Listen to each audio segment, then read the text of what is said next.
What are you looking at? Ah, there you are. Nothing really. I've just been wondering, if I wanted to land another astronomical investment to study all the exoswarm coming off this giant mech,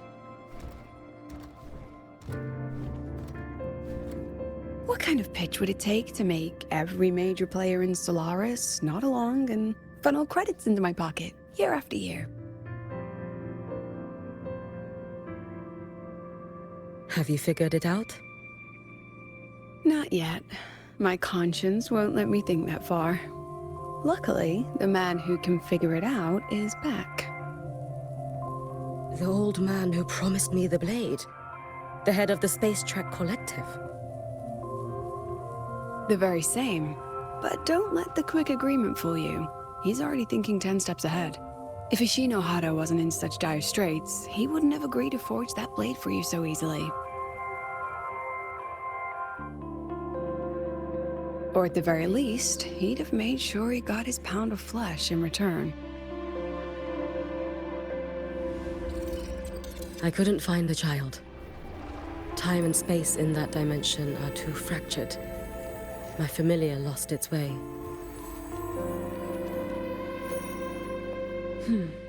Then we need something that can hold out longer. A better way to search? Void matter reactivity has been high lately. A clear sign to follow would be best. That child is the Exostrider's resonator. There's no clearer sign than that. Looks like it's time the Exostrider was reactivated. When that happens, whether you're an annoying adult or the one meant to pilot it, I'm sure everyone will be on board, don't you think? Oh, what if we used footage of the Exostrider activating to pitch for funding? And the confidentiality agreements? No sympathy for my chronic funding anxiety?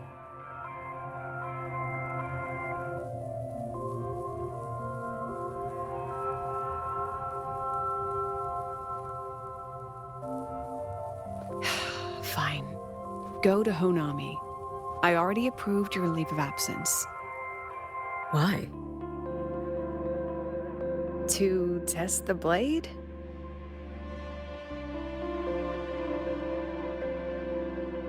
Even once the Exostrider awakens, there's still a chance it fails. If it does, what you sealed in the Dimmer Plains becomes a liability. But it could also be our ace in the hole. So, before I give you the thankless task of guarding those planes, go deal with matters of the heart first. Understood. I will return in one day. Take 2. Give yourself a day to look around. Go on. A Black Shores member will meet you there. I still have all of Dr. Luke's mess to clean up.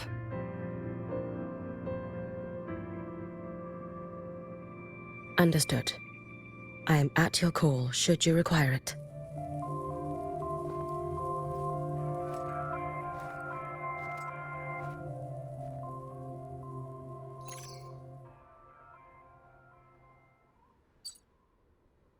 Yes, I'm listening. So it's about Denia. I see. Let's discuss it in person.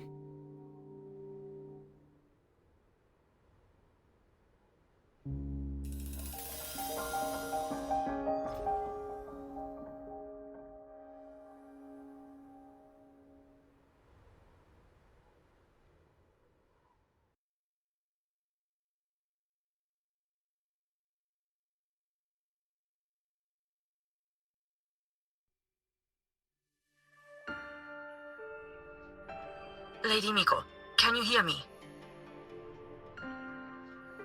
Yes. You may call me Hiyuki. Understood, Lady Hiyuki.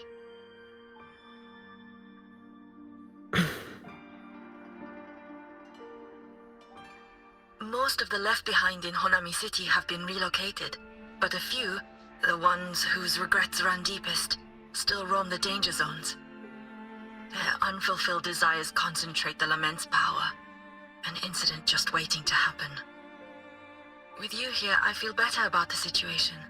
We didn't expect you to take this on yourself. Protecting Honami is the duty of the Miko of Flaming Sakura. I thank you for your support. Actually, I have a favor to ask. Oh, is it about Gyokuro, the former Miko? We've already found traces that may belong to her, but nothing we can confirm yet. We're in the process of narrowing down her location. As soon as we learn anything, you'll be the first to know. I am in your debt. Oh, it's nothing. If it weren't for you back then, I would have... Anyway, I'll leave this area to you. You can rely on me. Was there something else you wanted to say? Nothing, Lady Hiyuki. It's just... Thank you for everything you do. Goodbye.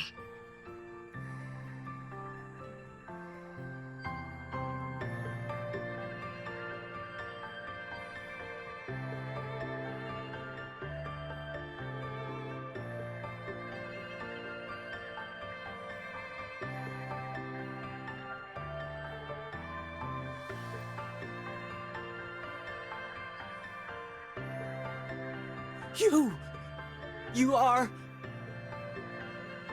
Yes. Miko of Flaming Sakura, you're back! I knew those monsters wouldn't stand a chance. Everyone else thought we were done for, but I told them, don't worry, Lady Miko will come and save us. I'm sorry. I was too late. It doesn't matter. You're here now, aren't you? Please, just say it. Say the Miko of Flaming Sakura has returned and that those monsters are finished. The Thrunodian has retreated, but I couldn't... I couldn't save you. But you defeated it, again! And one day you'll drive it away from Ashinohara for good. Yes, I hear your wish. And I promise, one day...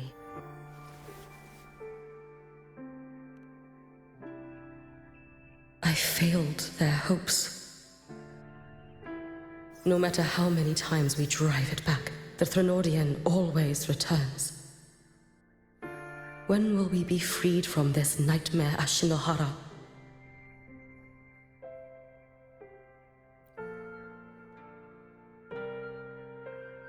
This is all your fault. Eternal Miko, huh? You're all useless. Every last one of you.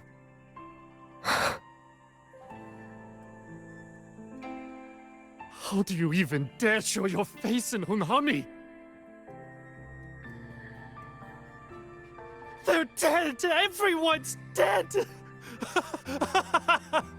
I knew it. I knew the Thrunodian couldn't be defeated. I should have run away as far as I could. Oh, Lady Miko, please! Do something, anything!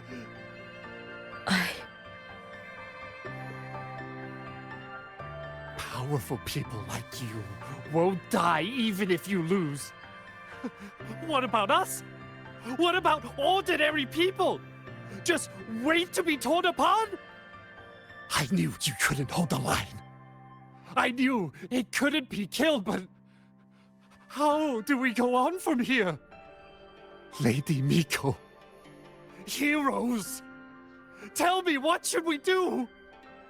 If you need someone to hate, let it be me. It's all right. Place all your pain, all your resentment upon me. May your soul be granted a moment of peace.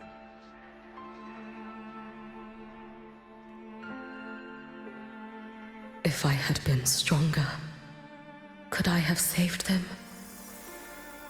If only I had more power.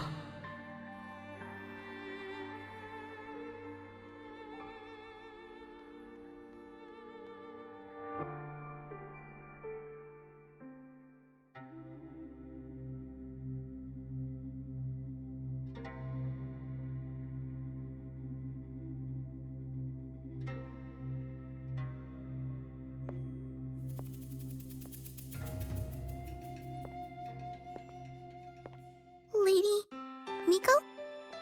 Are you the Lady Miko?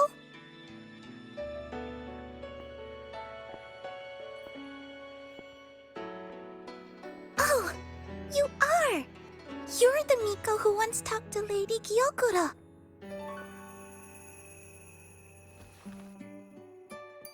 She told me about you. She said you're her most treasured family, just like my big sister and I. Your name is... it's... Hiyuki. Yes! Hiyuki! That's it! Such a pretty name, just like Lady Gyokuro's. My sister said if I hid here and prayed with all my heart, Lady Miko would come and save us. So... I've been waiting.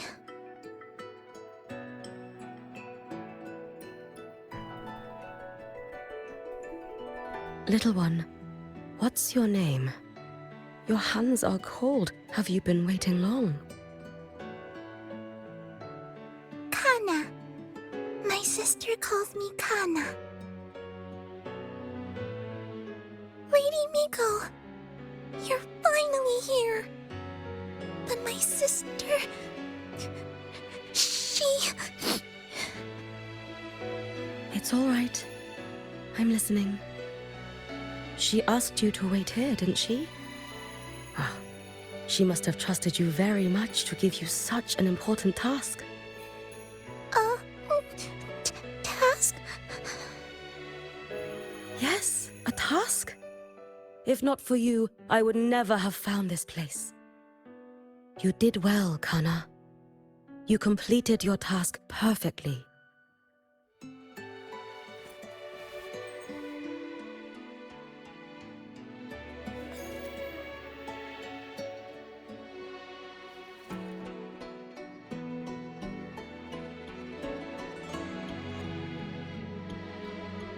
Lady Miko, are you here to save Honami?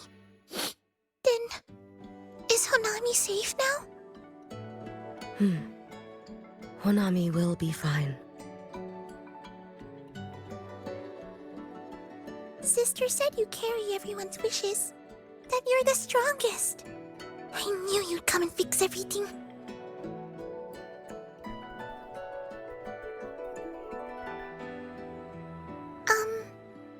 Lady Miko, can you help me find my sister?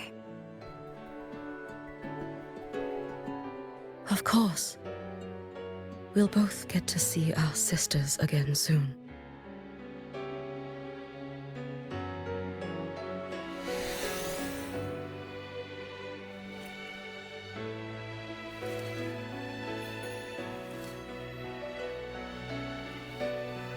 When we find her, let's eat red bean pudding. We make the best red bean pudding in the whole world. If you come try it, everyone will want some. Then you'll need to make a lot of it. Can you manage that? Pinky promise. We'll make lots and lots of pudding. Then, even if the Trinodian comes back, we'll have something to eat and we won't be scared anymore. It's a promise then. We'll make a lot of pudding.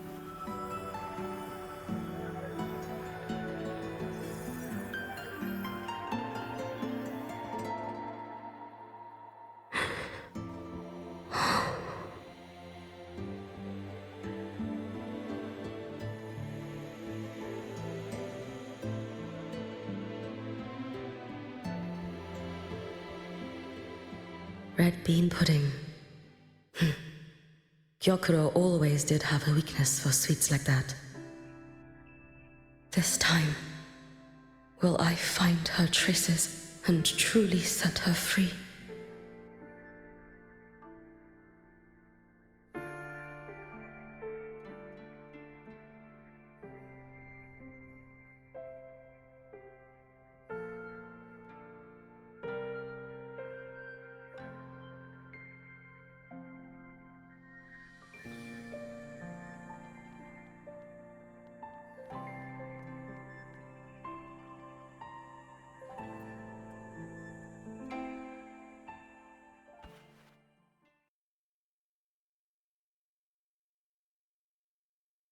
Hello, Lady Miko. I've been waiting for you a very long time. My final wish was simply to see you one last time. Your final wish? Yes, it's all right. I know I'm dead. I know I'm what they call a left behind now. But I thought if I'm going to remain like this anyway, I might as well get what I wanted before I disappear, right? I've heard of cases where the left behind remain aware of their state, sustained by powerful desires, but for such a simple wish. You truly only wish to see me again. I mean, you are a legend. You've been the Miko of Flaming Sakura since my great-grandmother's time. When I heard Honami was in danger, and that the Miko of Flaming Sakura would meet the Vanguard, I rushed here just to see you. You shouldn't have taken such a risk. If you wished to see me, you could have gone to the Flaming Sakura. I know. Everyone says you can just write your wish on the plaque and Lady Miko will see it. But I worried. What if it never reached you?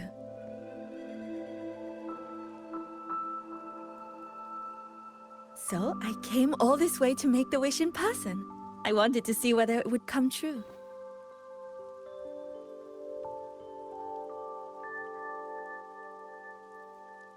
Very well. Then tell me, what is your true wish?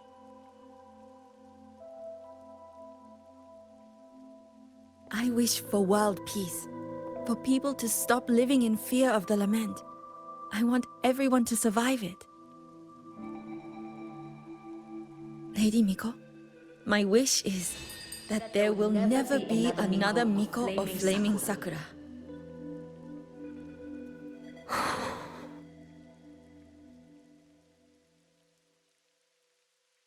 I see.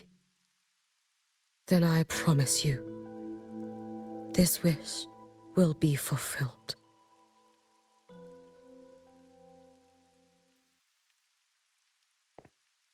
I know it will.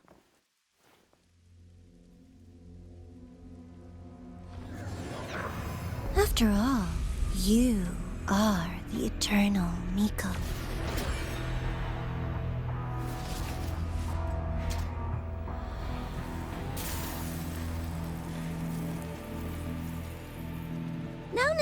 No need for that, Lady Miko. If you wished, you could cut down this avatar at any moment. But I think you'll find this far more interesting.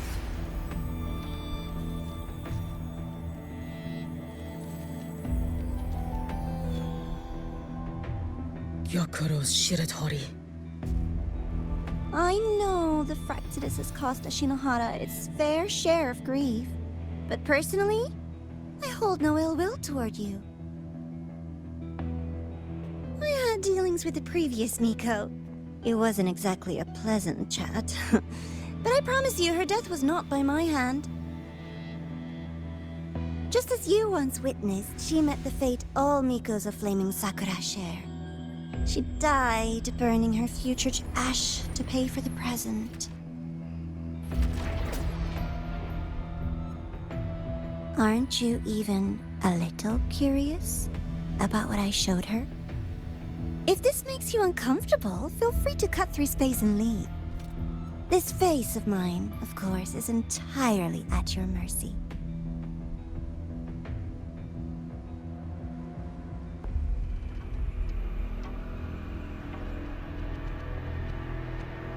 No need to dull my blade.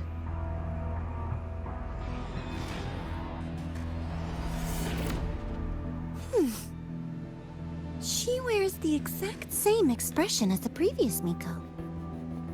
I suppose one day she too will be reduced to ashes by her own wish. Oh, Eternal Miko. Is she simply arrogant? Or just a coward?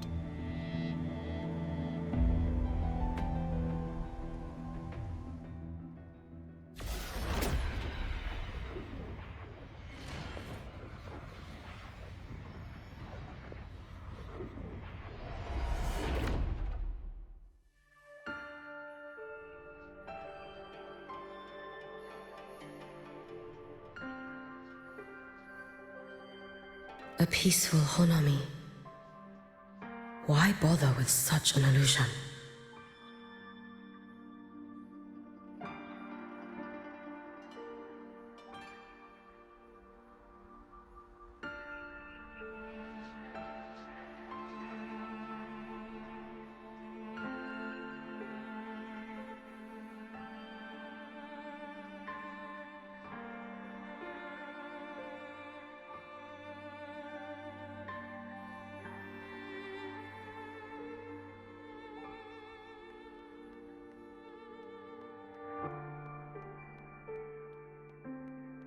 Hey, think I can take tomorrow off.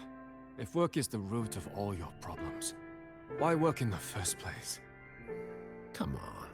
If work is your biggest problem, then you're probably already living a pretty... Gyokuro.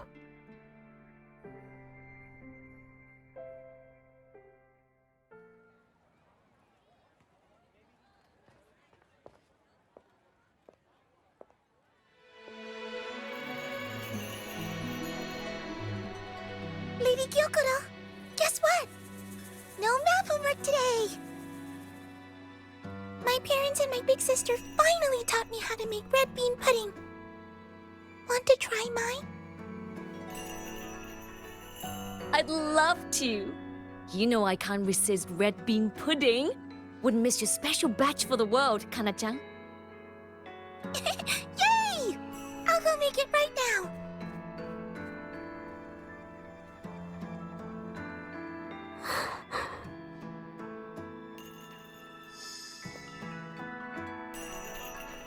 Anyway, I'm here. What is it? My. Can't a sister just want to see her favorite girl without a reason? That's not what I meant. There's that serious little face. I just wanted to chat. Always relaxes me. So, how are things at the Flaming Sakura? The usual. Many came to make wishes. The Thronodian's active cycle is almost here. Death would be a frequent visitor to Ashinohara once more. Prayers for safety, peace, victory. They pile up thickest at times like this. The Miko of Flaming Sakura is the bridge between people and the divine. A wish jar for all their hopes. We must listen to every single one. Lately, I've been hearing you ring the Sutsu. To grant those wishes, you burn your future using the Sutsu's power. Continue, and one day there'll be nothing left to burn. You should have stepped down already, Aemeath. Let me become the Miko of Flaming Sakura. Let me inherit the Sutsu. Oh, I'm perfectly fine. I've got futures to spare, you know. You tell me, little Hiyuki, what's got you so fixated on this? Don't tell me you're secretly in awe watching my heroics on the battlefield and... Yes, I want to be just like you. You wish? You're 100 years too early for that, you little blockhead. Enough about the Suzu. Stay and have some pudding with me instead. I know a wonderful little shop. Always practicing archery under that sakura tree. What a bore! A girl your age should be out living a little. Here we go again. You know I don't care about any of that. I'm going back. You sure? Come on! Consider granting your big sister's wish. I only came because you called. I put my work on hold. I can't stay too long. Besides, I don't like red bean pudding. Huh? I keep forgetting you have the world's most boring palate. What a shame. I'll just have to enjoy all by my lonesome then.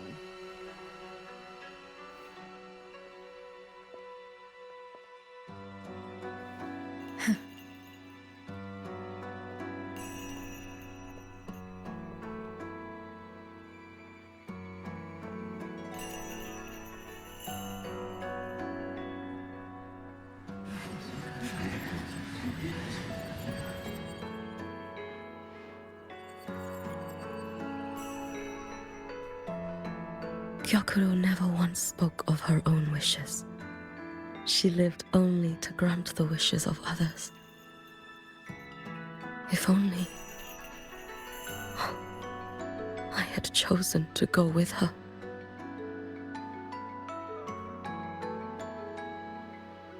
I should go there. One more look will be enough.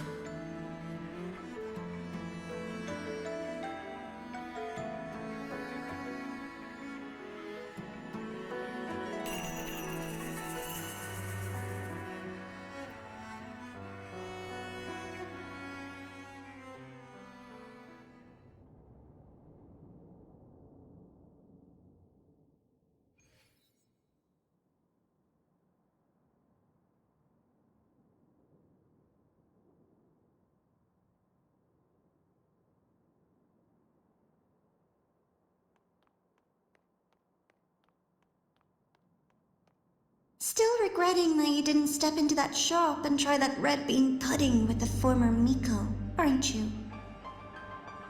What's your point? The peaceful streets of Honami, the sweetness of red bean pudding. You know none of it is real. The illusion didn't deceive you, Miko of Flaming Sakura. You were the one who deceived yourself. Desperate to play pretend? Why not commit? Please, this performance is only beginning. Miko of Flaming Sakura, do not forget the regret you carried here. You never forgot the lives you failed to save, nor their final, fading cries.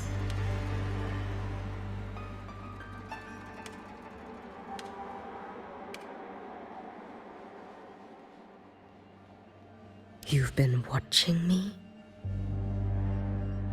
Among all the Mikos of Flaming Sakura, you're the most special. Only you could peer into the Sutsu and see a future so utterly pitch black.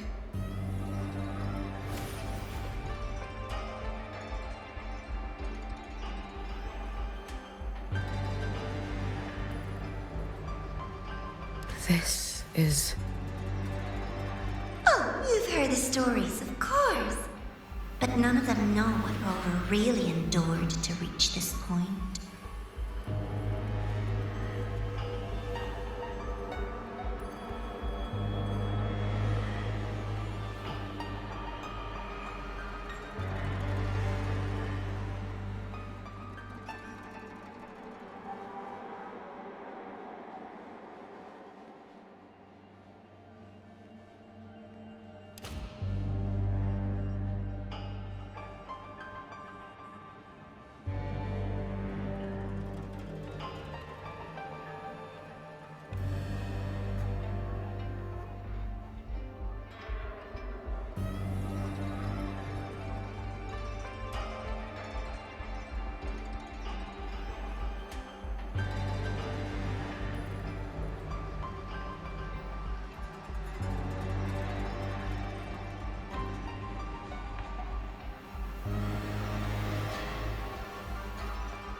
Rover.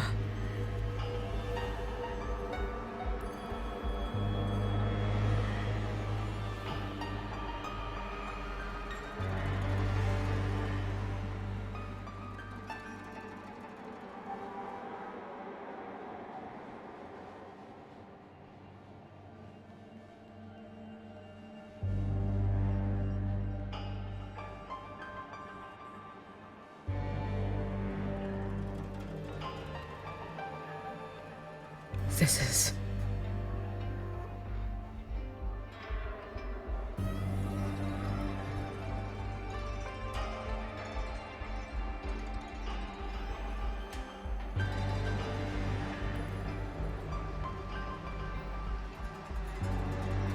the Threnodian.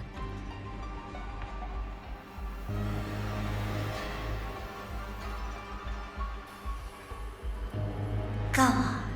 The next act awaits you.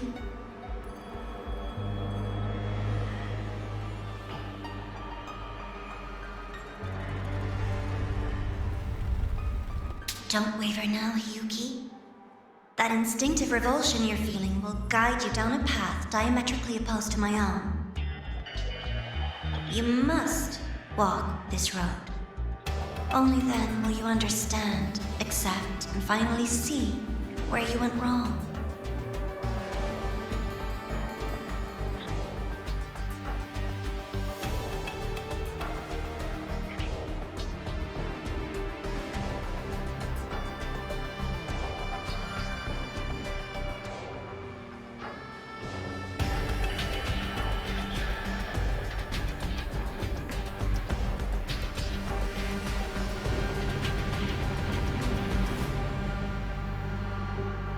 You suspected. Both Jinjo and Honami once lay beneath the Threnodian's shadow. But only in Jinjo did the night give way to dawn. You... Shh.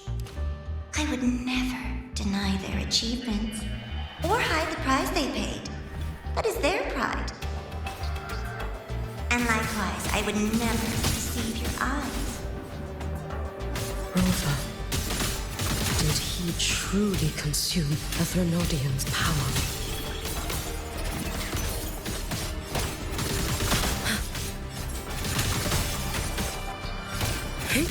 This blade. It's as sharp as they promised. Once business in Lahai-Roi is settled, I'll take it back to Ashinohara.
You needn't doubt.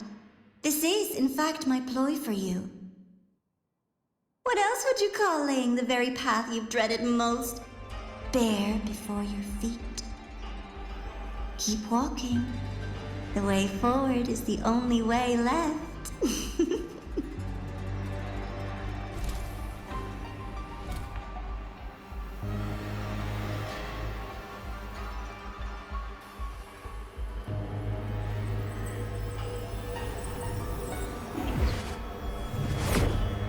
The inverted tower. I read the reports. Another place reduced to ruin by the Threnodian.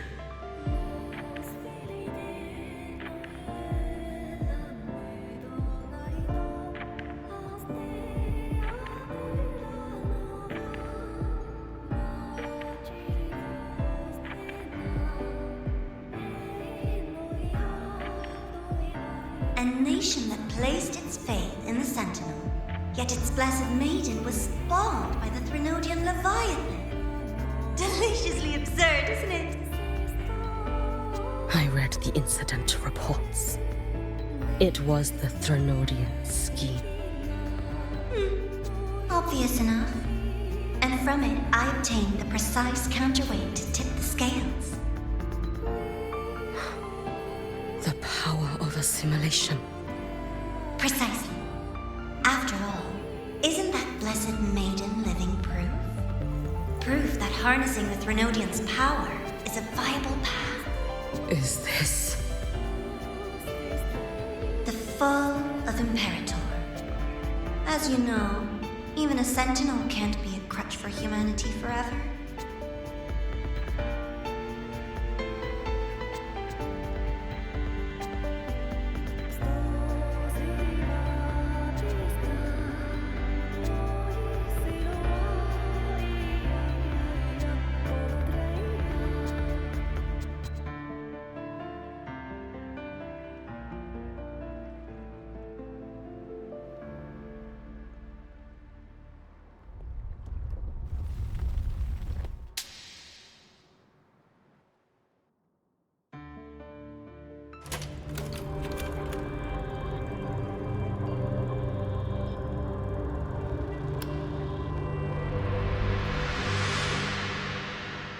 Now, why not step into the role yourself? Experience Renacita's conclusion firsthand. Oh, and I made a personal appearance for the grand finale in Renacita. I couldn't very well abandon my rather childish subordinates like that, could I?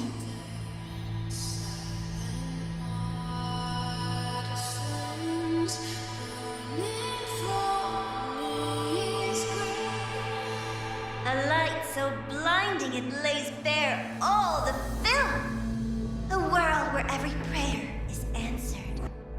Just like a dream, wouldn't you say? Ah, if only Ashinohara could have... You had so many companions fighting at your side. And yet, the reign over Honami simply would not cease.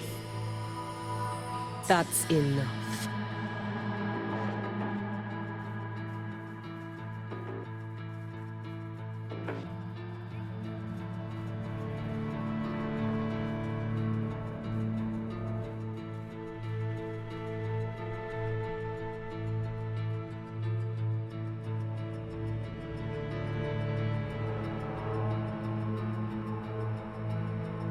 Every single time, he succeeded in saving them.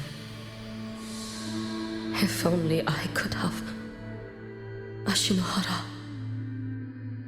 Am I envious of what he has achieved?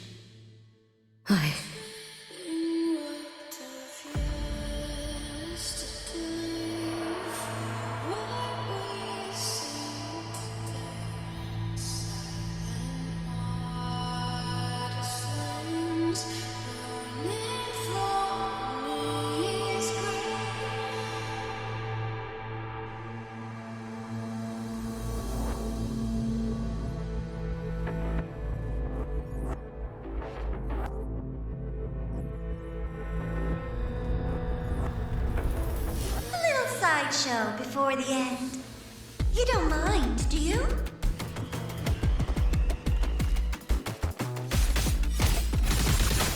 Too late to escape.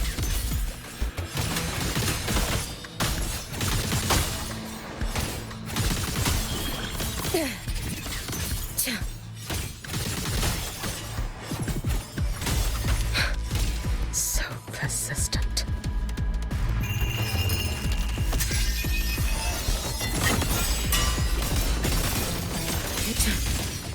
Brittle slowly.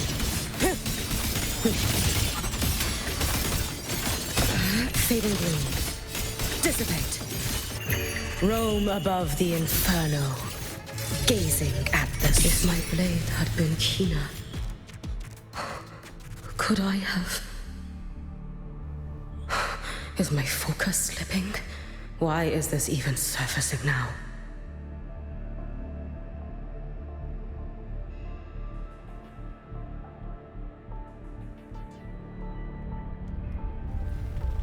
Take your time. We're almost at the finale.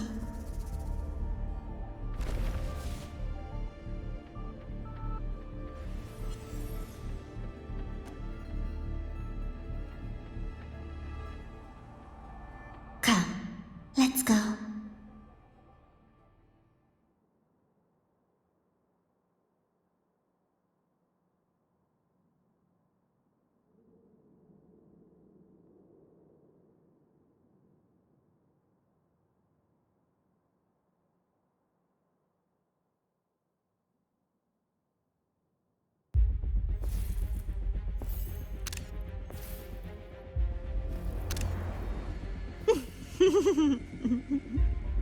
Thoughts on the show?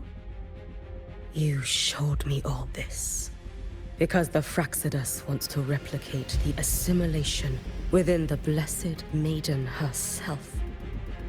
You want me for the possibility that I could become the Threnodian's resonator in the future. I won't deny it. After all, among all the Mikos of Flaming Sakura, only you can see through that Sutsu and see a future so clearly entwined with the Threnodians. That is your gift, your talent.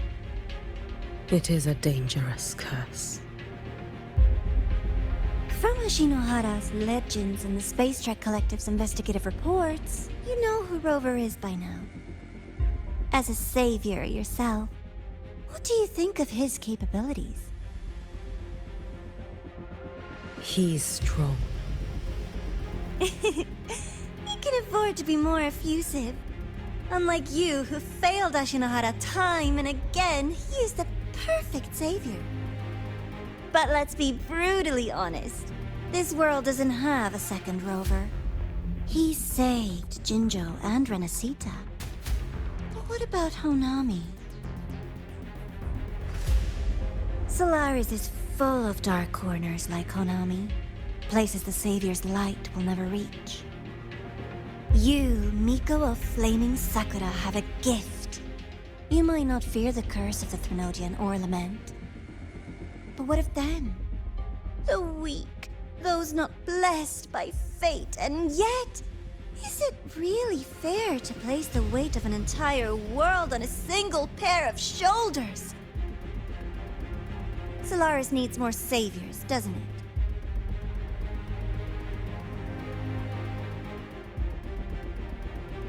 I'm just using the Threnodian to bring more of them into this world.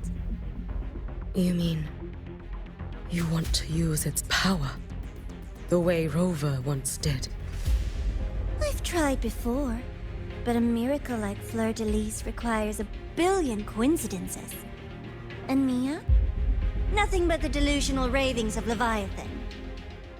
Even the one that appeared in Renacita at the end was just a hollow, mute shell. But with your help, everything changes. You could wield the Threnodian's power just as Rover did.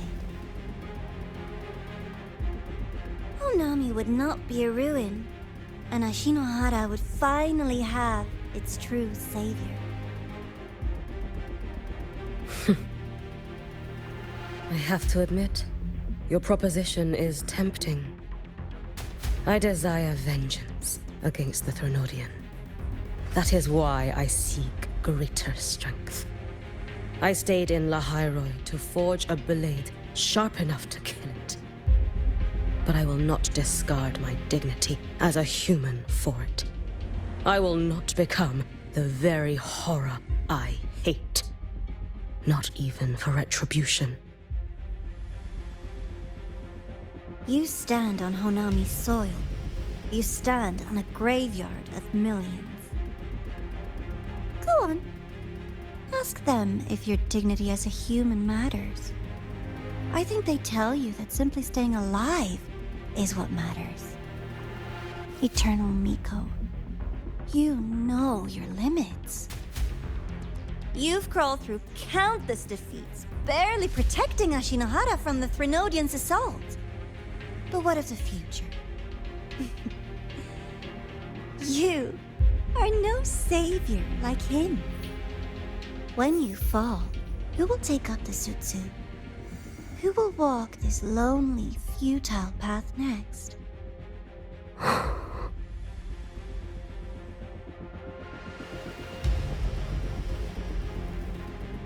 We could always talk about the former, Miko. The bodies of the left behind are ephemeral. You'll find I have a far more durable proposal.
Right on schedule.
candy. It's a new flavor. Sigrika and Linné suggested it. Great for lifting spirits.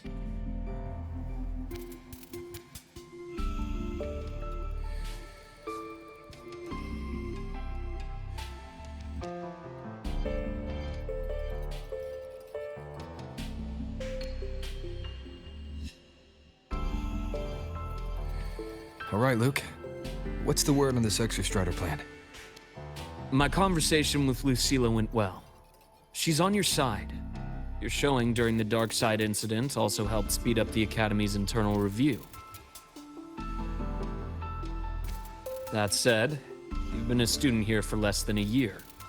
You'll need the Space Trek Collective's approval to officially activate the Exostrider. Their biggest financial backer is the new Federation. And of course, they answer to an entire board of investors. And to them, the Exostrider is definitely a high-value asset. I've been flooding their desks with reports. Your Academy investigation record, your latest test scores from Abel College, and a full physical adaptability eval I wrote myself. And were they rejected? We got a meeting, but when that much money's involved, conflicts of interest make everything move very slowly. Unlike Jinzhou or Rinasida, they've got far too many cooks in the kitchen. I'm worried we don't have that kind of time. Exactly, which is why we're going to strike first. Besides, things have changed. It all comes down to this guy. This is Chase, head of the Space Trek Collective. He just got back to Lahai-Roi on a Triumph avionics ship from the new Federation. President Lucilla, Professor Mornier, and I have all put in a good word. You'll be meeting him at the Research Institute.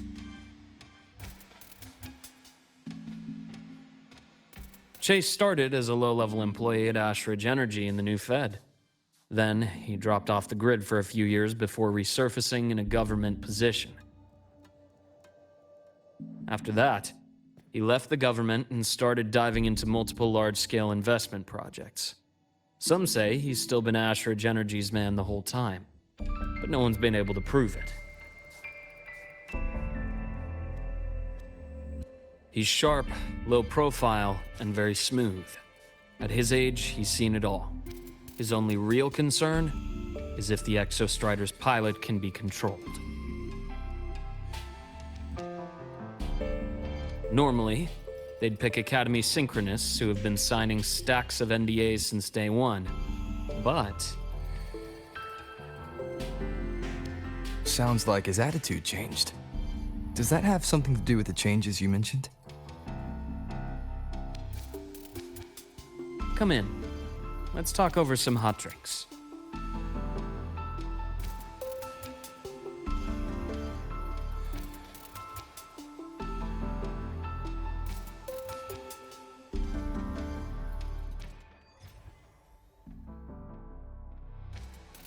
I heard Lucilla asked for your help after the ceremony. How did it feel working with her? Well, at first she was pretty dominant, steering the conversation the whole time. But now I understand it's because this academy means so much to her.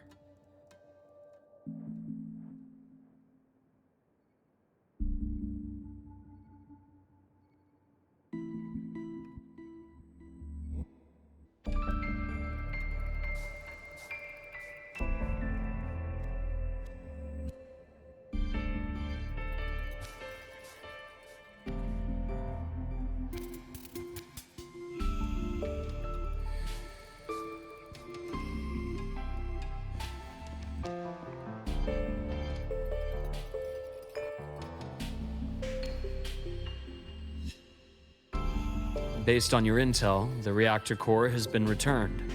Ideally, we'd wait for the Exostrider to awaken before trying to help Aemeath or confront the Threnodian. but recent readings from the Institute's Strider Gate monitors, they're off the charts. Void matter reactivity is spiking. The Space Trek Collective is getting twitchy.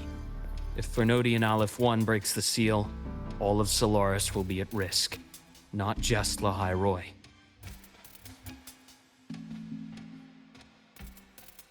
Now, the Collective didn't establish itself here without binders full of contingencies for a Threnodian event.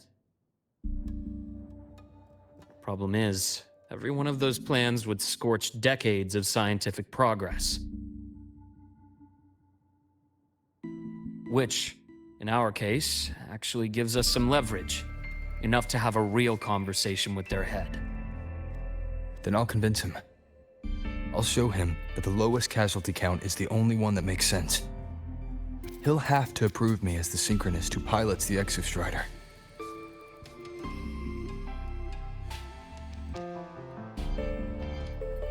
Luke, you mentioned you have contacts in the Black Shores. And this workspace of yours, it's secure, right? Guaranteed. What are you thinking? Lahai-Roi is closed off from the outside world. Public comms are probably tapped by Fraxidus moles inside the Academy.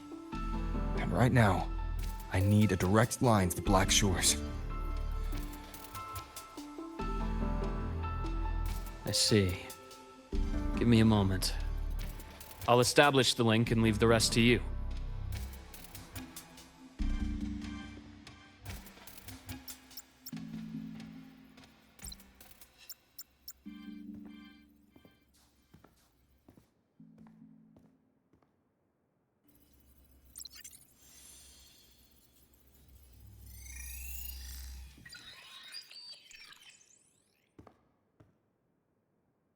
I received your call, Rover. Is the situation in Lahai-Roi that dire? You look exhausted.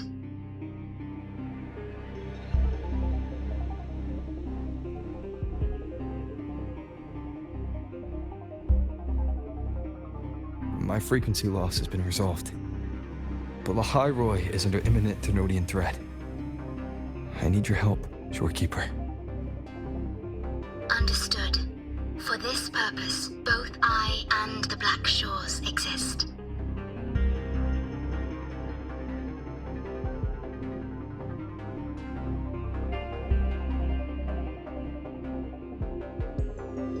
Any additional intel on the Exostrider within the Tethys system? Verified or not, I need everything you have.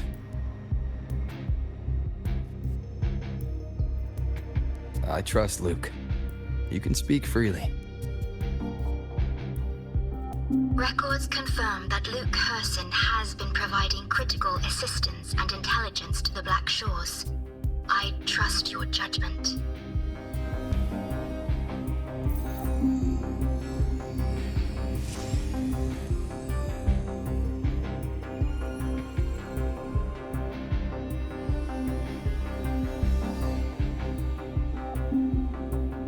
After the founding of Star Torch Academy, most information fell under their seal of secrecy. However, in its early days, you mediated negotiations between the Academy and the Roya. Through that process, the Black Shores gained partial access to certain archived insights. The Space Trek Collective fears that due to the Exoswarm's division, the Exostrider, even upon awakening, might not have enough power to face the Threnodian. This concern led to the Augmented Resonance Initiative, the Synchronists. Observing how Sentinels work with their resonators, they theorized that the Exostrider, sharing similarities, could amplify its power through a resonator as well. However, considering your link with the Exostrider, the Tethys system does not recommend this method.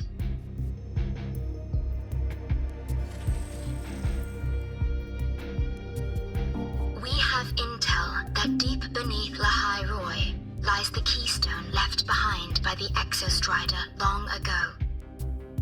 It rests directly atop the seal on the Strider Gate. You can think of it as a kind of lock. You do not need a cockpit to pilot the Exostrider. So long as its activation sequence remains unobstructed, you may pilot it using the keystone. Is it because I'm its arbiter? Precisely. For one who shares its origin, a cockpit would be more of a hindrance. As for Aemeath, I think Dr. Luke's proposal is viable. You mean using the exoswarm-like shell that appeared in the cockpit to look for her? Yes. The connection between frequencies will help. Rover, bring her with you when you activate the Exostrider. Sure. While I'm there, the Black Shores will need to keep a closer eye on the Lahai-Roi. I understand. I'm counting on you, Shorekeeper. As long as I may be of help to you, I am content. Please return safely from the Strider Gate, my star. I will. Don't worry.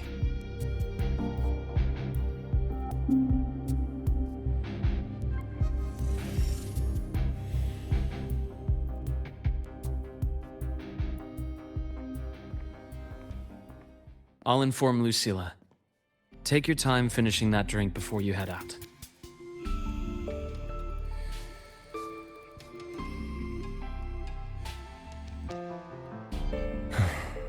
What do you think? I'm about to ask a man to sign off on a crazy plan, and I can't even promise him it'll work.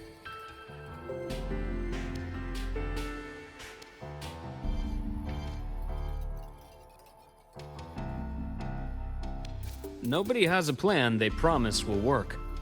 If Chase agrees, it's because he's betting that you're his best option. Just take the win. At the end of the day, it all comes down to the person.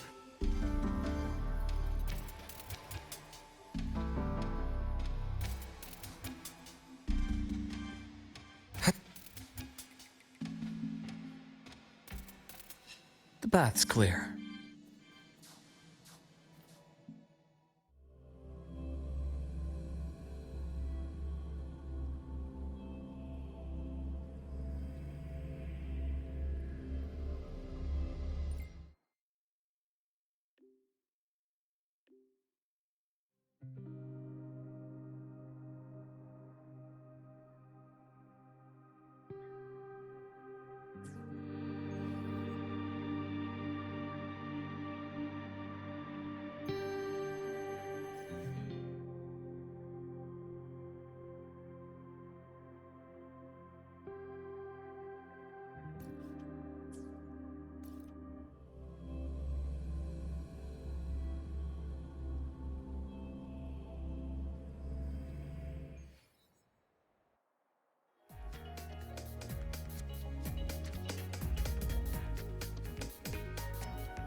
Oh, which button do I press to set the alarm?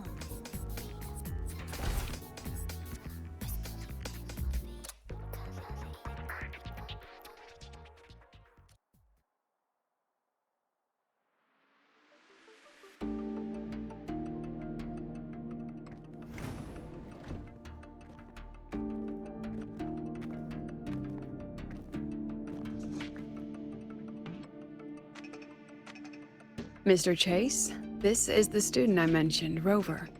Our best hope for piloting the Exostrider. Save the intro, President Lucilla. We've met before.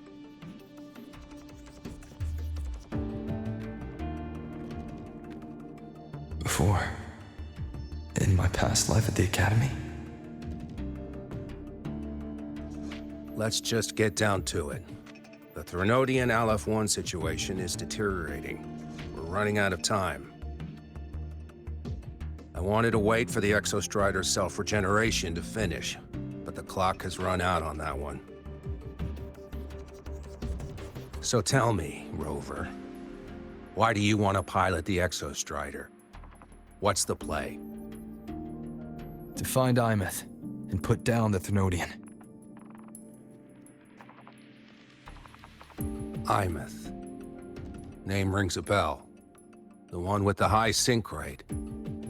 Her disappearance was a real loss for us.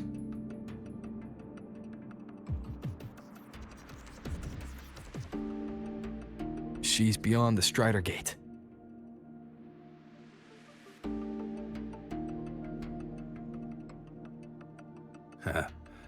I see how it is. But finding one person in a goddamn interdimensional haystack? Not so easy. You understand our position. The Thenodian is our priority.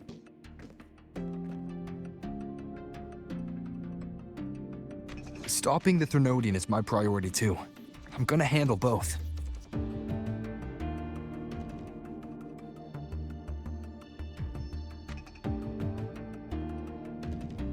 Look, we have the same objective. So, like you said, let's just get down to it. If void matter erupts, Lahai-Roi is ground zero. Every one of your projects will take a hit.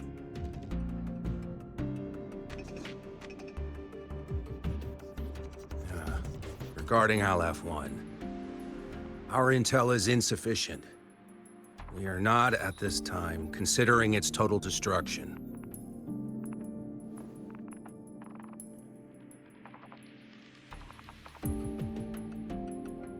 What we need is for the Exostrider to reinforce the seal on the Strider Gate. To do that, we need a qualified synchronist, and we need the Institute's drive replica. When that gets embedded in the Exostrider's chest cavity, then its repair is complete.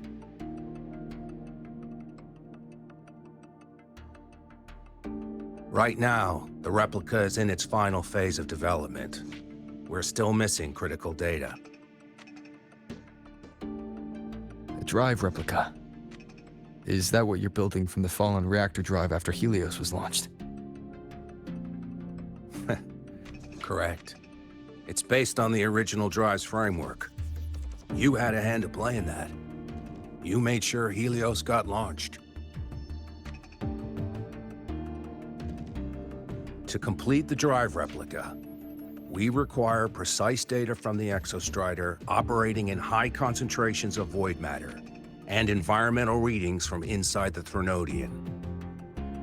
Without them, we can't guarantee the Exostrider can resist Aleph-1's corruption. Here's the verdict. On behalf of the Space Trek Collective, I authorize you to pilot the Exostrider.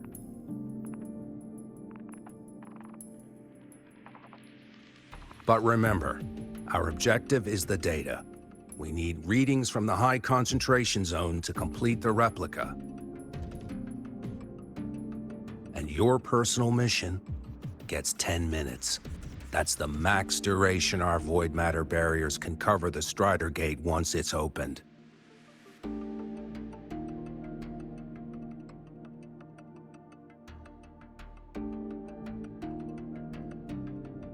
After 10 minutes, you return to Lahai-Roi, whether you found Aemeath or not.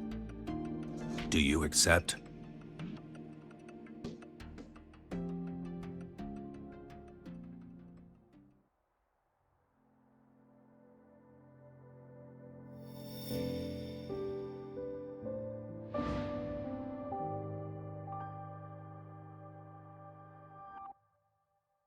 Deal.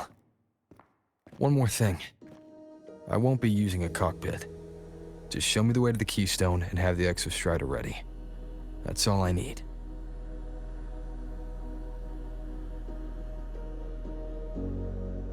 Huh. Still full of surprises. Always bringing us the unconventional. Lucilla, run a high-pressure sync test for the Synchronist. I've seen the physical eval, but I want live data for validation.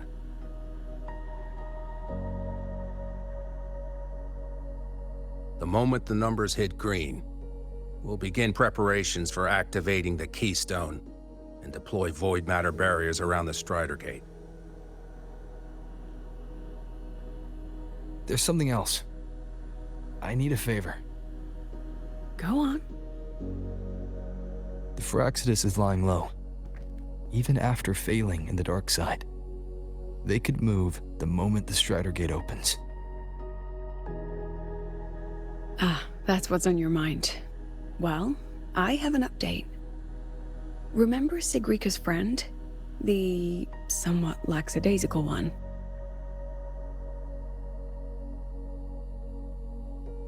You mean Denia? That's the one. She's gone missing. Our investigation points to her being the agent the Grand Architect referred to. But don't let it distract you. I have a reliable friend keeping an eye on Firaxidus activity. You just focus on waking the giant. Leave the rest to us, Rover.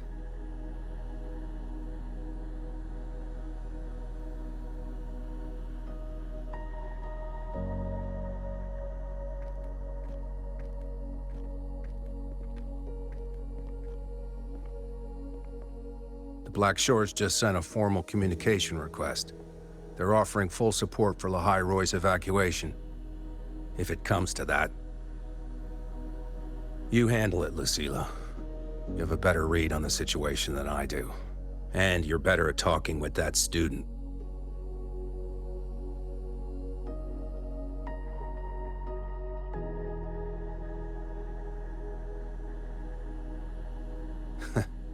If there's anything else you want to ask me, now's the time.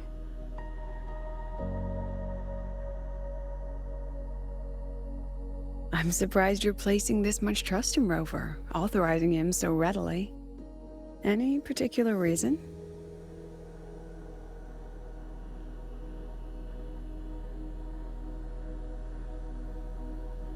We're different, President.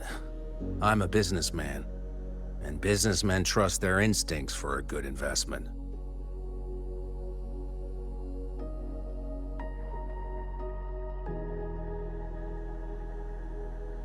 The Threnodian could strike at any time. Given the circumstances, Lahai-Roi may have to be written off. And with the timeline we have, relocating the Exostrider is impossible. If we're gonna lose it anyway, why not let him take one last swing? Understood. We still need to prepare for the worst-case scenario. Of course. If this fails, we'll initiate the backup plan. Duskvale.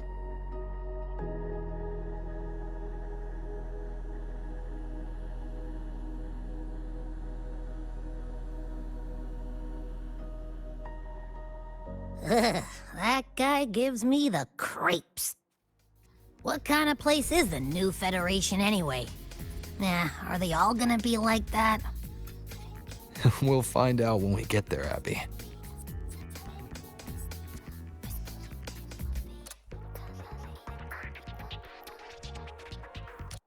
Want to go to the cafeteria for lunch together?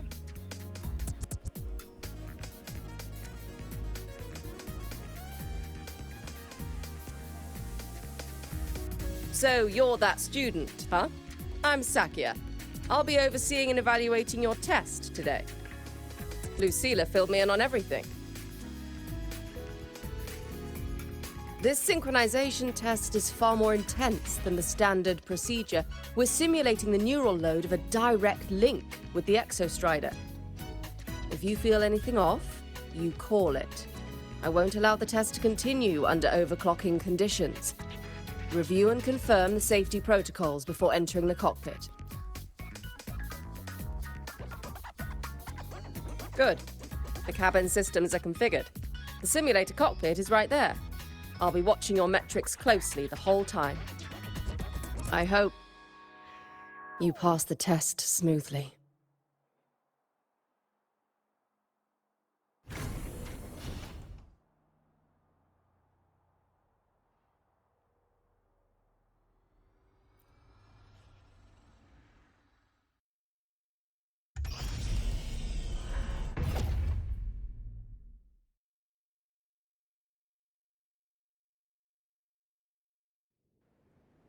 Neural network connected. Tactical model constructed. Resonator vital signs synchronized.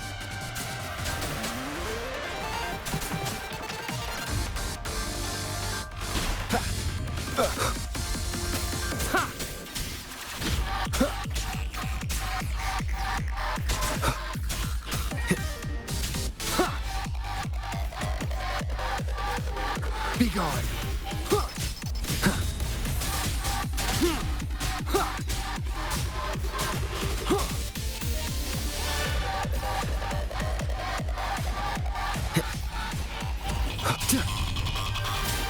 One with the sounds.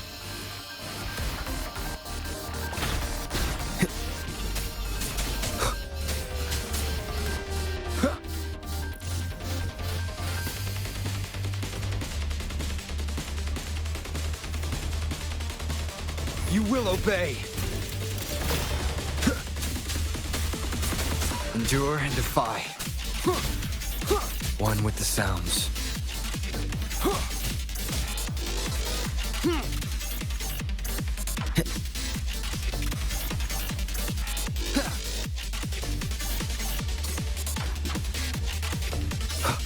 Shadow descends.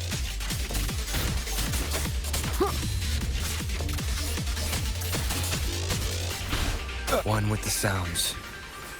Test complete. Recording synchronization rate data. Cockpit opening. Please exit according to the safety protocols.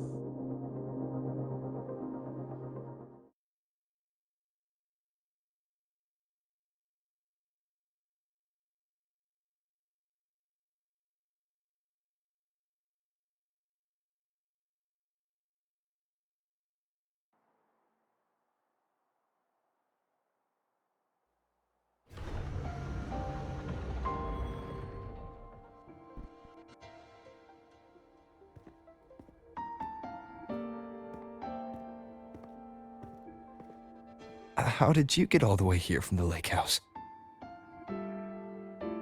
She wanders into the academy sometimes. Usually her caretaker bot escorts her back pretty quick, but today she was being difficult.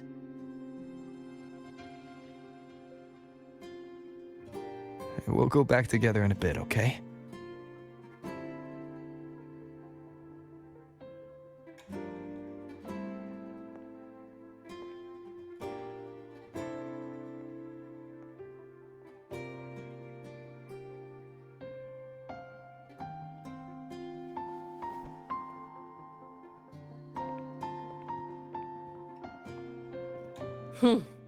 So the little terror can be quiet.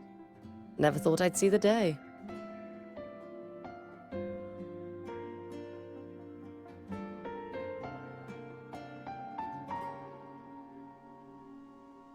Yes, I was her teacher. Over 10 years ago now. She used to drive me up the wall. Made me lose my composure more than once. She never did seem to mind. The last day I taught her, she wrote saving the world as her career path. I asked her if that was really what a synchronist should be aiming for, then gave her a piece of my mind and told her to rewrite it.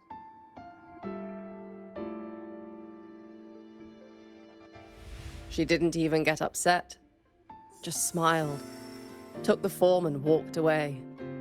She never stepped out of that cockpit again. Now she's back, but not really. What a headache of a student.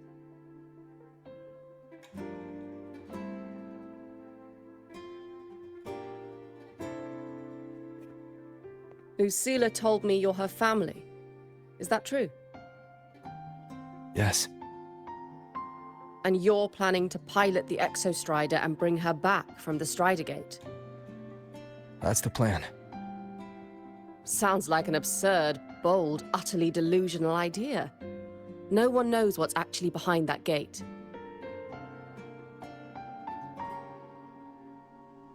I know. When Aemeath went missing, the cockpit recorded an abnormally high synchronization rate. We couldn't verify it after she disappeared, so it was never officially logged, Your test results are just shy of hers overall. But in some sectors, they're even higher. You've passed.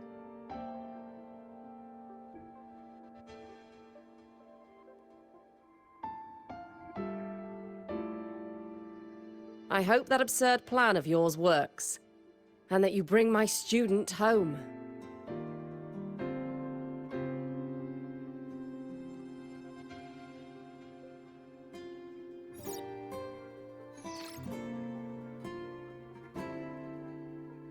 The results are out, but preparing the Exostrider will take time. You'll need to wait around 2 days. We'll let you know when it's ready.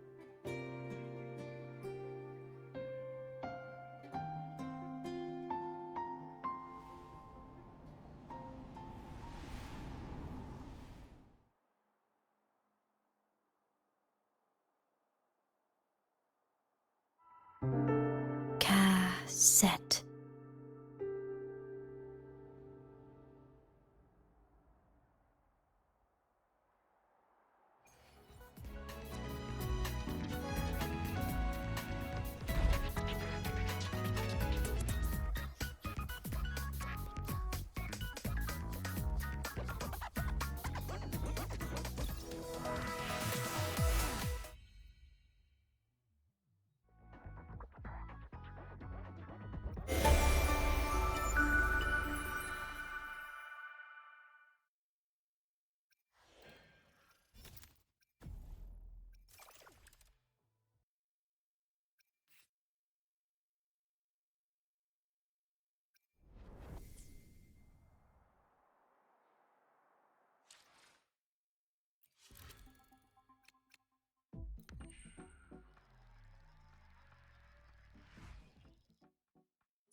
So, we're finally going to where that giant eye is hiding? Yeah. And Abby, if you think it's stronger than you, don't try to be a hero, okay? I've got this. But, we don't know how much strength is hiding behind that gate, huh? Our priorities are the Data and Aemeath. A direct fight with Aleph 1 can wait until the drive replica is ready.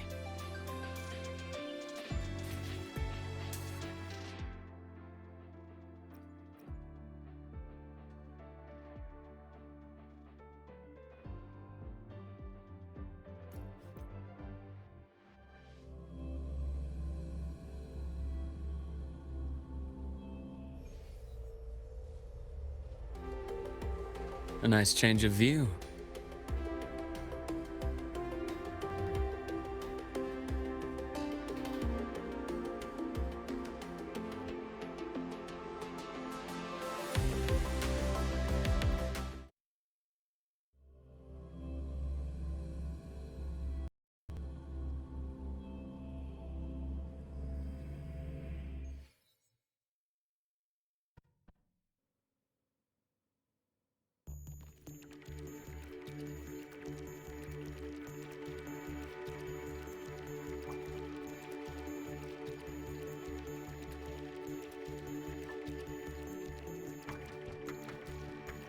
Hey, Rover, are you leaving now?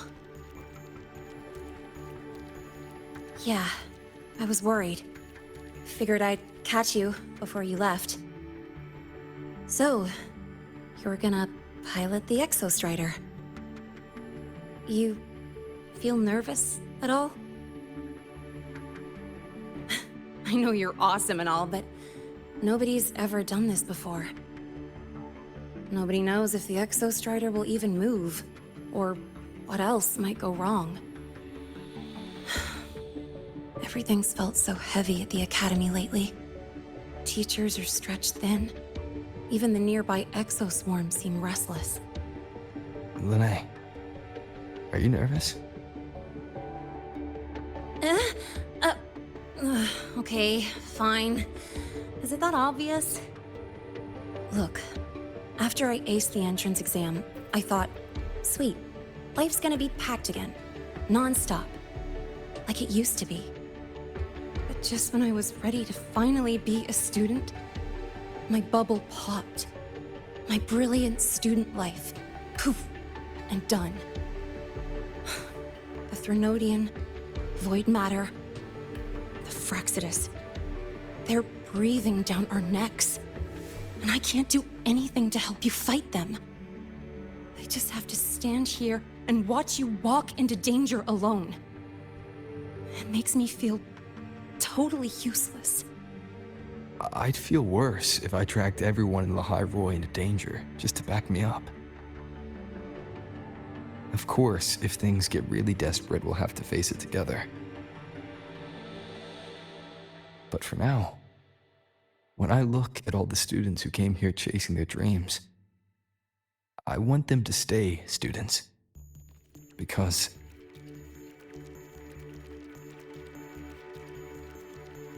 Whew, dang, that's a heavy title. We're in the same year, you know. But I get what you're saying. Making you waste time on a pep talk when you've got a world to save? I do need to grow up. But I won't just sit around. I'll be on standby. Whatever the Academy needs to support your mission, I'm in. And when this is all over, we're going for a drive.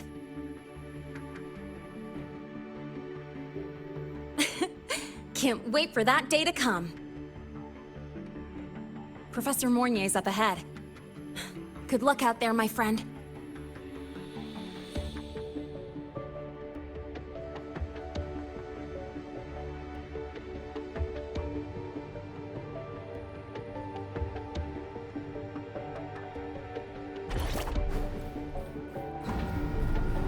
That's clear. I don't care, Shun.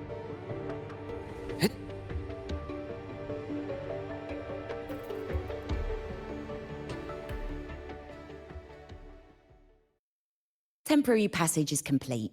It'll take you directly to the Keystone. The Black Shores will keep a team on standby here at the Institute. If you need our support, just say the word.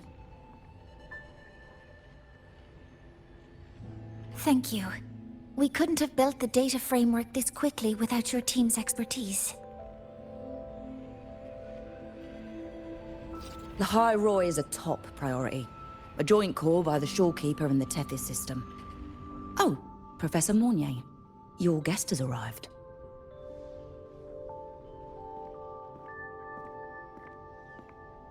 Ah, you're here. is that the way to the Strider Gate? Yes. This temporary passage will take you to the Dema Plains, deep within Biarta Woods. Both the Strider Gate and the Keystone are located in the Solvane Heartwood at its center. President Lucilla has already departed with the advance team. They'll be waiting on the other side.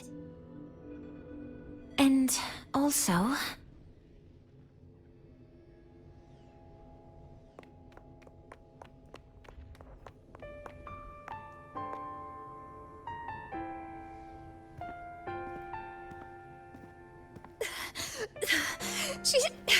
She's too fast. What happened? Professor Monnier, she suddenly bolted into the cassette depository and took this. This is...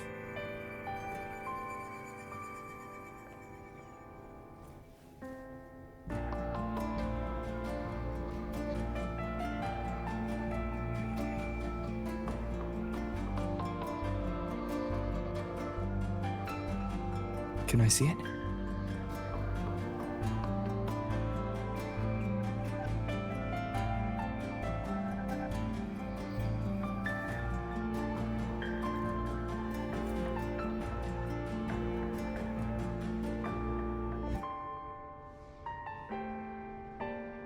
I'll give it back in a moment.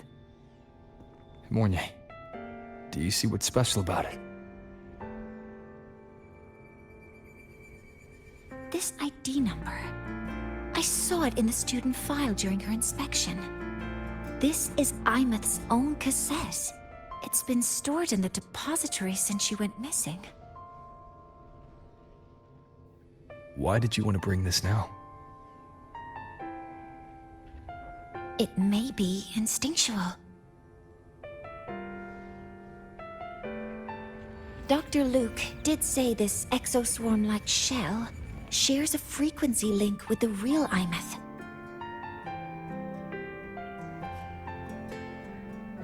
Or it could be the shell's residual instinct. Cassettes are proof of a student's identity.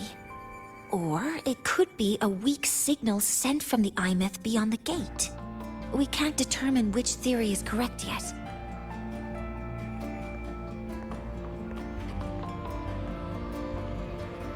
However, this does remind me, carrying a cassette into an unexplored Voidstorm zone follows standard exploration protocol. Do you have yours? Yeah, I've kept it with me. I'll head to the Dimmer Plains now then, Mornier. I'll have to stay here, monitoring the data and ensuring the drive replica is ready. I wish I could go with you. But I'll be fully supporting your mission. Mentor, please, take care. I count on you to watch my back, Mornier. With what we accomplished with Helios, I trust you'll handle the drive replica. We will succeed again. I won't let you down, Mentor. Let this be a new promise between us.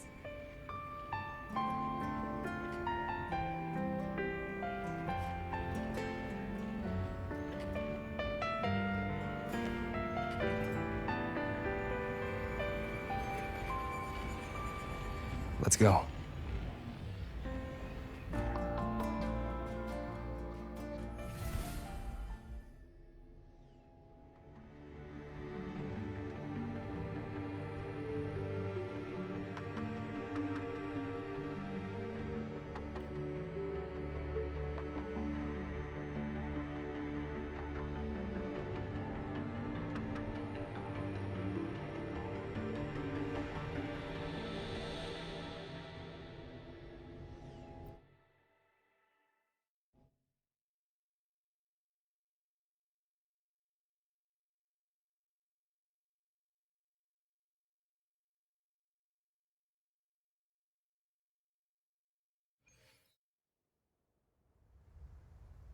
Ugh, stinky. This place reeks. The smell of that giant eyeball's getting stronger. That massive glowing tree. Is that the Sylvain Heartwood?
That Miko.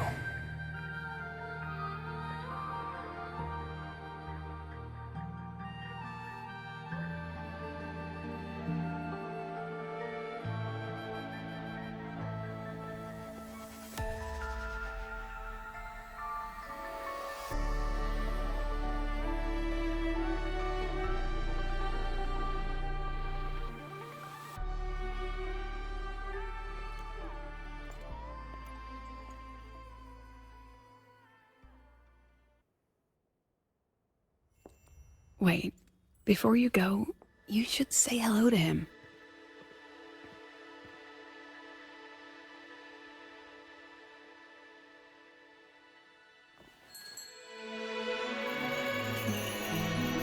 This is Hiyuki. I told you about her before. The only reason we could set up the monitoring equipment so quickly is because she cleared the way for us.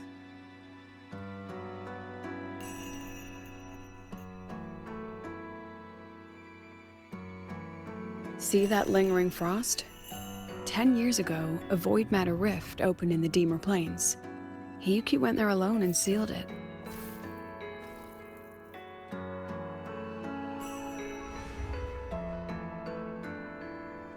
Thanks to her efforts, the Space Trek Collective and the Roya were able to fortify the seal successfully. Every task the Academy assigns her, she completes flawlessly. Were she to have a flaw, though, it'd be that she goes through blades like nobody's business.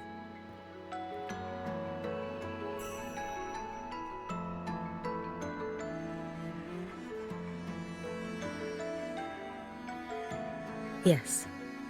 Lucilla spoke of what that child did. She is a good one. Strong. But her strength does not change the fact that she is a student. That we allow a child to bear such a burden is a failure on our part as adults.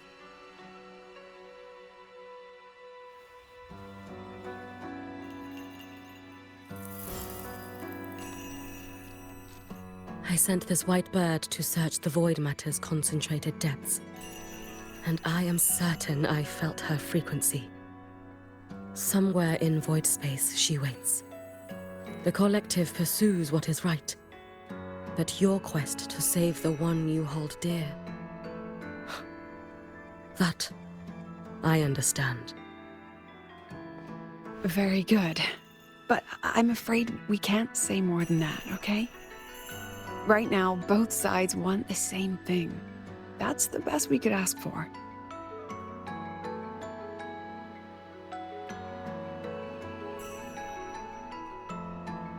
You were worried about the Fraxidus, weren't you? While you're beyond the Strider Gate, she'll handle perimeter security.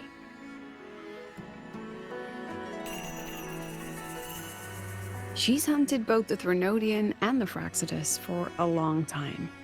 There's no one better for the job. Right, Hiyuki? Yes.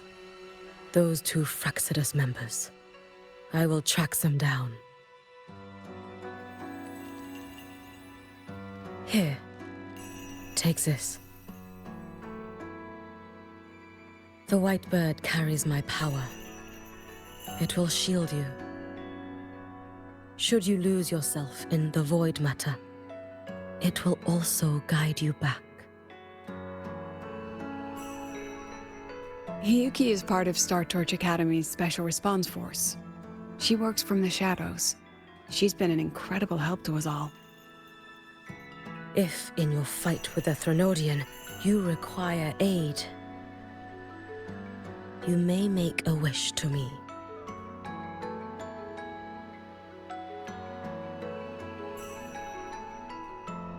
How about I go first? I wish for peace and safety across the Deemer Plains.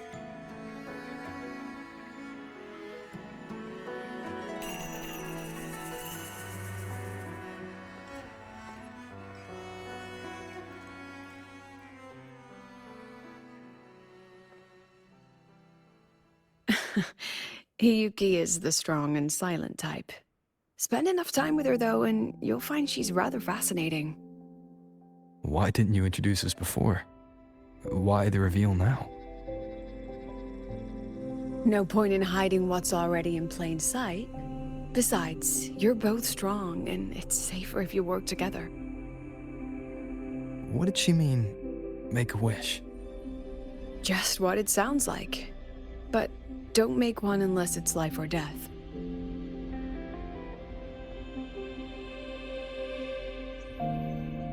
Granting wishes always comes with a price.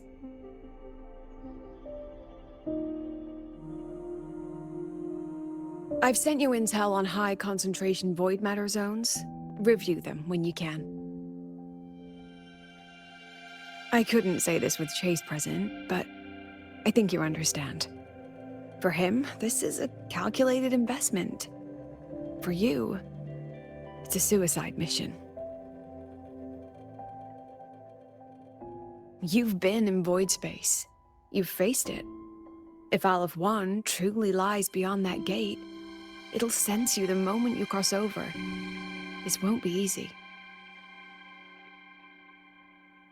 The Exostrider isn't fully repaired. If something goes wrong, it may not be able to hold out against Aleph 1. And the Collective won't risk an extraction if a void matter outbreak is imminent. Once you enter the gate, you'll be completely alone. Are you ready, Rover?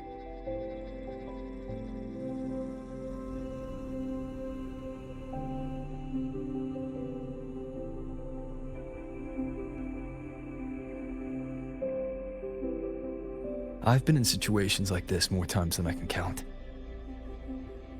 If I only cared about walking away clean, I wouldn't have gotten this far, or be standing here now.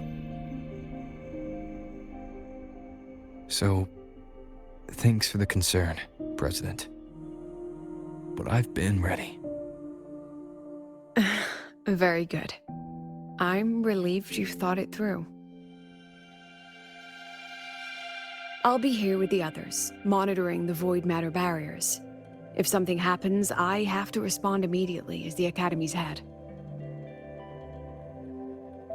We'll probably be able to maintain a data feed, but based on past intel, the void matter's disintegration effect will destabilize the signal. It'll likely cut out once you reach the keystone. From that point on, every call is yours. I understand. President Lucilla, we've checked her condition. No signs of void matter contamination. She's stable.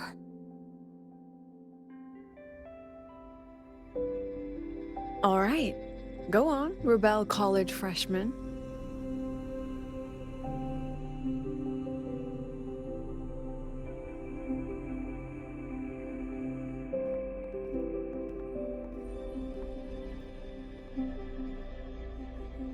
The students and faculty of Star Torch Academy have been waiting for the day the Exostrider awakens.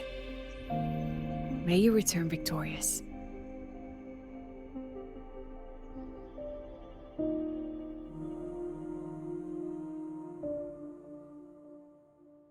Void matter gauge readings are stable.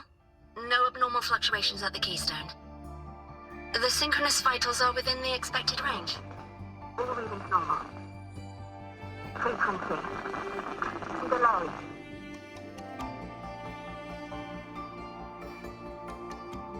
The signal's cut out. It's so quiet. Are these? Solid skin.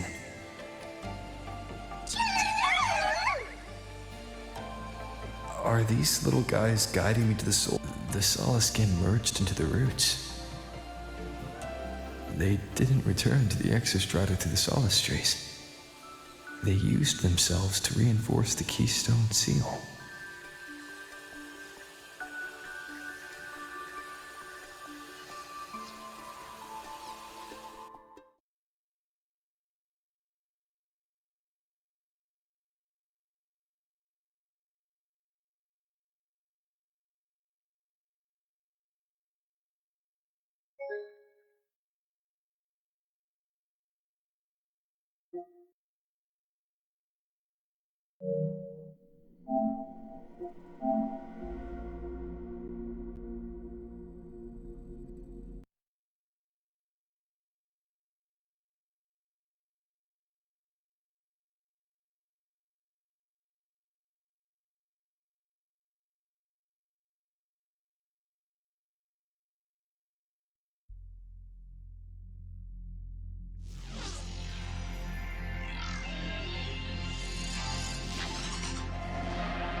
No. That would level all of Lahai-Roi. Then there's only...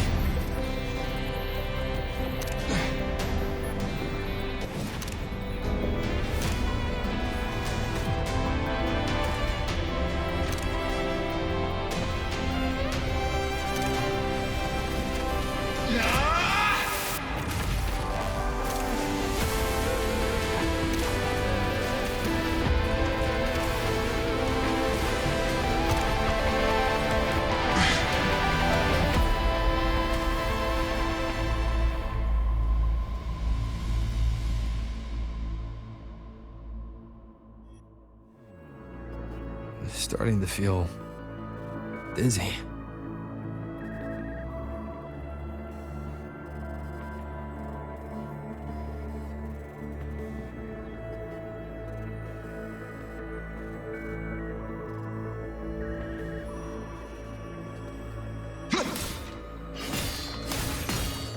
Aemeath once said void space in the depths of the Thenodian's black hole is a higher dimension, like a kaleidoscope. Time and space here don't flow. They're tangled. Is all of this inside Aleph 1? Those figures. That space trek collected in roaring clothing. They're reaching for something. A frequency. Is it Aemeath?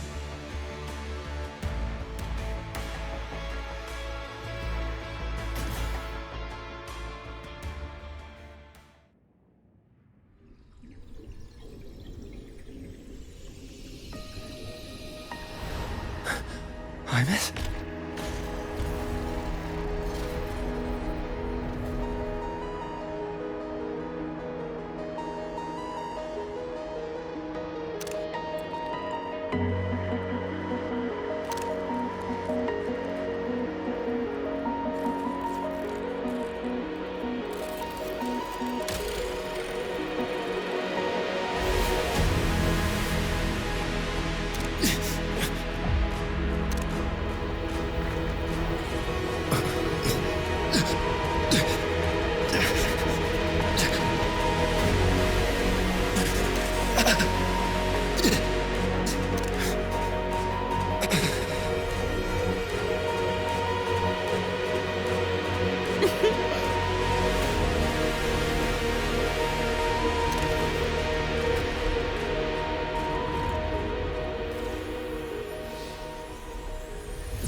The light of the origin point.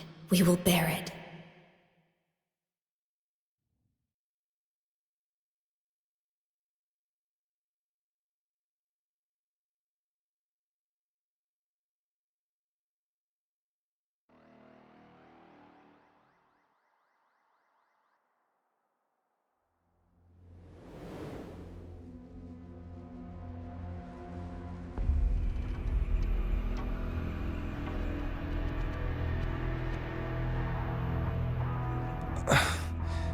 Am I back at the academy?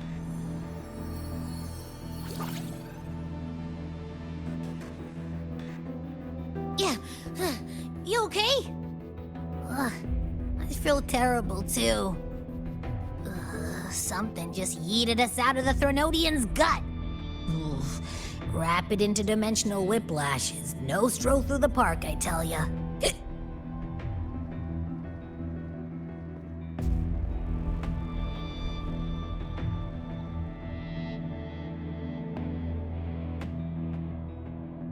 The Exostrider isn't here. Uh-huh. The big guy's still stuck inside the Thenodian. Did you see that freaky black hand that popped up in the cockpit? The whole dimension freaked out, like it was trying to spit us out. Next second, the void matter had flushed us out here. I saw Navora in the flashes. It's the Fraxidus. Has to be. Everyone was standing right here. This is where void matter began to contaminate the sky.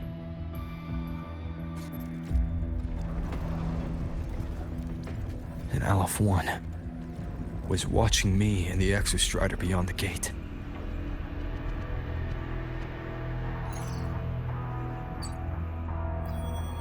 Mentor, finally got a hold of your signal. We lost contact for an entire day. Everyone's been worried. An entire day.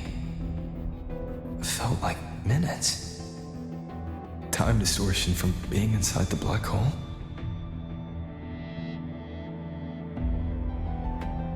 Mornier, I'm fine. We had an incident. The Exostrider is still inside void space beyond the gate. And now, even the Academy inside the void matter barriers is getting hit by void storms. What happened while I was gone? After you went in, the data transmission was perfect. We were celebrating. But not long after, void storms began to erupt even inside the Academy.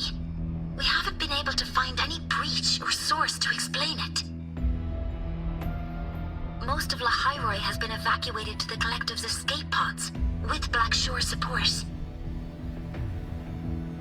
Those who remain are gathered here at the Institute.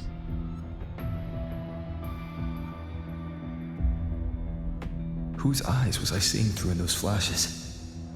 If they're the cause of the Thenodian's breach, could they be a harbinger? Like in Renacita? In that moment, that shell, she had the same look in her eyes as the real Aemeath.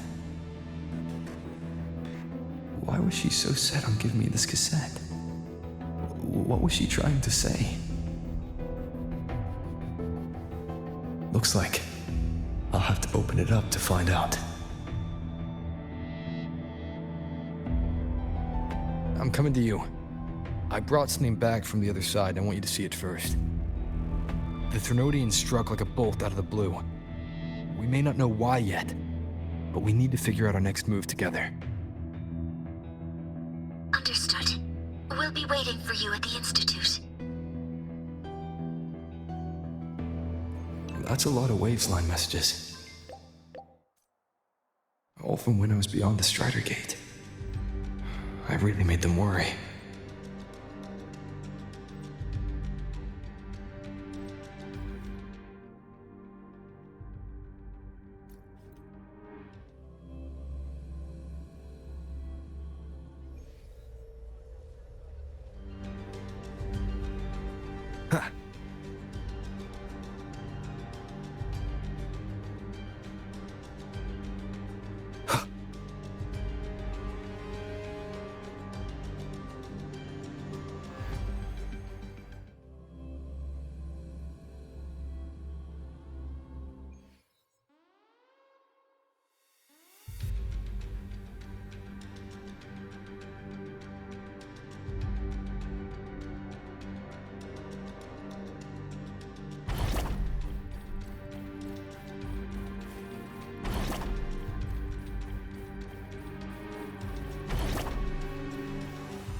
The Soliskin have swept the area. None remain in Bjartar Woods. Someone just posted a call for help on the campus's Wavesline group chat. I'll go back to run a final check later.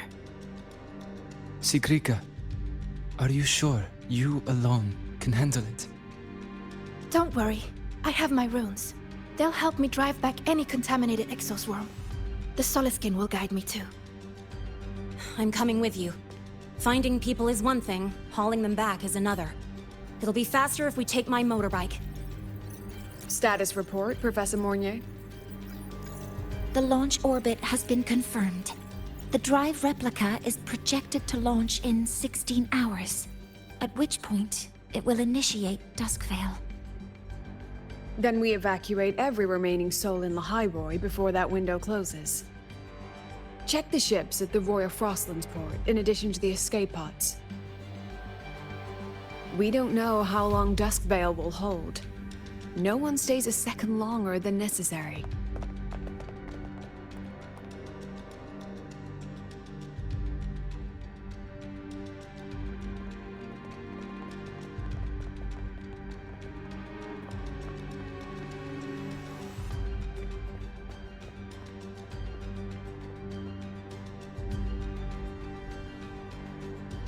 The Exostrider.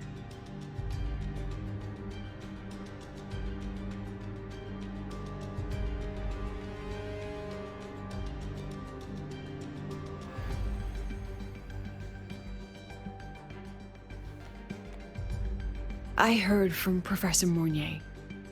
You went dark for a full day. We thought we'd lost you to void space. Activating the Exostrider before it was fully self-regenerated was a massive gamble. We all knew the stakes. We hoped for the best, and of course we prepared for the worst. You're alive. That alone is good news for all of us. No time to kick yourself now. I've got a mountain of work waiting for you, Rover.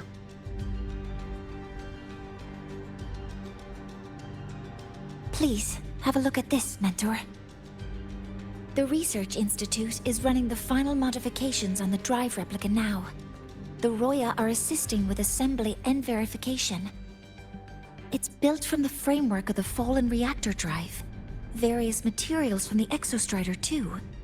It's everything Lahai-Roi has been working toward. This man-made heart is our final legacy for Solaris. In 16 hours, we launch it into the canopy above Lahai-Roi. Once evacuation is complete, it will activate, transforming the canopy into Duskvale. It'll contain the spread of void matter. We only finished it because of the data you sent back from beyond the Strider Gate. See? Not a total loss after all.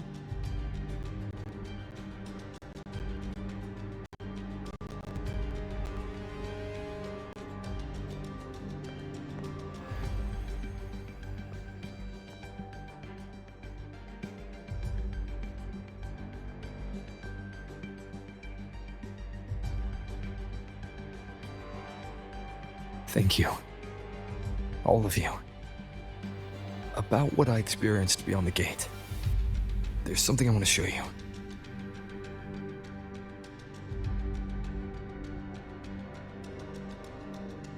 I don't think she gave me this cassette for no reason. Whether it's her shell, or Aemeath herself, she was trying to tell us something. A cassette retrieved from within the Threnodian. Huh. Now that is intriguing. Professor Mornier, is the analyzer in the cassette depository still operational? We can head there now.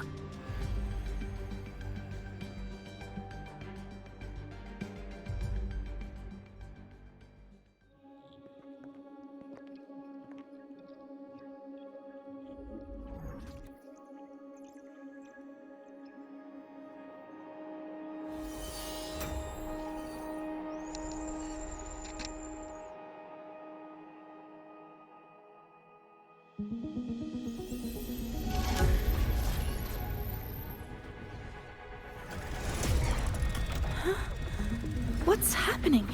Why are all the cassettes rewinding?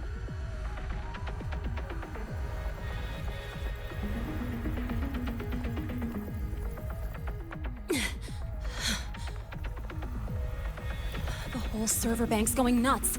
Every screen is flickering. Oh. The data volume is far beyond the cassette's capacity. It's as if thousands of people left their records in it.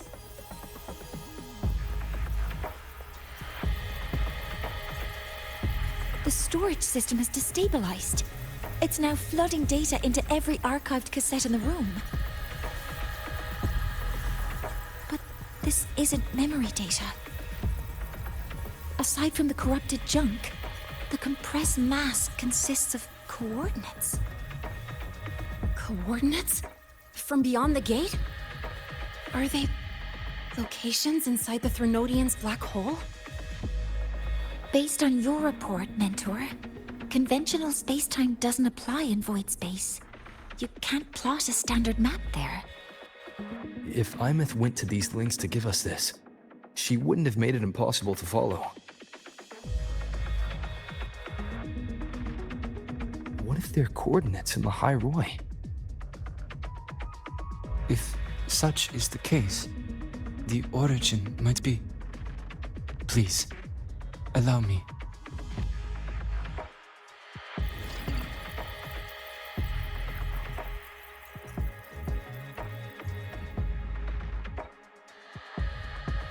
A uniform format these coordinates share. I have verified 150 points using Sundermere as the origin. Each one aligns with a site of Royan runes etched upon stone, just as you beheld within Solasylum. Forged by the Exostrider, these patterns are. Void storms do not affect them. We have only glimpsed fragments of their meaning through the lens of Solasylum.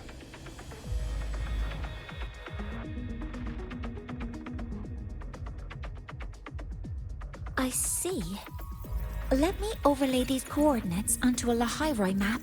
It should make things clearer for us.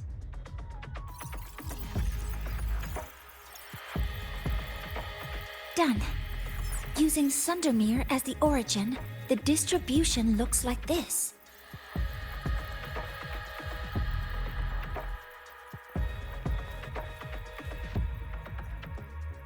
Everything matches. I'm spotting every Royan rune site in Bjortewoods on this map. But what about the other coordinates? Wait, I know that spot. That's where the Void Storm hit at the start of all this.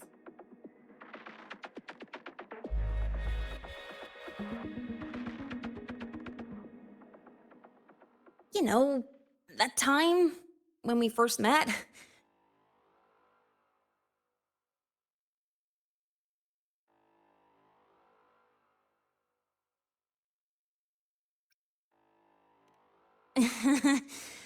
Sorry. Anyway, back to business. Void storms. If we reverse match the coordinates by transcription order... Then Royan runes could be marking every spot a Void Storm has ever hit.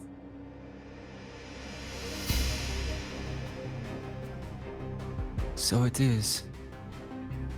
We Roya have observed something similar, but never perceived it as a universal law.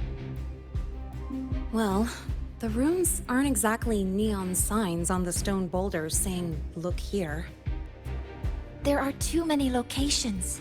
With the personnel we have left and the autonomous bots... Leave the manpower to me. You want to bring people back from the escape pods? Precisely. With Void Storm spreading, sending people back out to find hidden runes is too dangerous. Any venture into the unknown carries risk. Studying the Threnodian was a risk. Playing chess with the Fraxidus was a risk. And piloting the Exostrider through the Strider Gate was certainly a risk. But where there is a sliver of hope, The Space Trek Collective will always find people willing to bet on it.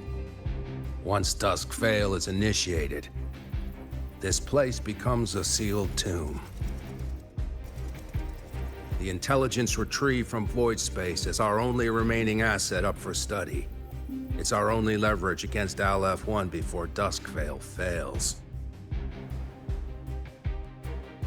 We have the capability, the responsibility, and the will to secure this void space data. Face the unknown and we may lose much. Flee from it, and we lose everything. Then leave Bjorta Woods to me. It's the most heavily contaminated area. If this is because of what happened to the Exostrider,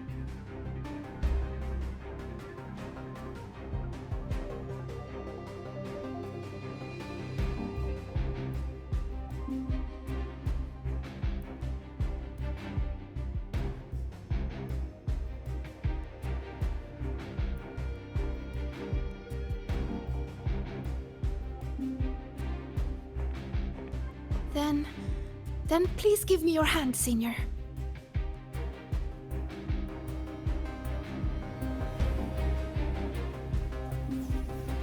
Use this. It will guide you to other Royan runes.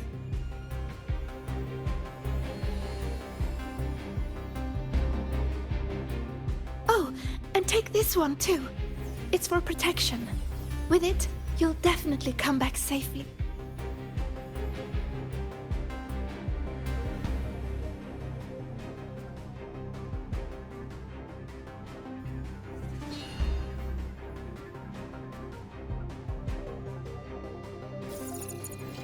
Clock starts now. Recover all Royan runes before Dusk Vale gets initiated.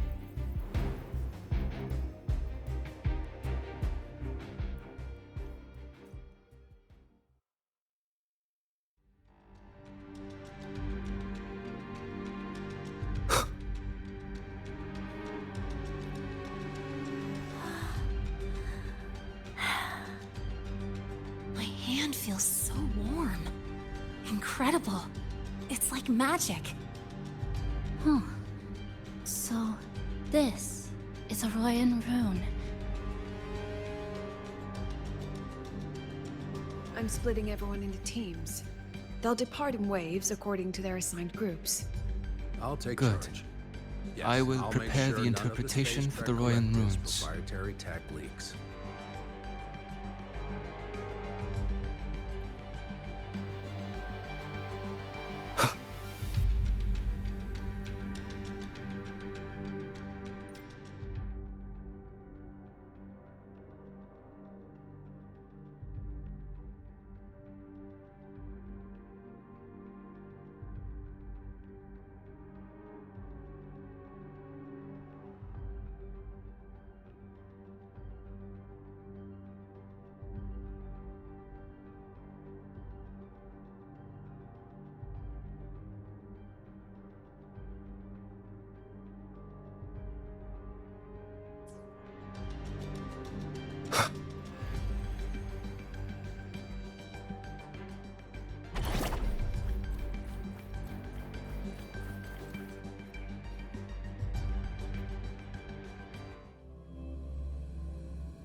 According to the map, the first one should be around here.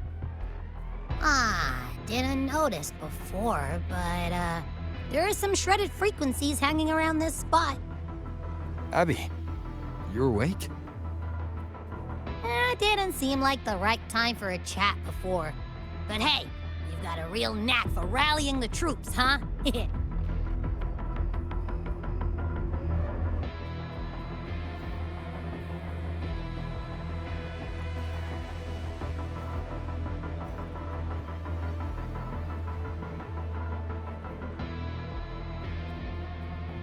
rune's responding.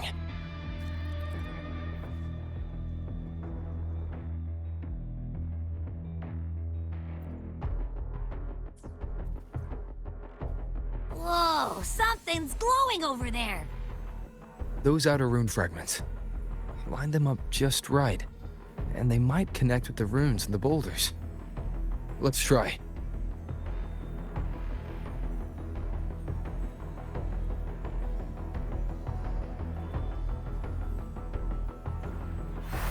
Jackpot! We actually found one! Good. I'll send it to the Shaper and the others for a look.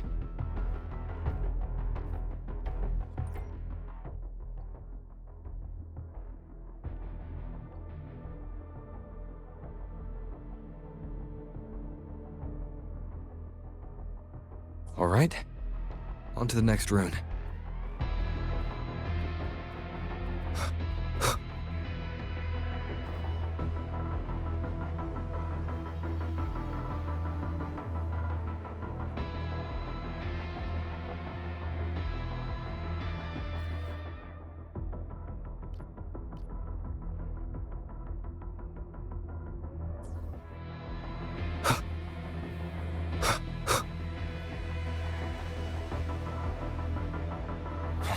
Same as before.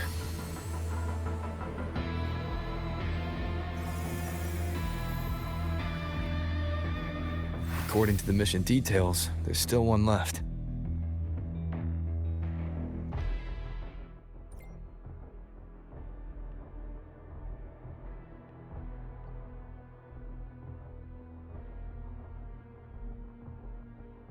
We're blazing through these runes. Yeah. Teamwork makes the dream work, huh? Right. I hope Sagrika's having the same luck. So while you were searching, I tried tuning into each rune's frequency. Each trace felt different. They're definitely real, but whatever's left behind is way too faint. Can't really feel what it is.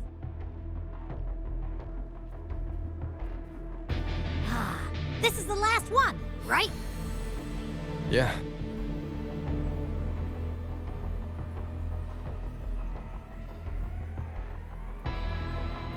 All done. I'll send it to Lucilla and head back.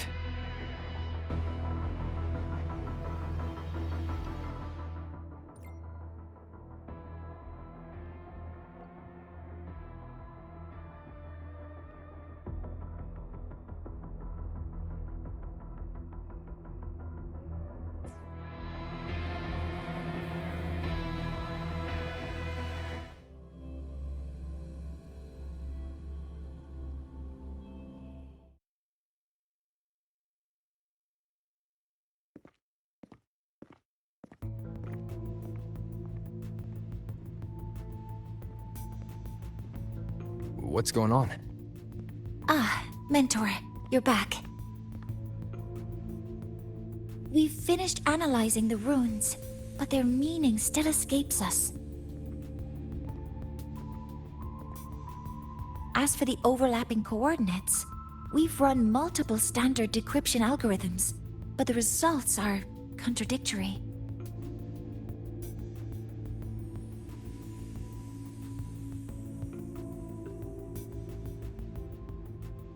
I'm no rune expert. But we have one here, don't we? She resonates with them. Who? Wait. Me?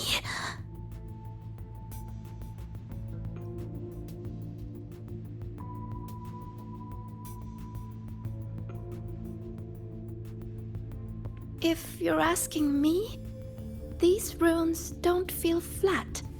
They feel spherical. about this big.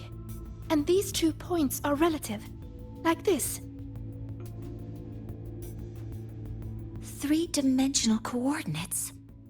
Orthographic projection. If we take the reactor drive's light data from the database as a depth layer and reconstruct it,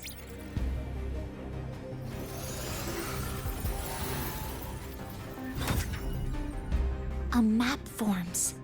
The Royan ruins are conveying a spherical map.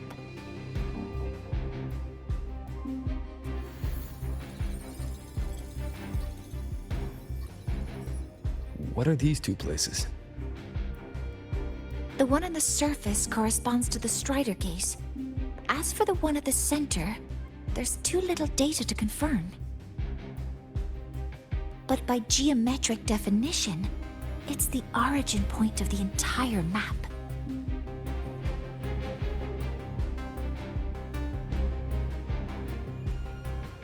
The Exostrider.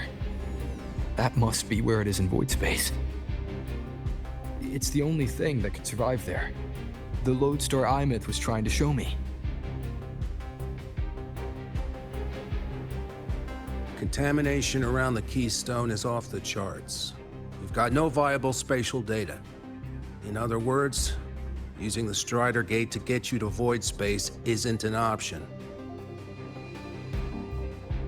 I remember Lucilla mentioning a sealed rift in the Dimmer Plains. Yeah, right. Once Hiyuki from the Special Response Force breaks the seal, that could serve as a new entry point. But without the Exostrider, are you suggesting crossing the Strider Gate and searching for it yourself?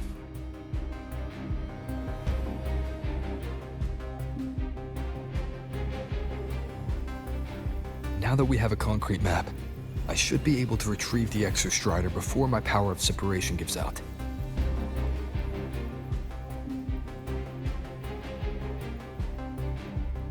A compelling proposal. Hard to refuse. But don't forget the Exostrider is currently out of power. Finding it is one thing. Extracting it is another.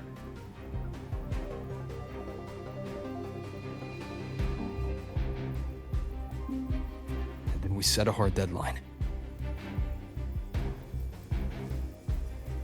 If I can transmit the Exostrider's coordinates to you before Duskville initiates, then tell me you'll consider entrusting the drive replica to us. Consider, huh? So you're handing the choice to us?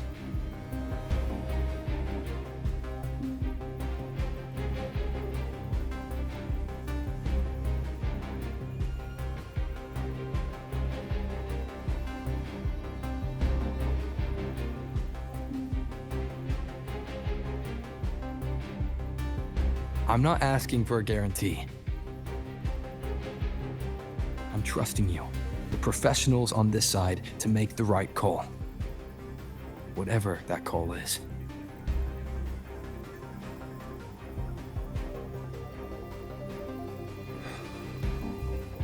The Exostrider's value justifies the risk. I agree to your proposal.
Here, this is the Deemer Plains map, updated with the latest intel. Be mindful of the contamination. It's not just the exoswarm or local life forms being affected. It's sealing off the terrain itself. That said, where there's a will, there's a workaround. Hiyuki found one, though took her some time. That Miko. Yes, she's been investigating the Deemer Plains in secret. You'll meet her there. She also asked me to tell you that she's run into the Fraxidus there, including the missing girl, Denia.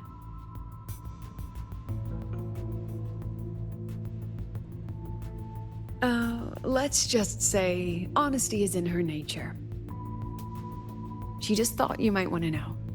Perhaps her way of showing she has no hidden agenda. Noted. I'll be leaving then.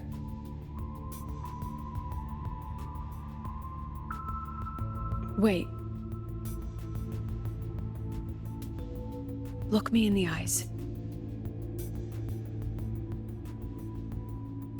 Relax. It's my forte. You've seen it before.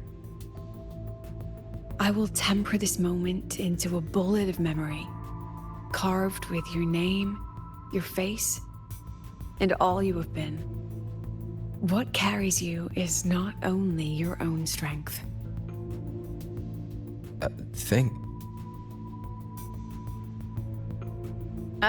Save that for when you come back.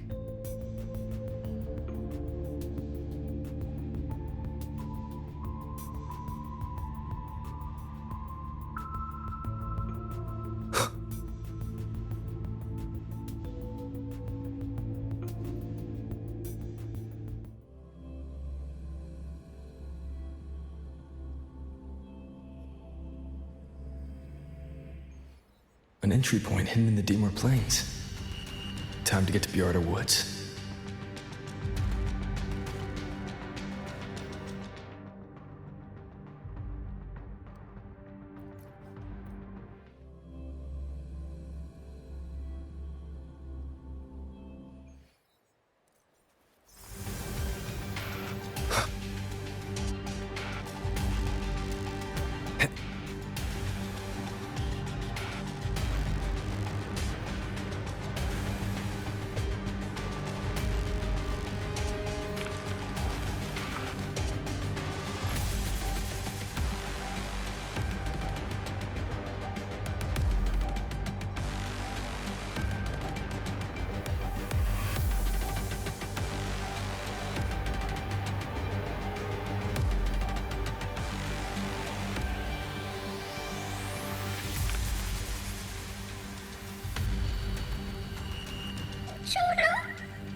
It's already been totally contaminated by void matter. It might be worse than I thought the lower I go. But the frost seems to be slowing the spread. That frequency, it feels like Hiyuki's.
void matter contamination is bad. It's not looking good for the Solaskin.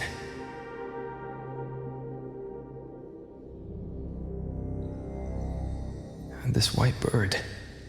Did Hiyuki leave it here?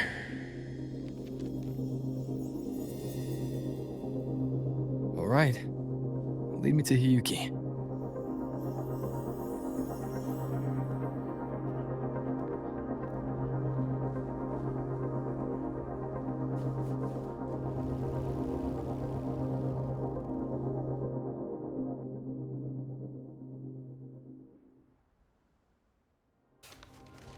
Where is it leading me?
She hasn't gone far.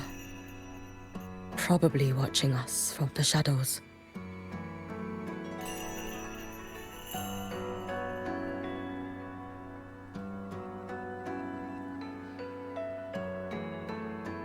She seemed like her grip is slipping. She was already like this when I last encountered her, shortly before the void matter surge.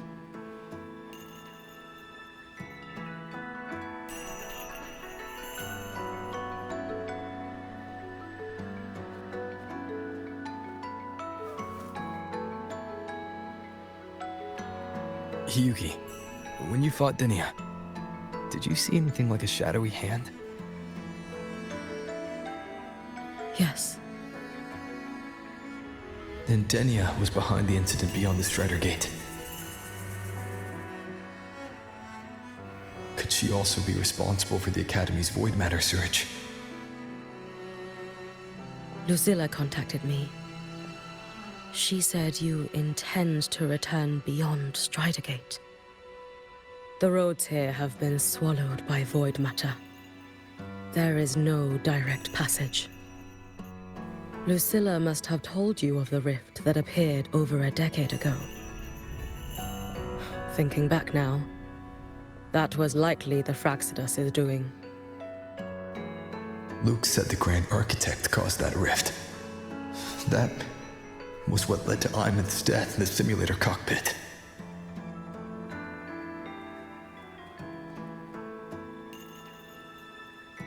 If they used a Thenodian frequency extracted from here to influence Denia, then the Space Trek Collective was already infiltrated from the beginning. The Thenodian surge now could be their attempt to force the girl to master that power.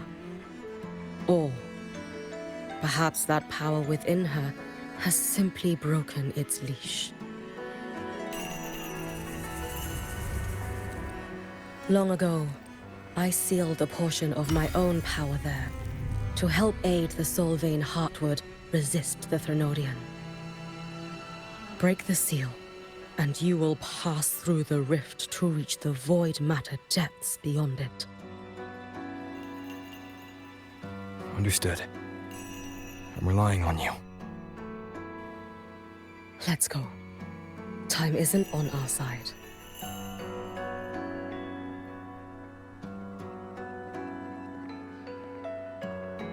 Savior, who has always walked with victory. This time, have you come to save Lahai-Roi?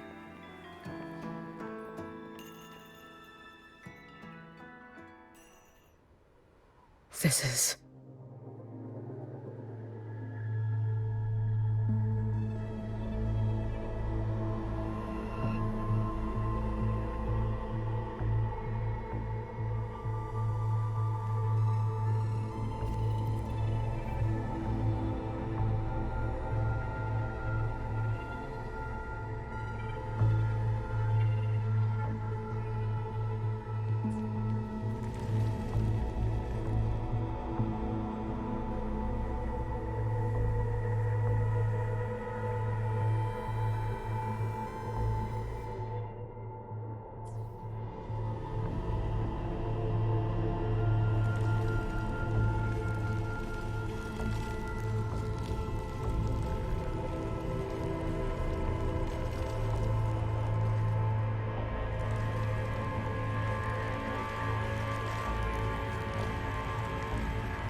This is...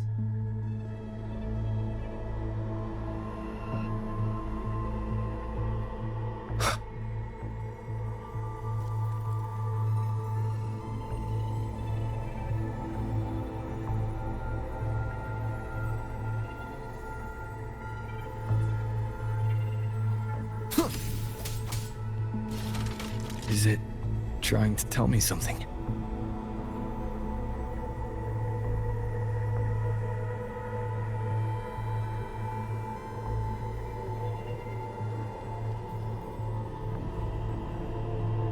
Aleph 1 seems to hold little interest in anything besides humans. Most of the structures it devoured have drifted here.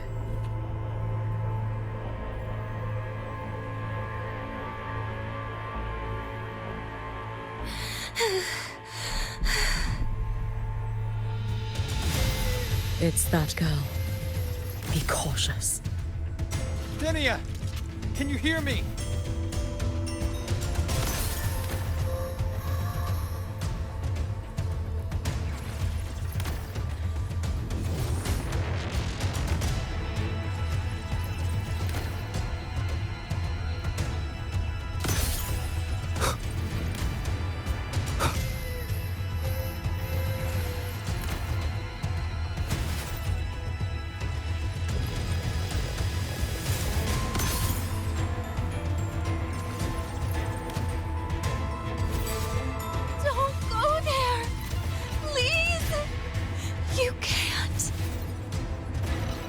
Watch out.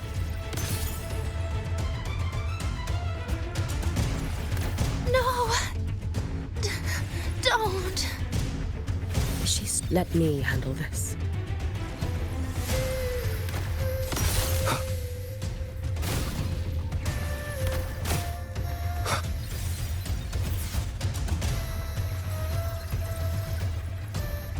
It's fine.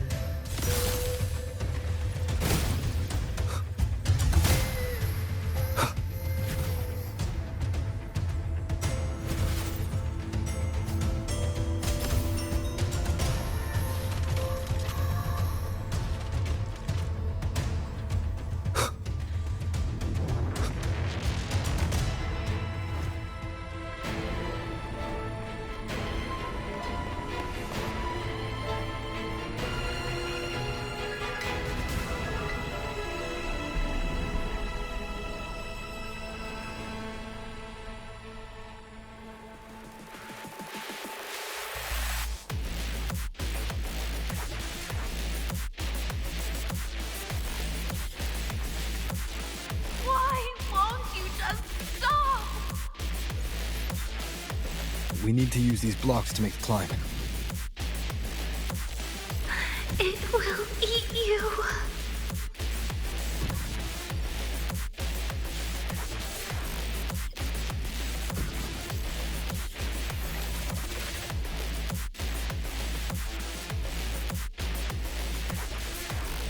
Why won't you just stop? We need to use these blocks to make the climb. It will eat you.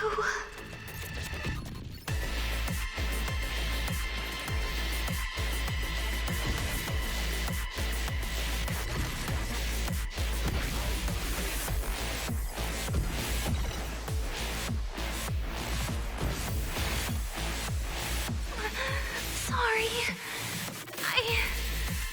You really shouldn't go.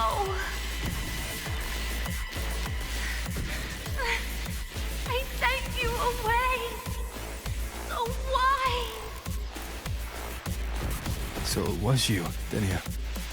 The one who pushed me out of void space.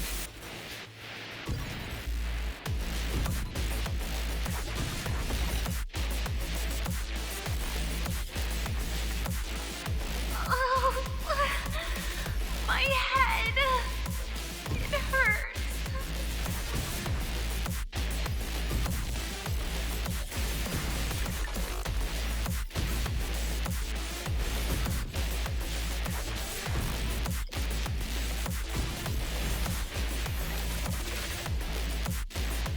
No. Playtime is over.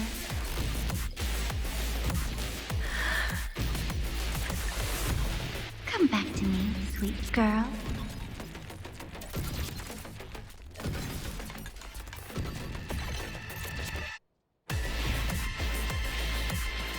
No. Please. Don't eat me.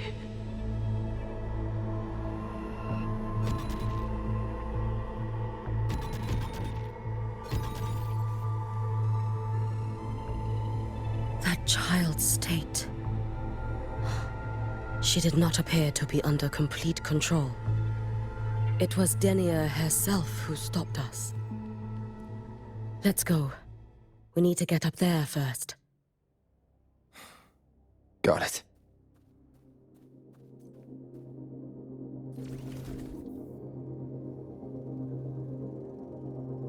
Have you been watching over Denia here?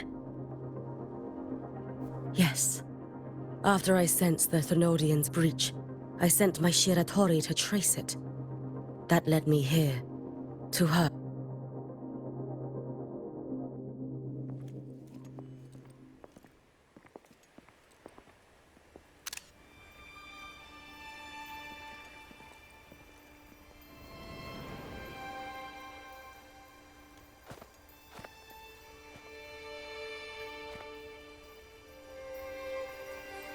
Wait here. This seal is wrought from the future's tithe. To put it simply, I drew upon countless versions of my future self and anchored them here to suppress the void matter. To break the seal is to reclaim those futures. That task is mine alone. I understand. I'll leave it to you. There is one thing. With Aleph 1 active, I may not be able to restore the seal once it is broken. You choose the most perilous path at the most perilous time.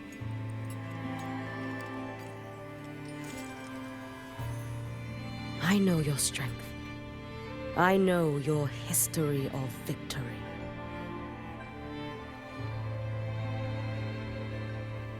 To take such a risk?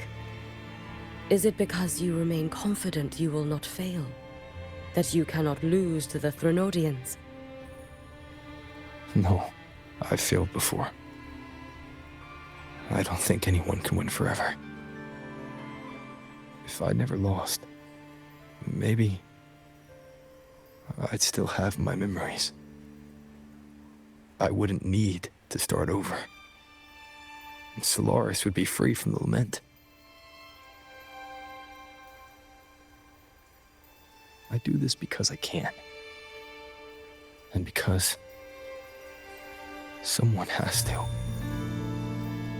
And what if you fail?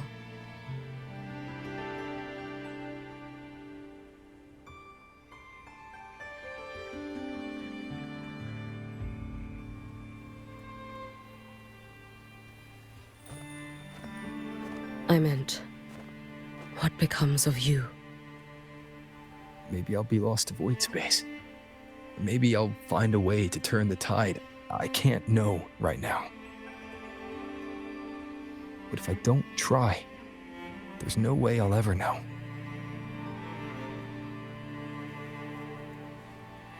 What makes me scared isn't coming up short.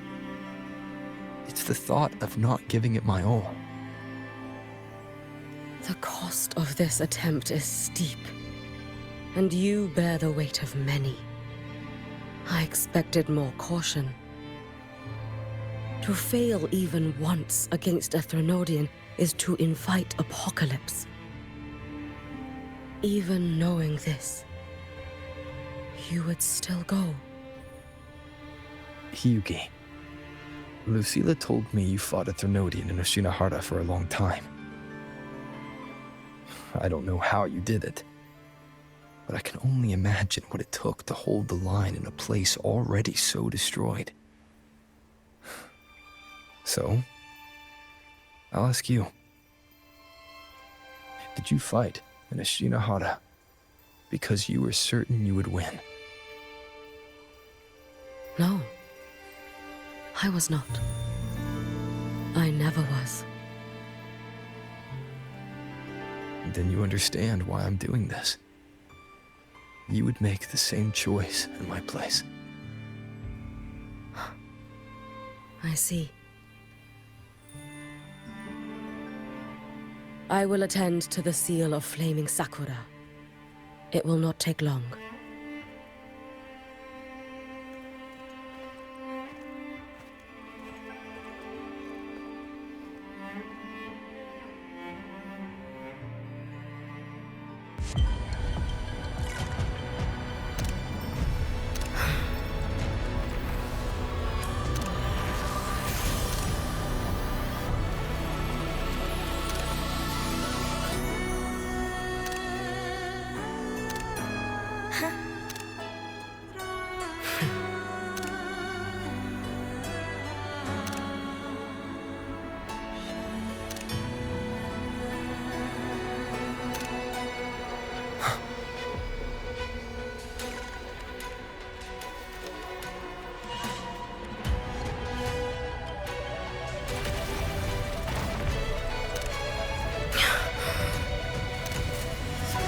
The Dark Tide.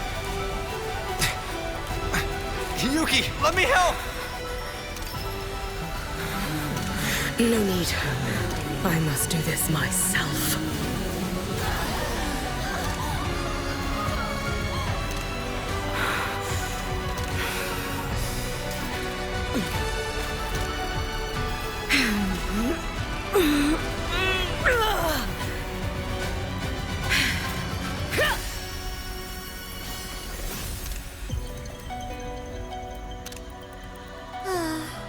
Why not choose the easier future?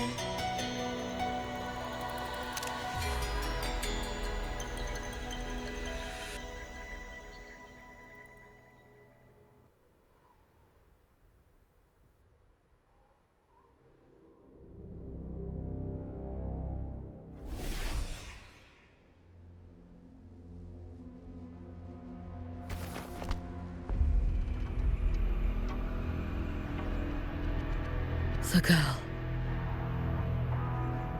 Oh, it's been a while, Miko of Flaming Sakura. And you as well, Rover. I burned my future as a Threnodian resonator. Your plan holds no meaning now. Every step in our dance has its purpose, Lady Miko. Our paths have crossed often, but in my design, this is our true introduction to each other.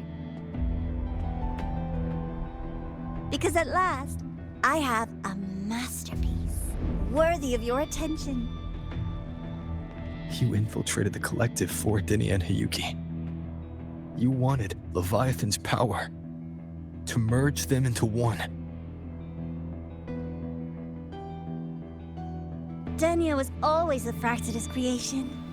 She's honored to be used as intended. A creation? The Mia disappointment made me think.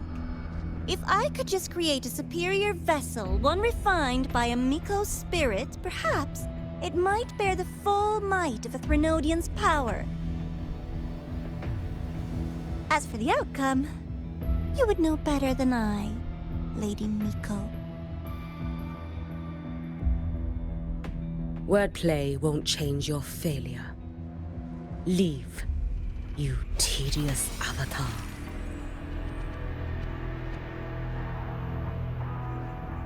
Failure? No. Listen, you two. I'm just showing Solaris another possibility. If we made one Denia, we can make another. And another. Until we hold a complete obedient Threnodian resonator in our hands. Your own borrowed future showed you that. A true Threnodian resonator will exist.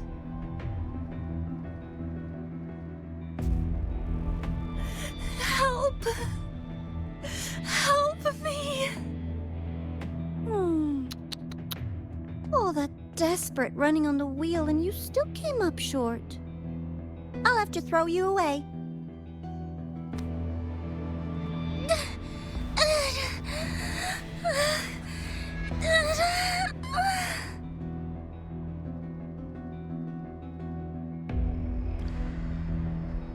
She can deny it all she likes, but the void in her heart is the same as Aleph One's.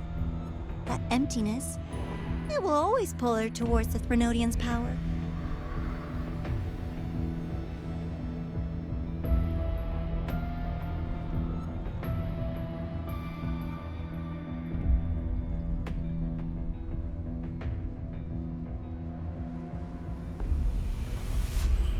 Chase her if you must. You do so love playing the savior, Rover. As for this avatar, I'll spare you the trouble.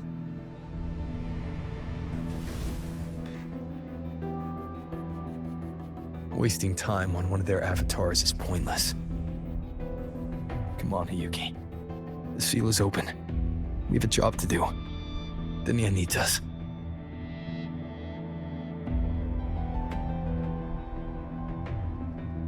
If you wish, I can tell you about my history with the Fractidus. But of course, Denia is the more pressing matter. It's not hard to guess. The Grand Architect wanted your power as the Miko of Flame and Sakura, didn't they? But like you said, you burned that one future as a Threnodian resonator. You can be done with them.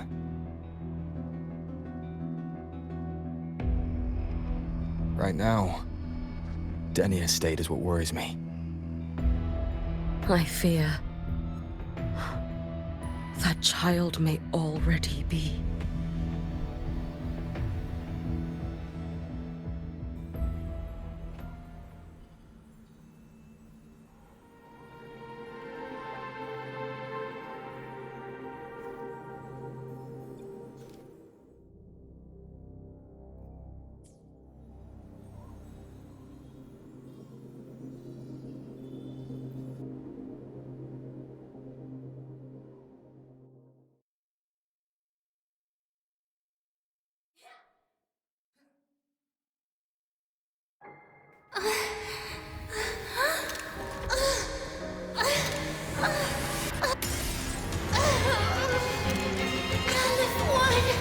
I curse you!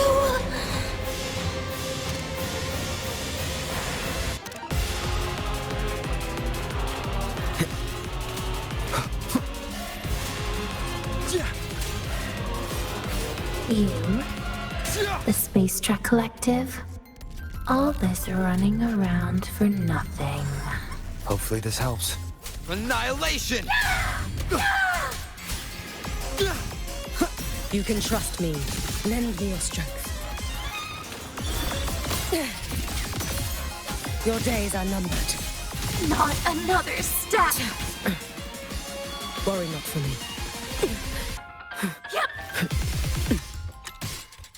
Be cautious. Stand back. Bad timing. Hopefully this helps. Seriously, just call it The quits. wicked will face judgment!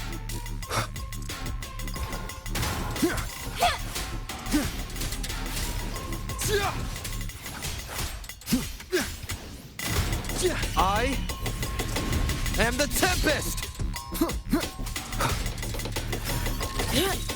Lend me your strength. You should have run.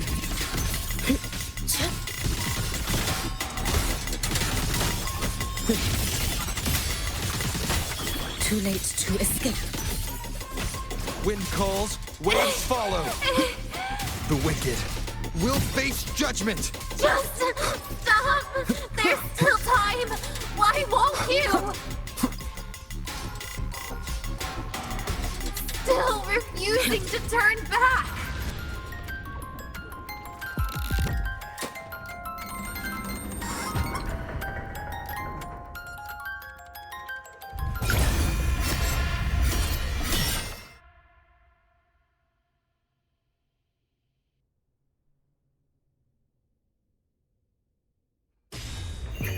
May the Sakura incinerate. Burn this self away. Lend me your strength.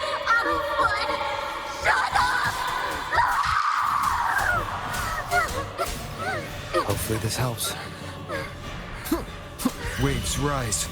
Judgment strikes!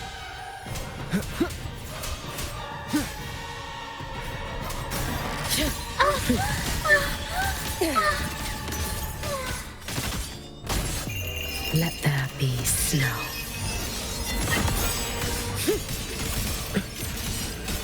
Brittle snow. Fading blue. Waning moon. Follow my moves if you can.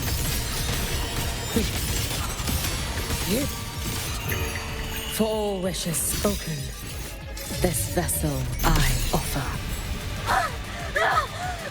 This is all pointless!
Go inside. Rest now. Do not worry. The void matter frequency within her has weakened. She will recover.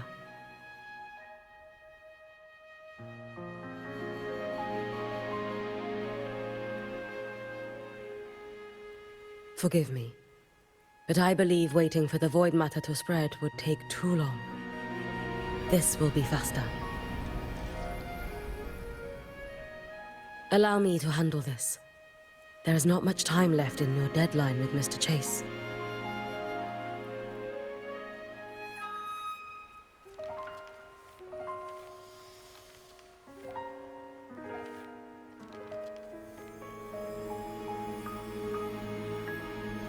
My Shiratori can guide you through void matter, but the concentrations here go beyond its strength. So I will draw upon a future where I learned to fully channel its power. It will protect you and help you find the path you seek.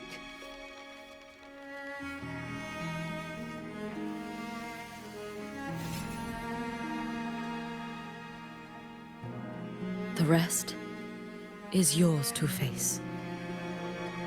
Thank you, Hiyuki.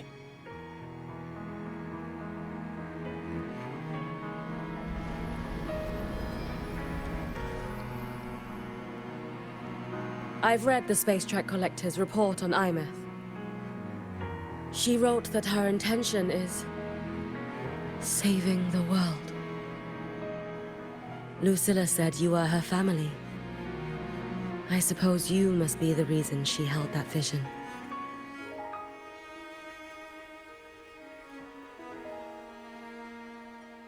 Do you regret it? Leading her to the Savior's path? To a life of pain and struggle? One must walk this path alone in order to protect.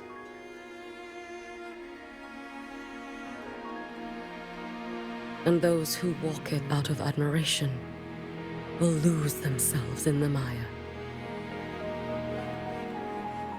No, Hiyuki. I don't seek Aemeath to confess my regrets. I want to find her, so I can tell her. I hope to make you proud. I hope I haven't let you down. I've always been proud of her. She chose to walk this path with me. So, I know I'm not alone. Should I ever fail, I know there will be someone who'll continue to protect Solaris. With your extraordinary strength, that is indeed possible.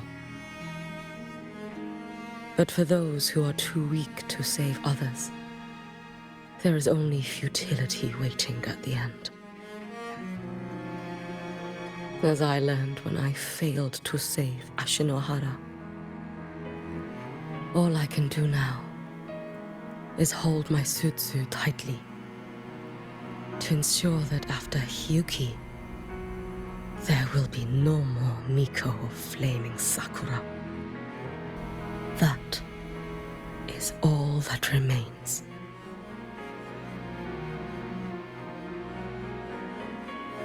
From Lahai-Roi to the distant lands of Jinzhou and Renesida, people rise up to fight the Thenodians. I've been a part of that fight. But to pretend I'm the only reason they're standing, that everything fails if I do, that's arrogance. It's an insult to everyone else choosing to stand their ground.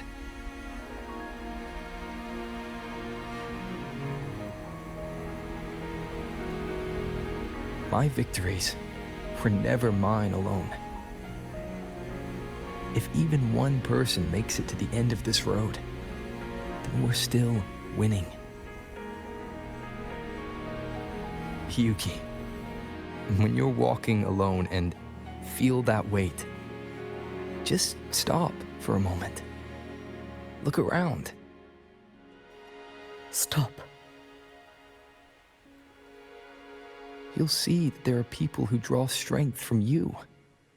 People out there who are proud of you. And when you finally reach the end of your journey, you'll know it was never futile.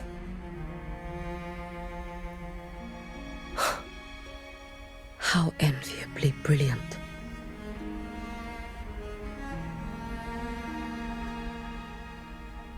It is nothing. I will tell you when you return. All right. I'll be back soon. I will hold the line here until Duskvale initiates. I will wait for you. Together. With everyone.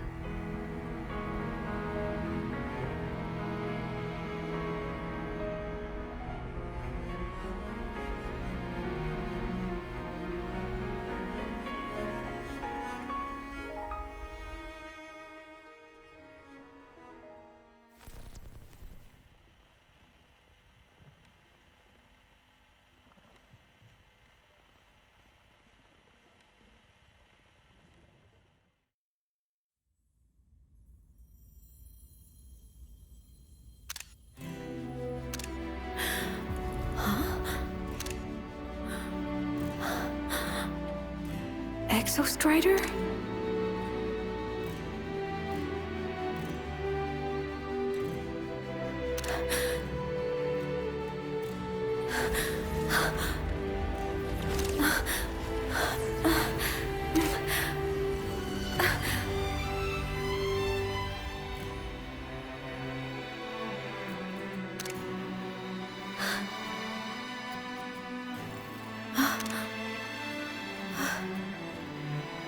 Someone consumed by void matter.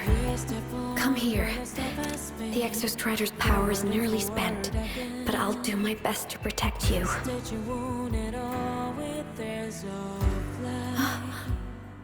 This frequency. No! Your existence is already nearly... Where am I? Did the Void Storm consume me? Am I dead? Is this void space a higher dimension? Our existence is fading.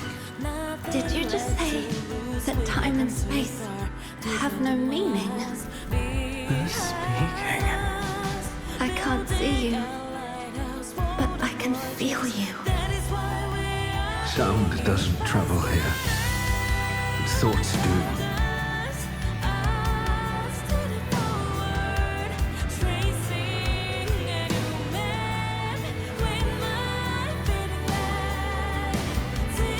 The Exostrider? Why is the Exostrider here? What happened? The light? What should we do?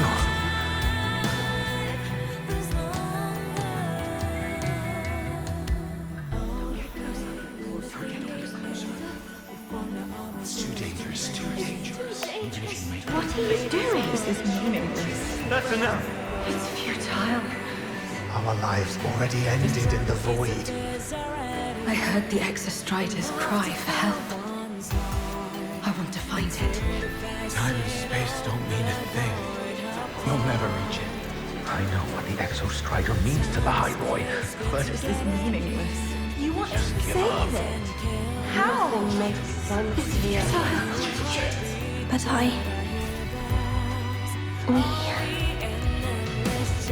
We made it to the stars to reach for the unknown, didn't we?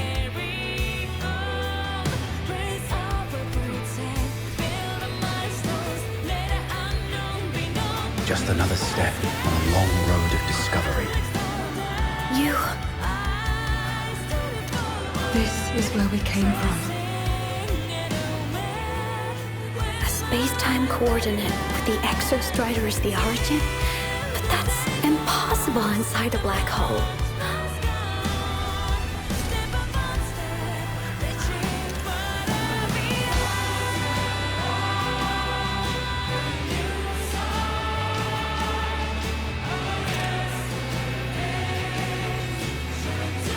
Now, we will mark the past with the future.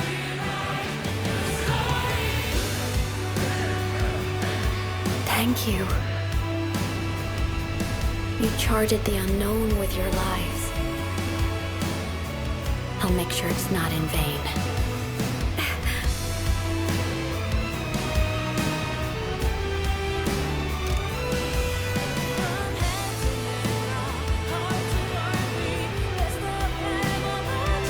The light of the origin point. We will bear it.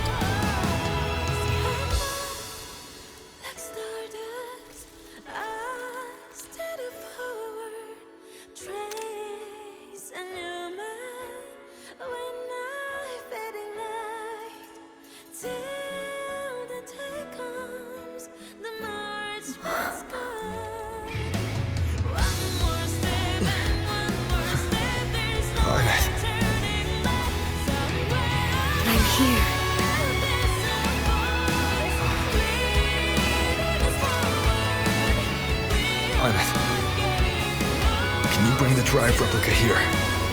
It's the heart they built for the Exostrider. Don't worry. This time, we'll save the world together. Okay.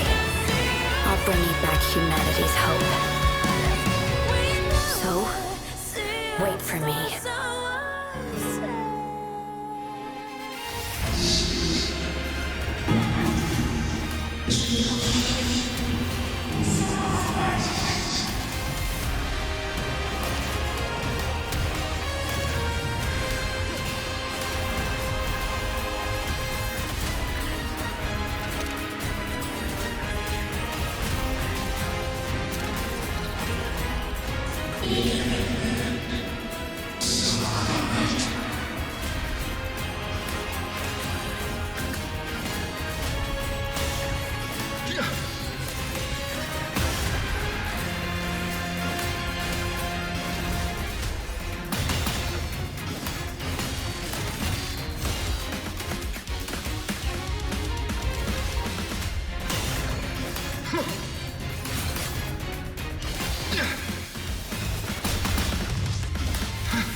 The Exostrider's frequency is decaying.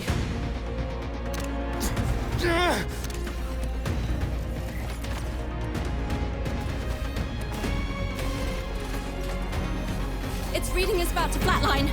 Status on the drive replica. Almost ready. We just need the calibration data now.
Ascension complete.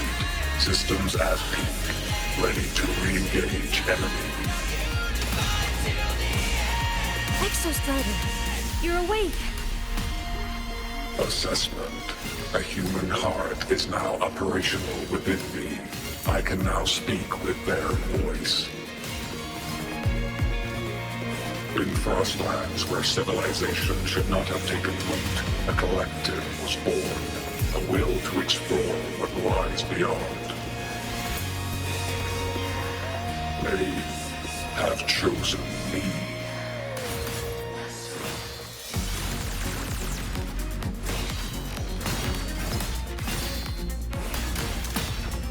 Gravity module. Disintegrate.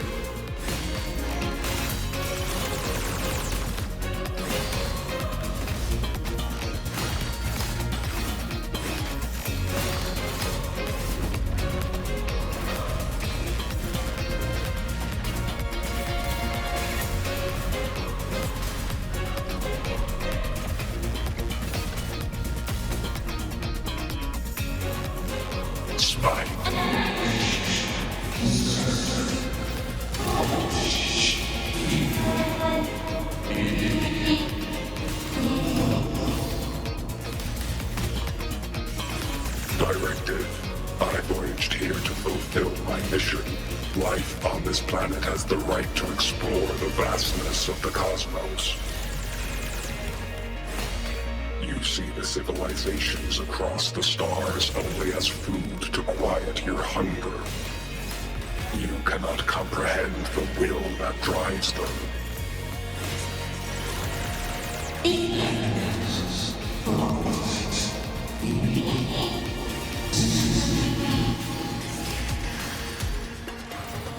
Opinion.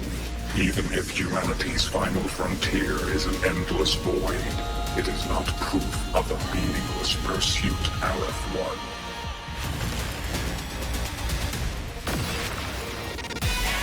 Engage.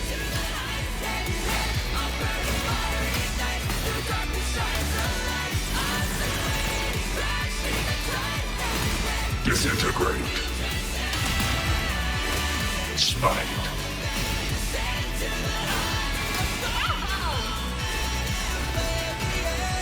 Overkill.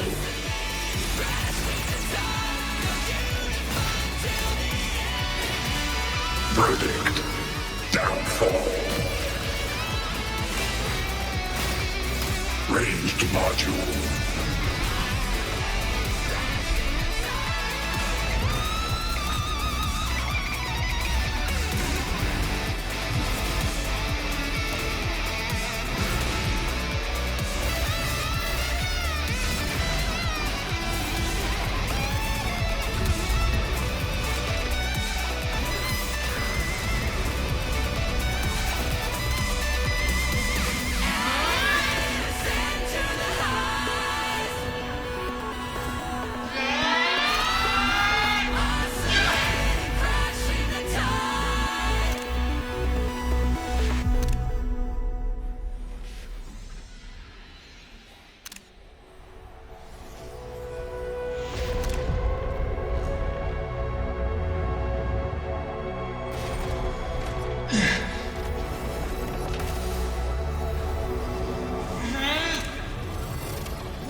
Confirmation.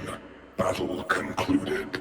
Void matter responses within this sector have dissipated.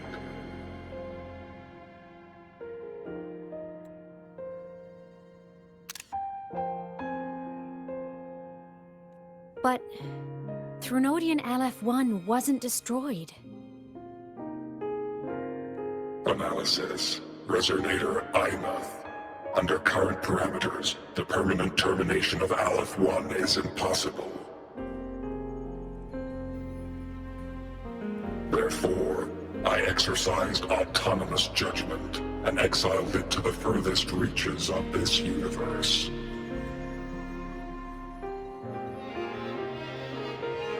Request. Arbiter. Permission to remain. Before your final judgment, allow me to submit a log of my experience in Lahai-Roi. Log retrieval. On multiple return transits, I was detected by Aleph-1. It pursued me, its objective to enter Solaris through the Strider Gate. It attacked. I fell. But Resonator Aemeath answered me with her power, and I was able to banish a part of Aleph-1. I should have initiated a full system seal to await repairs, but I saw countless pairs of terrified eyes. Discovery. The Roya in the Frostland stood helpless before the Threnodians' void matter calamity. I saw panic and dread. Following the protocols shared with the Sentinels, I extracted my reactor drive and encased it deep within the ice. Then I powered down to slumber.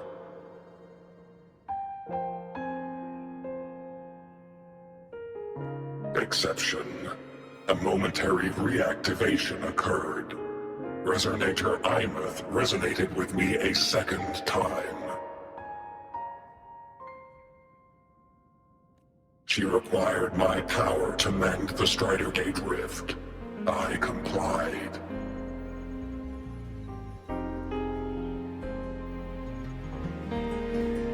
That was when I became a digital ghost. But was that the second time you resonated? Or the first?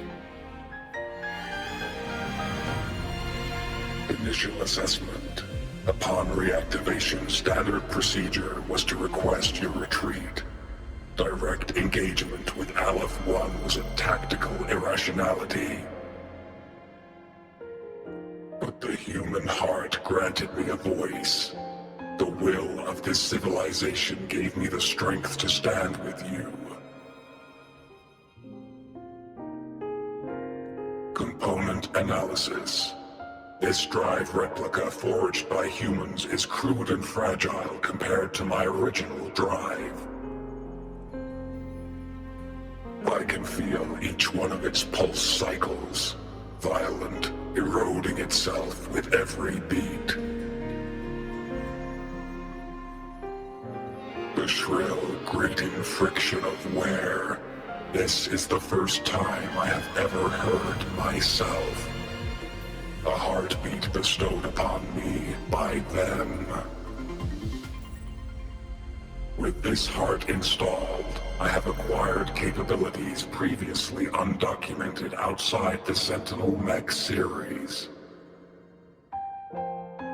Projection.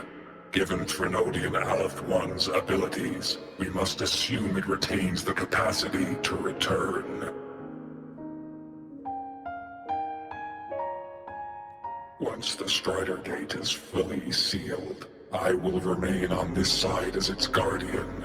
I will bar its re-entry into Solaris. Request. Arbiter, I was born from humanity's hope. Please permit me to remain here and protect them until this heart ceases to beat.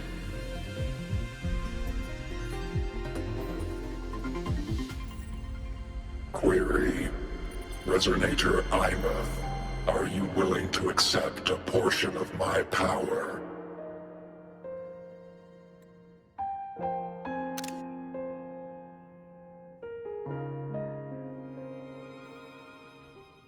When I first arrived in Lahai-Roi, your assistance allowed me to seal the Threnodian beyond the Strider Gate.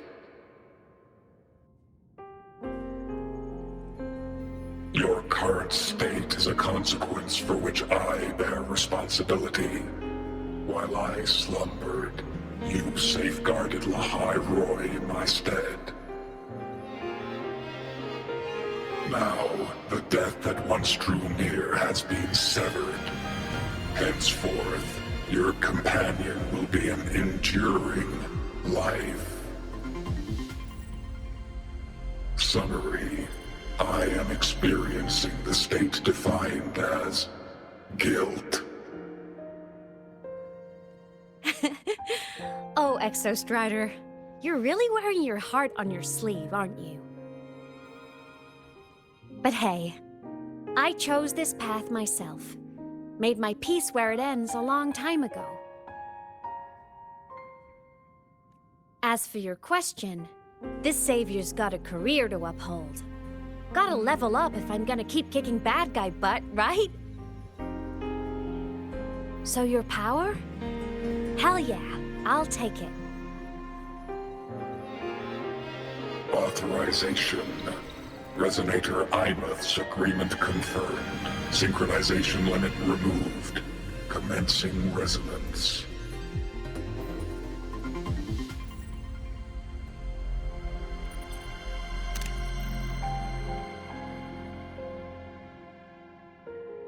Suggestion. Don't you dare feel guilty. Thank you for living up to my hopes. So, let's make our goodbye a happy one, okay? Detection. Arbiter, you have brought your cassette.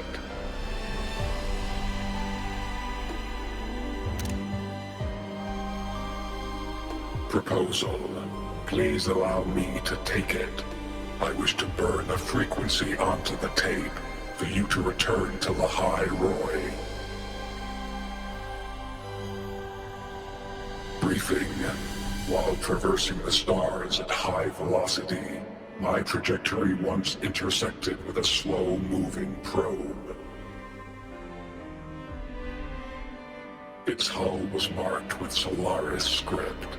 Its launch date is estimated to have occurred a long time ago. I intercepted and recorded the signal it has been continuously transmitting to Solaris. Its name is the Far Watcher. Objective. I wish to offer this recording as a gift to the people of Lahai-Roi. Status. Strider Gate closure imminent. Preparing to return the Arbiter and Resonator to Lahai-Roi. Query. One last thing, Arbiter. Will you permit me to alter my designation to bear the name Lahai-Roi?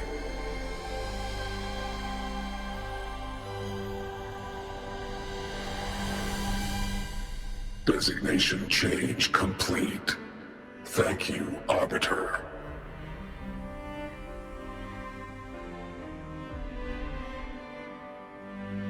Valediction.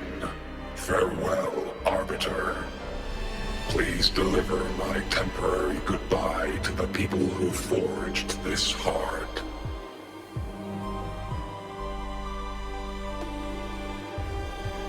Prediction. We will meet again in the boundless sea of stars.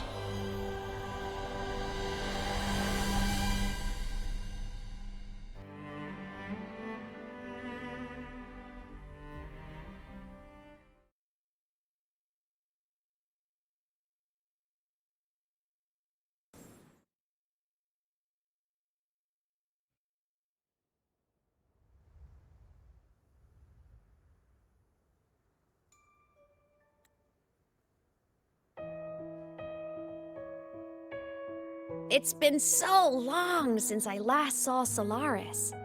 Feels weirdly nostalgic. Now that Aleph 1's been kicked to the cosmic curb, Lahai-Roi can finally breathe easy.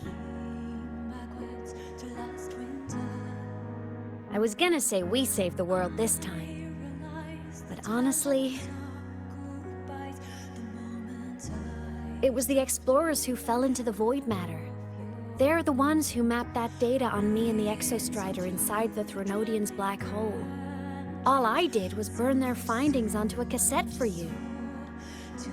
And it was the people of Lahai-Roi who decoded the cassette and forged the drive replica. That's what let the Exostrider finally cast the Thronodian out. So, This wasn't a story about heroes saving the world. It was the world saving its heroes, right? Yes. And now, we're home.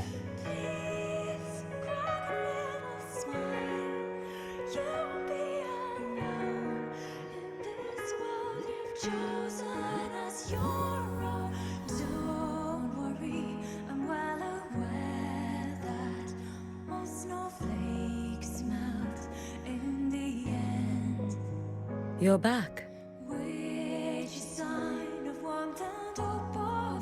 Yeah. I'm back now.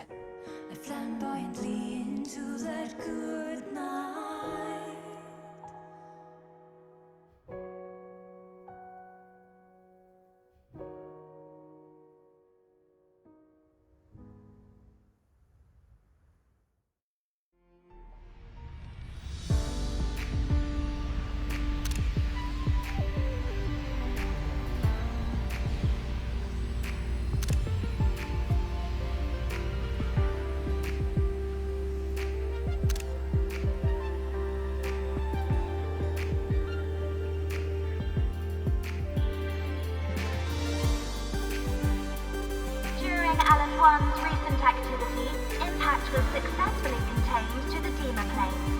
Within the planes themselves, void matter concentrations have dropped significantly across most sectors. Monitoring data from the space track collected confirms that Threnodian markers within the region of Lahai-Roi have now fallen to near zero levels. Exostrider activity has fully ceased. However, related research into its technology will continue. Mech units deployed by Startorch Academy have successfully neutralized all anomalous constructs activated by the Threnodians across Lahai-Roi. The experience gained through this mission will carry forward. In Viata Woods, the area closest to the Threnodians' attempted breach, partial structural damage has been confirmed. Overall, the situation remains well within control. As void matter levels continue to drop, the Roya will regain access to a broader and more stable range of territory.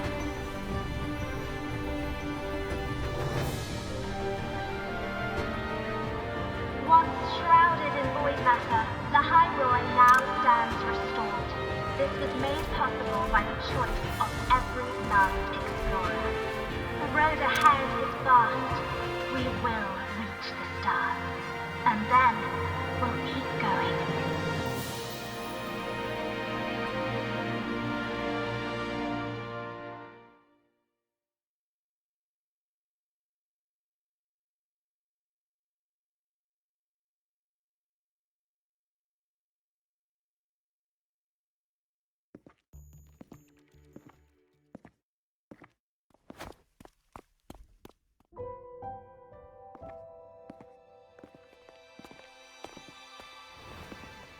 You made it!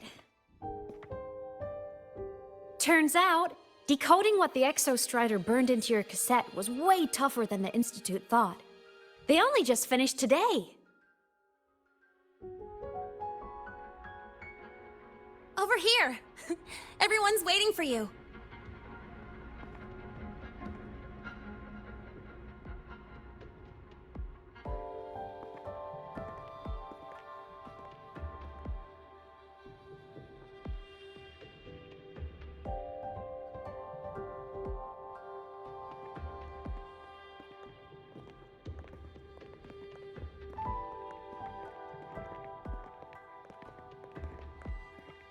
What could it possibly be? Oh, I can't wait to find out.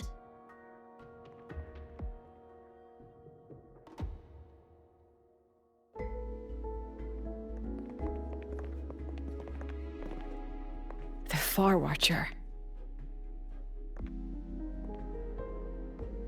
I have to admit, I was genuinely surprised when you handed me this tape and said that name. You said it was one of the 9 interstellar space probes, launched before the etheric sea engulfed Solaris. Correct. The 9 stars on the Space Trek Collective's emblem represent those probes. Ever since then, Solaris never received another signal from them. Not a single one. Until today. Professor Mornier, you may begin playback.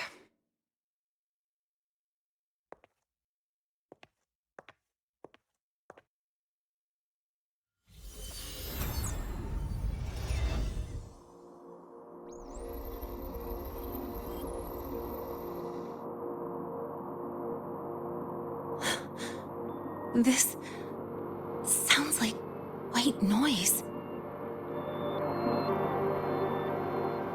Judging by the cassette's data, they're sounds the Far Watcher recorded while drifting through different galaxies.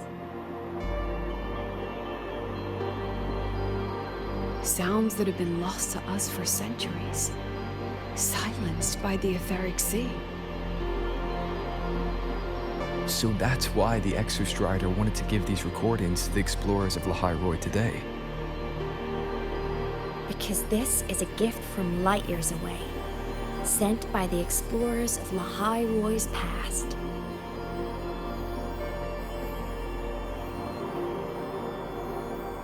Echoes from the sea of stars.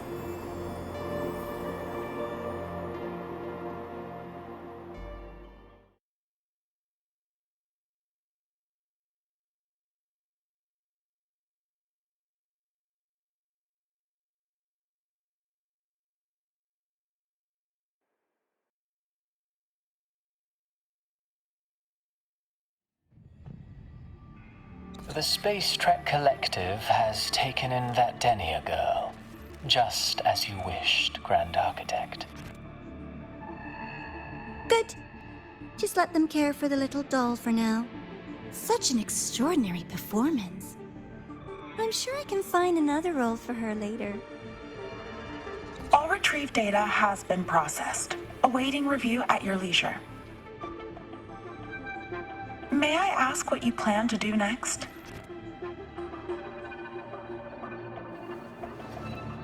Plans are progressing everywhere, it seems. I've dallied in Lahai-Roi long enough. Time to stretch my legs. Cristoforo, be a dear and run a message to Eris and the new Federation for me. Understood. Though I suspect the Vice Architect will begrudge once more your sending me to disturb their precious quiet. Oh, and will you require me to draft a prologue for your characters? No need. I'll pay for Lova a visit myself first. That will be all for now. This body tires so easily. Remember to give her a silent ending. Grand Architect, with this phase of verification complete and full production proceeding, do we still have use for that Miko? That won't be necessary. Her future as a Threnodian resonator has been taken. She no longer requires our attention. Besides, she's failed one too many times, drawn one too many futures from herself, and she still insists on walking the path of saving Ashinohara alone with no intention of stopping.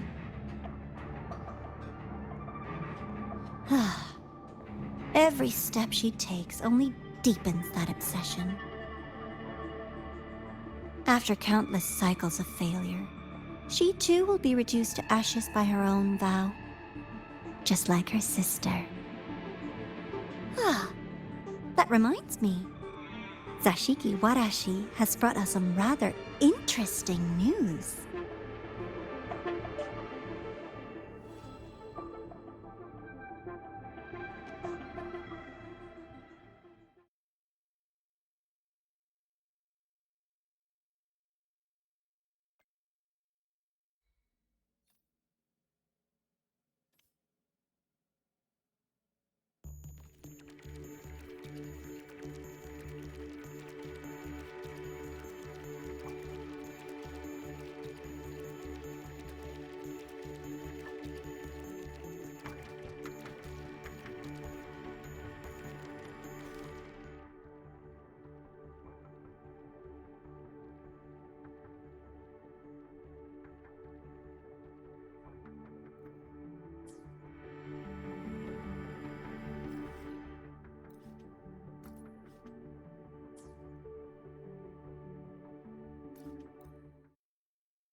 Why are you such a slave to the manual? Be bold! Just look at this paragraph. It reads like The you were Royal hallucinating refused to on- speak with me until I solved the equation they left behind.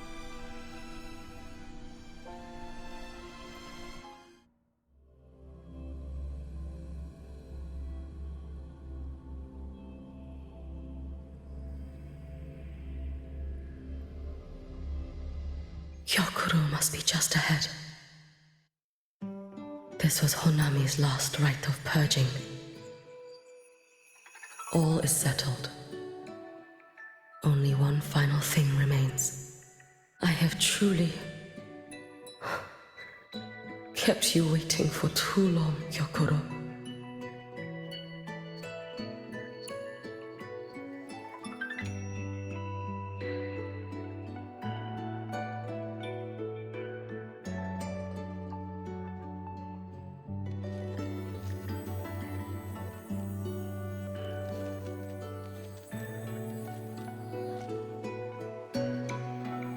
Finally came to see me.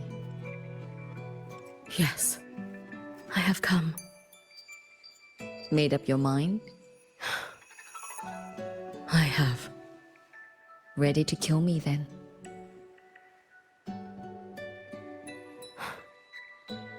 Yes. Oh, has my little Hiyuki grown so confident that she can best me without even drawing her blade? Now, don't forget who taught the Miko of Eternal Flaming Sakura. Can't show a little respect to your elder? You call what you did to me teaching, Gyokuro?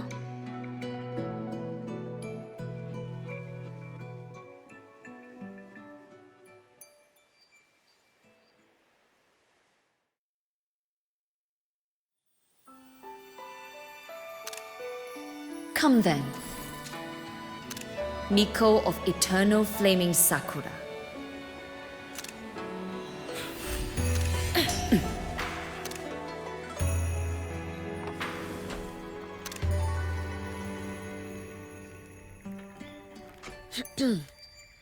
Calm yourself. A restless heart makes for unsteady hands. But I do not wish to learn this. Then what do you wish to learn?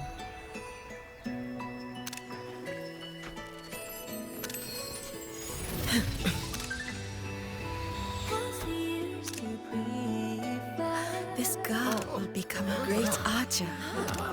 No, look at her hands. They are swordsman's hands. Not in this life. Her hands aren't ones to hold a blade. Isn't that right? Well now, you have refined your technique.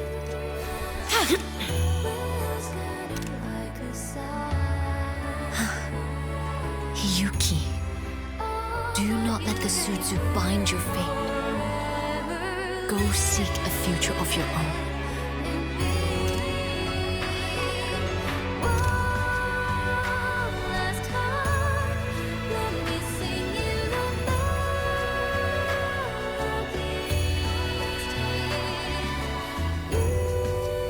Focus, Hiyuki. Survive this strike and reach your tomorrow.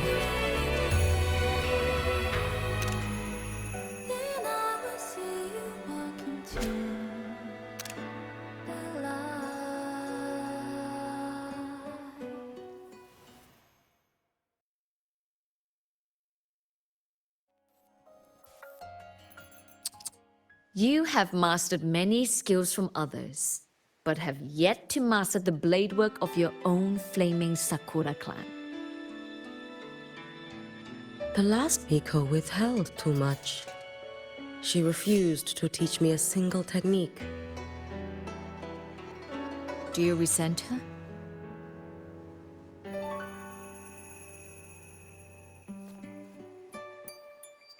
I do. Even now? Every moment.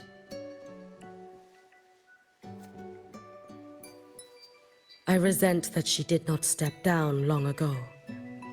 Instead, she burned every future she had. and left nothing behind, not even ashes.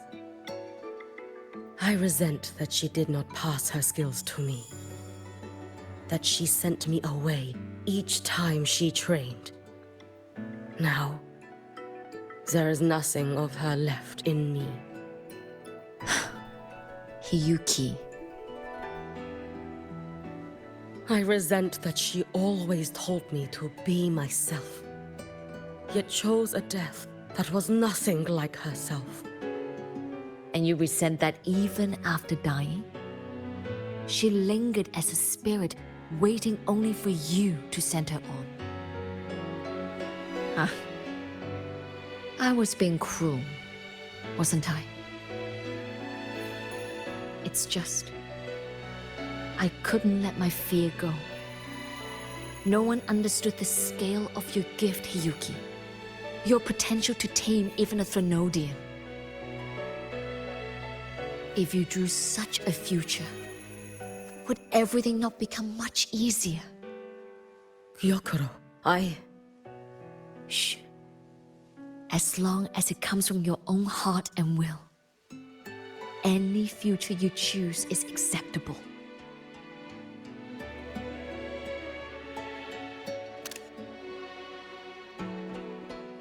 But if our little Hiyuki truly became a Threnodian resonator, well, I'd have no choice but to follow family law and send us both on our way. I have already burned that future. I accepted the Sutsu of my own will. I chose to become the Miko of Flaming Sakura. I know why you refused to teach me your swordsmanship. You never wanted there to be another Miko after you.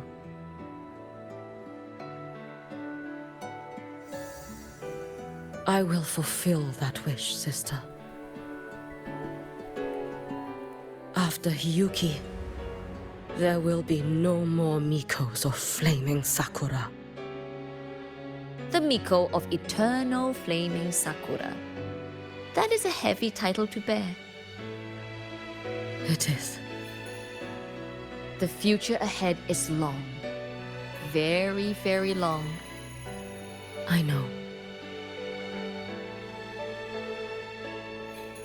Through the Sutsu, we draw strength from countless possible futures. But each time you do, you see yourself draw closer to Miko's destined end. A future burned to cinders, leaving nothing behind.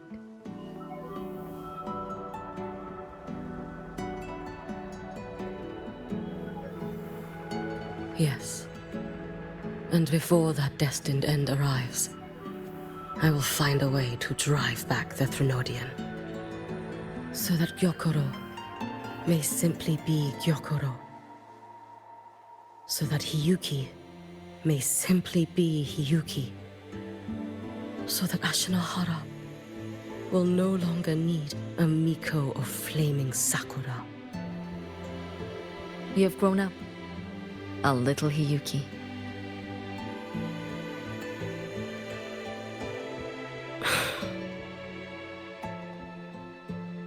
I met someone, sister.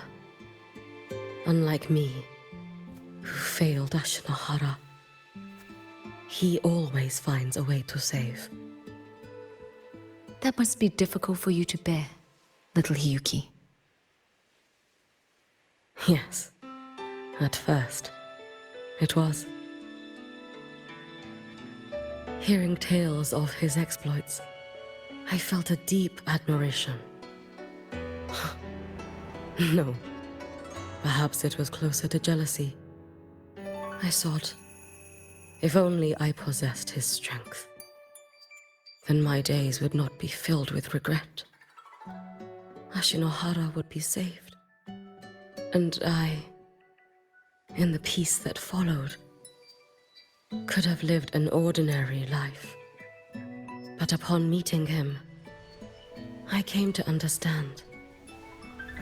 Even a great savior carries many pains and failures. And the path of a savior is walked not alone, but alongside countless others. Gyokuro. Yes? I have always admired you as the Miko of flaming Sakura. And I have always held you in the highest honor. Even if one day I am burned to ashes, because of you, because of him, because they all exist, I am never truly alone.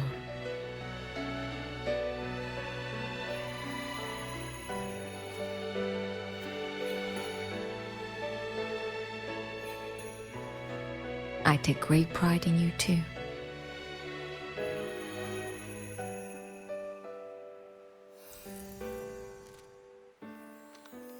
Go on, Shiratori. Fly to where your heart desires. May the day come when you, too, step into spring as freely as anyone in this world.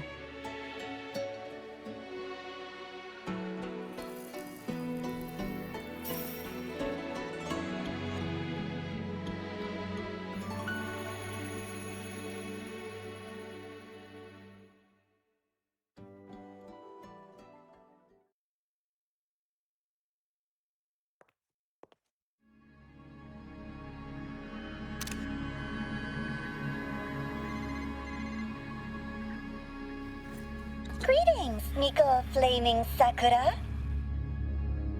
You.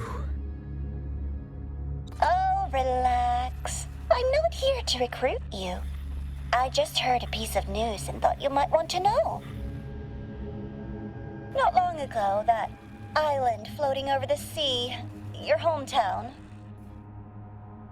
it vanished. All in a single day. Congratulations on your wish coming true, Lady Miko.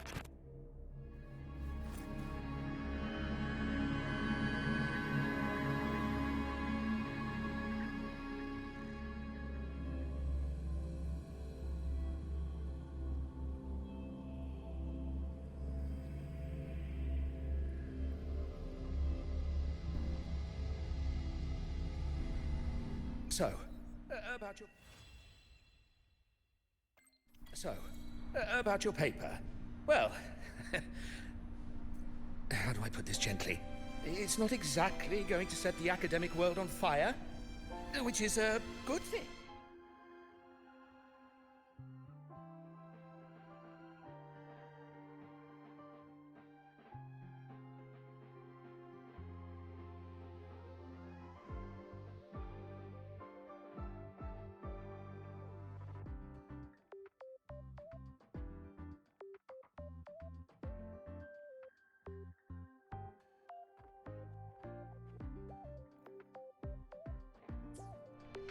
So, about your paper.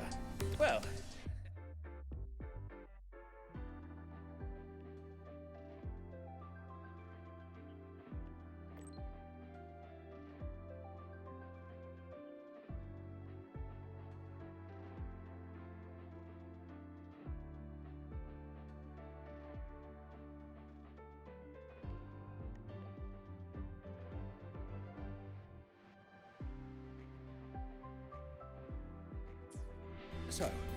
about your paper. Well, the Roya refused to speak with me until I solved the equation that... The lens I is can give you a converted. ride That's to the clear. today, but stay... A nice change of view.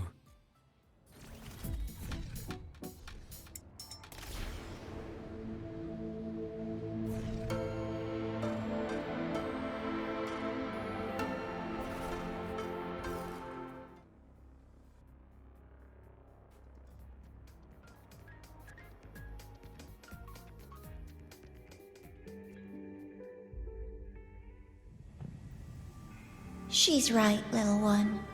You might still have a way out. Because your suffering is nothing like hers. It cannot make you stronger.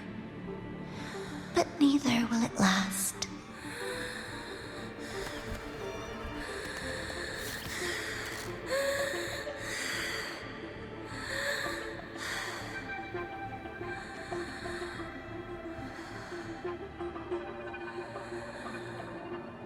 Enough staring at the dead bird, Denia.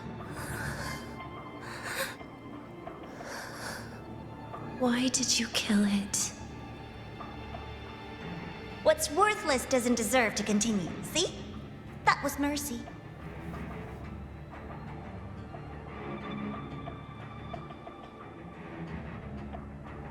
Just hours ago, you accepted Aleph One's gift, the first in this world to do so. Now, tell me, how did it feel? I felt nothing.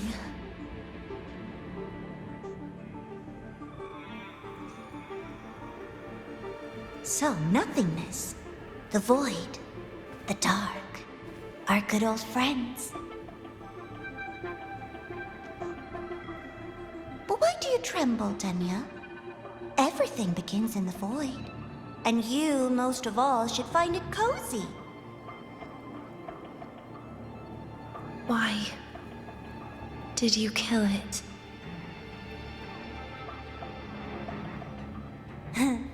Self-awareness. A lamentable flaw in the course of evolution.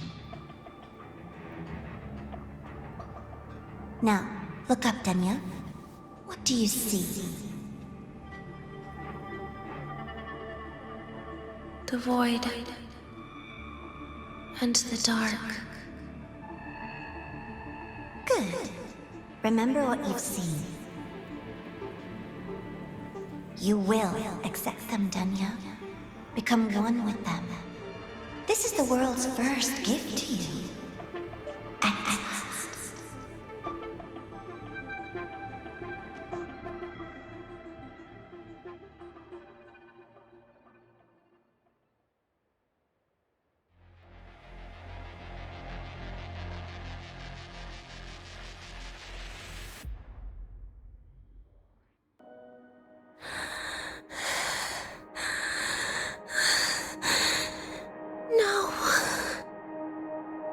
Vital signs indicate sustained recovery.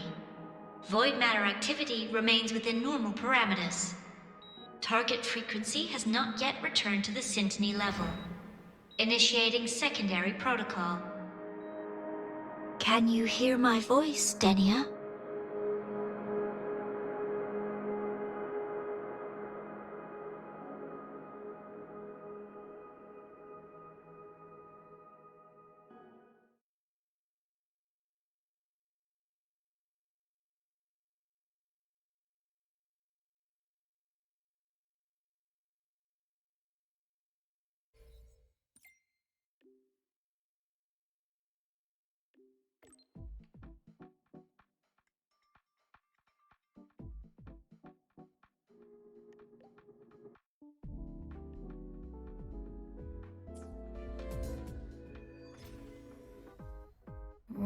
So, Denia, huh? You think she's alright? Denia. The Fraxidus made no move while she was unconscious. Have they really abandoned what they worked so hard to achieve? Or are they biding their time for something else? Let's go see for ourselves. Ask her for help.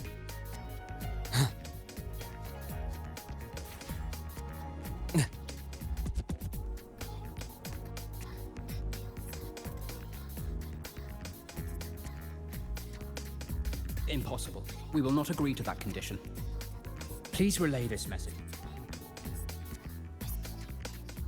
Rover is here. Yes, I understand. Please rest assured. Sorry to pull you in on such short notice, Rover. I'm Arman. I sent the message. The situation's worse than we anticipated, so I'll keep it short. How's Denia?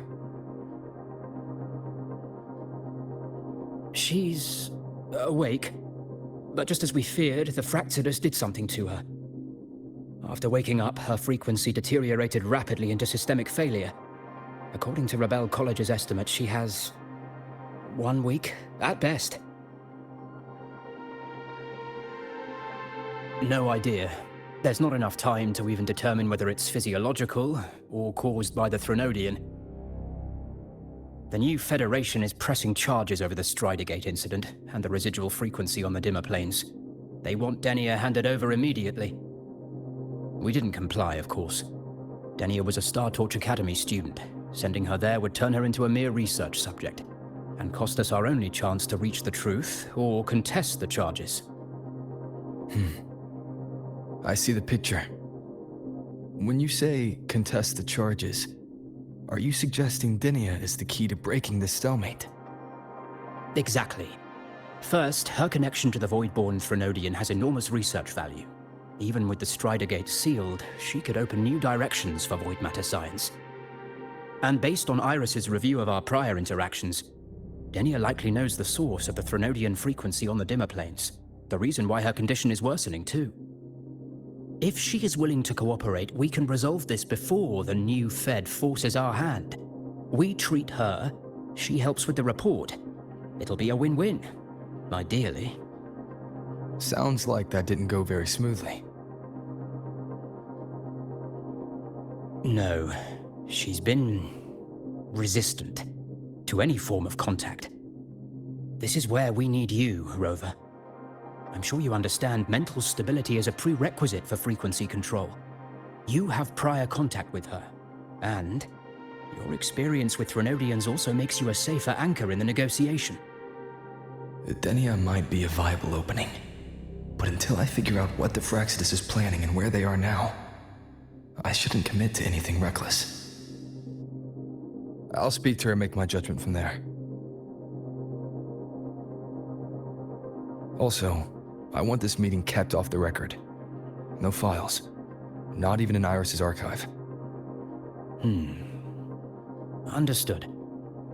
Then I'll leave this in your hands. Her identity is only known to very few now, I can assure you.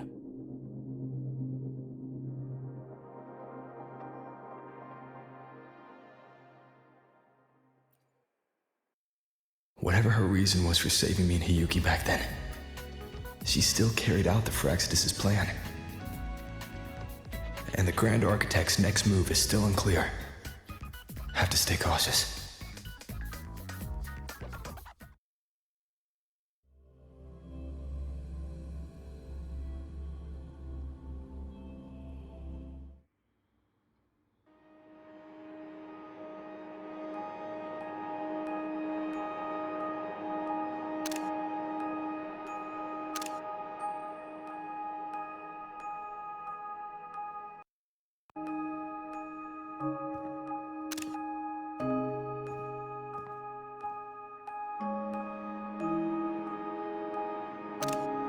Denia.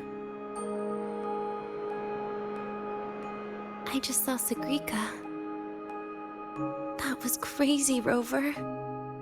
I didn't think you'd actually, drive that thing off.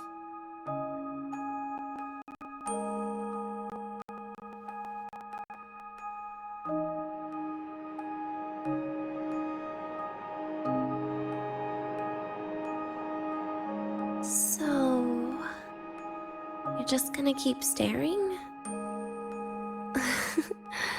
Do you always come empty-handed when you visit patients? Looks like she's free of the Thenodian's influence now. But that way of talking...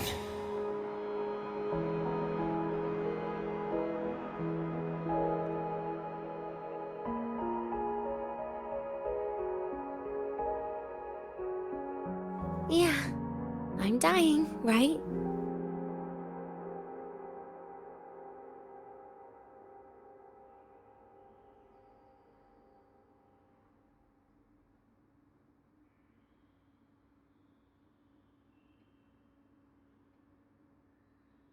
That person gave me a gift a long time ago. Said when the time comes, I'd finally get a nice sleep.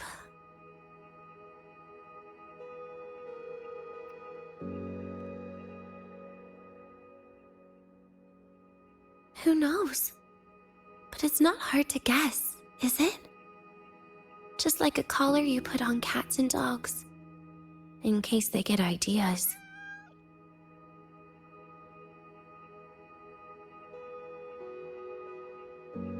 No. Cats and dogs might be too generous.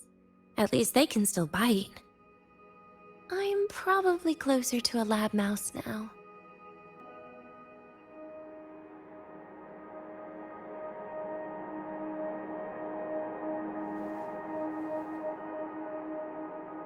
So, Rover, did they send you to sweet talk a lab mouse?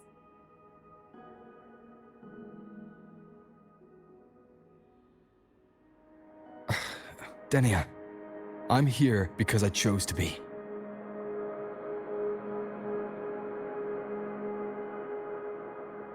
We've been on opposite sides before, but...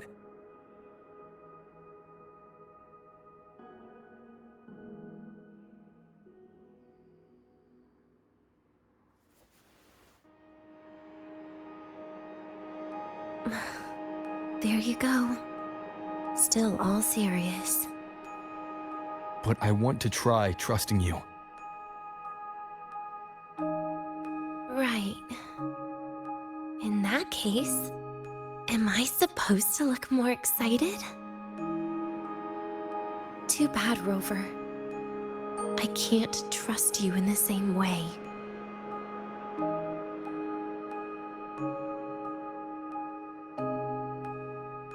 You saw me at my worst there. And you're still playing this game. You want answers. That's why you're here.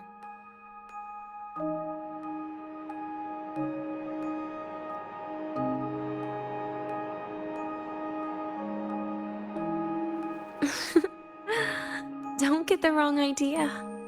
If you'd died back there, it would have been game over.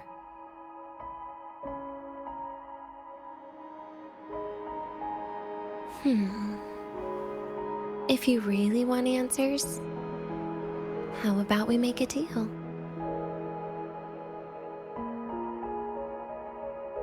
A deal?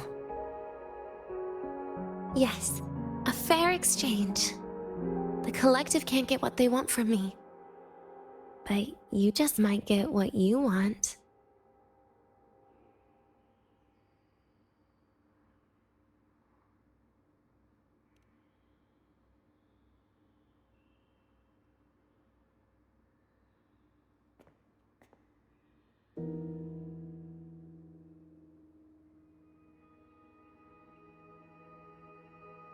Maybe you could stay with me for my birthday.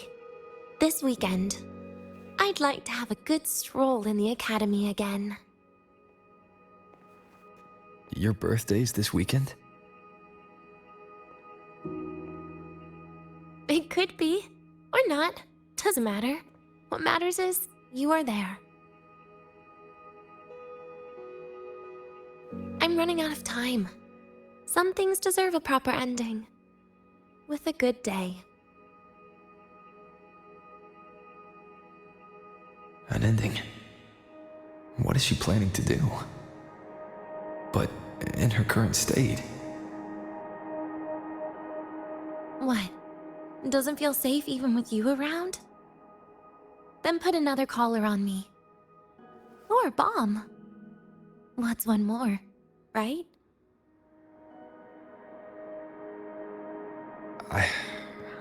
I'll see what I can do. You mean that? But people at the academy, do they know? Space Trek Collective never made your identity public. So for that day, you'll still be the Academy student Denia. Always the busybody. Fine. Then it's a deal, right?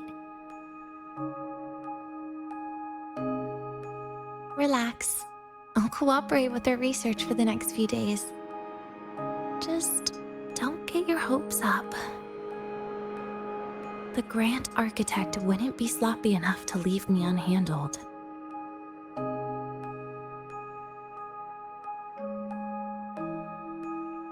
Anyway, no point worrying about it now. I'll see you this weekend, Rover.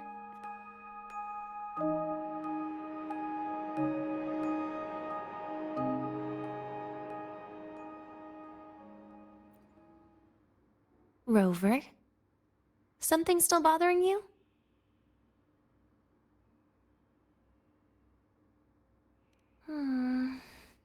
I've never seen her true face. Wouldn't be surprised if the real one's already dead. You care about that, do you? I'll tell you more once you've kept your side of the deal. Rover? Something still bothering you? Miss my life at the academy. Huh. What made you think that? You keep staring out the window. That's where the dorms are. Well, when you put it that way, maybe I do. The president once said that everyone ends up missing their school days when they grow up. I guess that really was my golden age. Rover? Something still bothering you? Trash gets dumped, you know? And those little tricks of mine, she probably noticed long ago. Or maybe she simply decided it was better if I died here. Because you always try to save everyone? Even someone like me? That kind of stubbornness must have gotten to her. Rover? Something still bothering you? See you this weekend, Rover.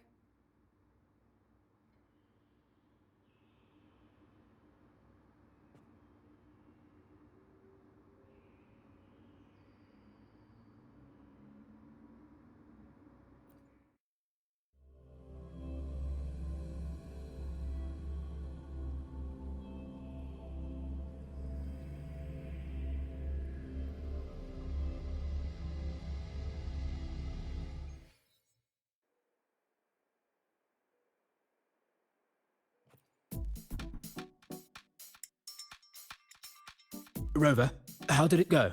Is she willing to cooperate?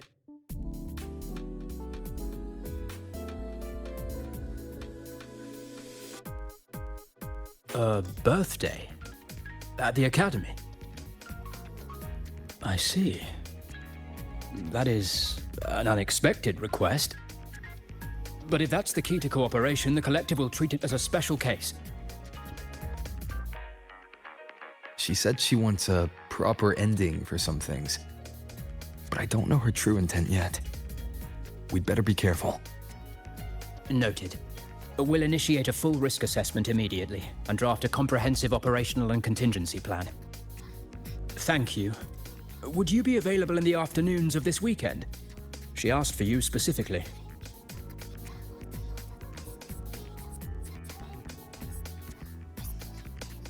Much appreciated. We'll ensure that all procedures and contingency measures are fully in place. I'll send you the finalized plan before then. Let's stay in touch on Waves Line.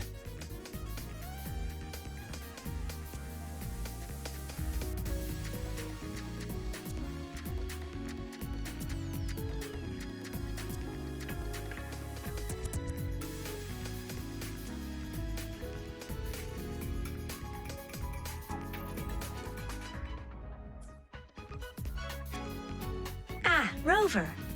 Stable rebel curve. I've already assessed your general health condition. Here is the prescription.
You're here, Rover. The procedure and contact list have been sent to your terminal. All steps and contingency measures are included.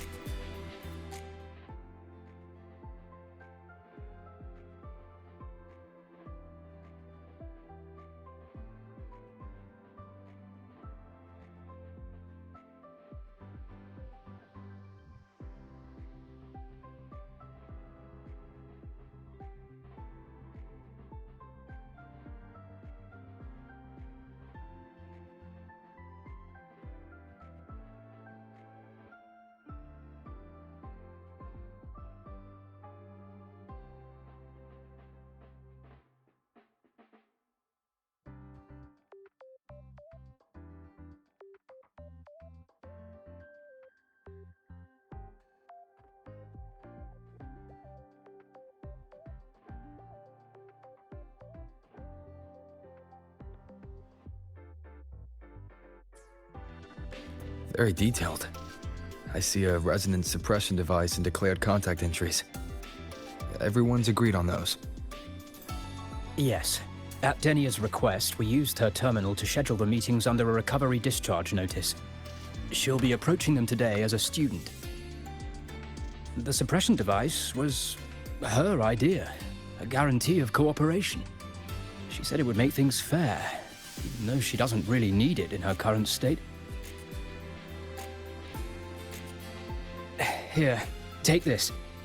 If she starts feeling unwell, have her use it. It should make her feel better. So you found a way to relieve her frequency failure? No, these are only tranquilizers. We've adjusted the dosage for this operation. As for a treatment plan, we'll try and work out a revised version as soon as possible. No wonder Denia behaved that way last time. She'd already seen this coming.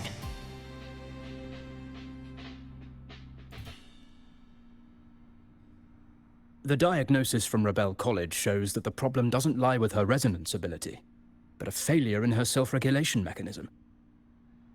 We're still validating several hypotheses regarding the symptoms.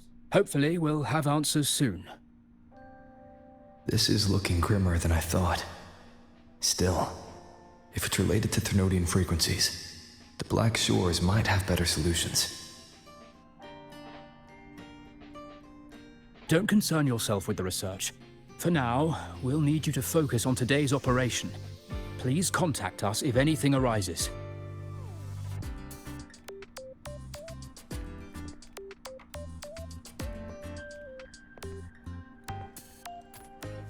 Are we good to go? Yes. Hope you both have a pleasant day.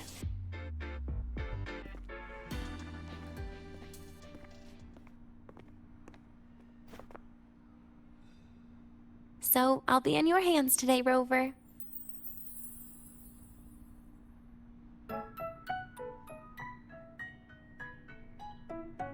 You promised me a birthday, remember?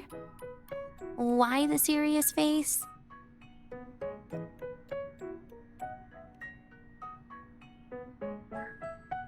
Because today, I'm Denia, a proud student of Star Torch Academy.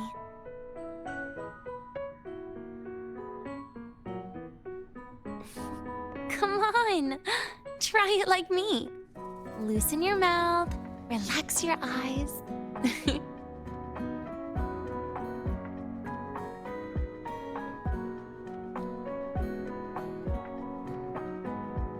There. See?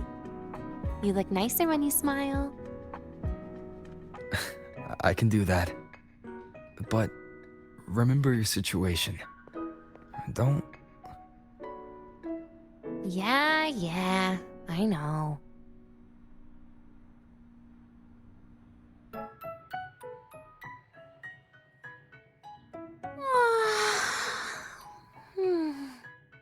Finally, they let me out for a walk.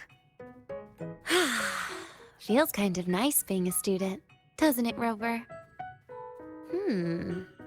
Funny.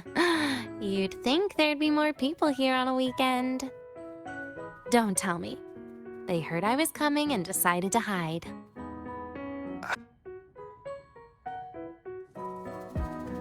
This way leads to the garden zone, right? Yes. This is where you're supposed to meet Sagrika. Oh, Sagrika. When was the last time we went shopping together?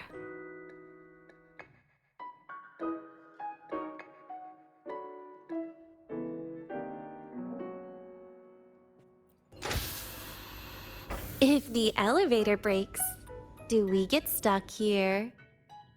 I can cut it open. Wow, the elevator was fast. Let's go, Denia.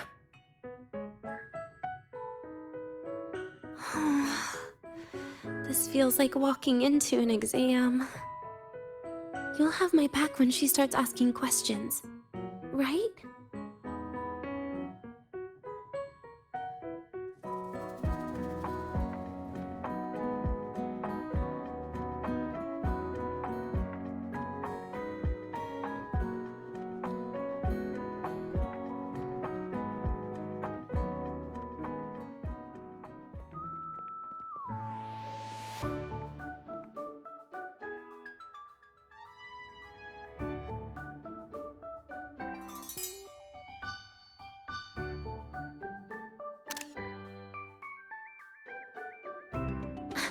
Hey, Rover. Wanna swing by the arcade first?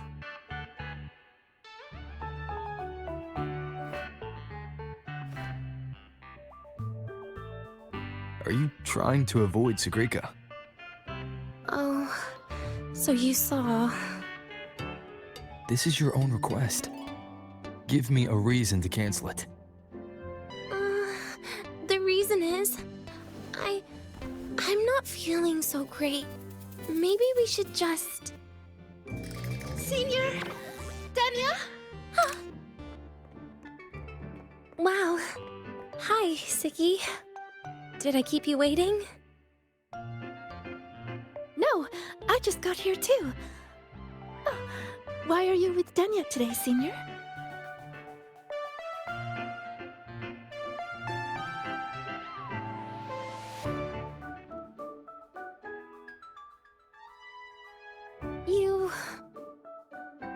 I didn't realize you were that close. But that's nice. At least Denia finally gets some fresh air. Every time I went to the infirmary, Dr. Luke said you still needed some rest. So, are you feeling better now? Oh, I was better a while ago. Guess it's just bad sleep. I mean, a ward's never as comfy as your own room.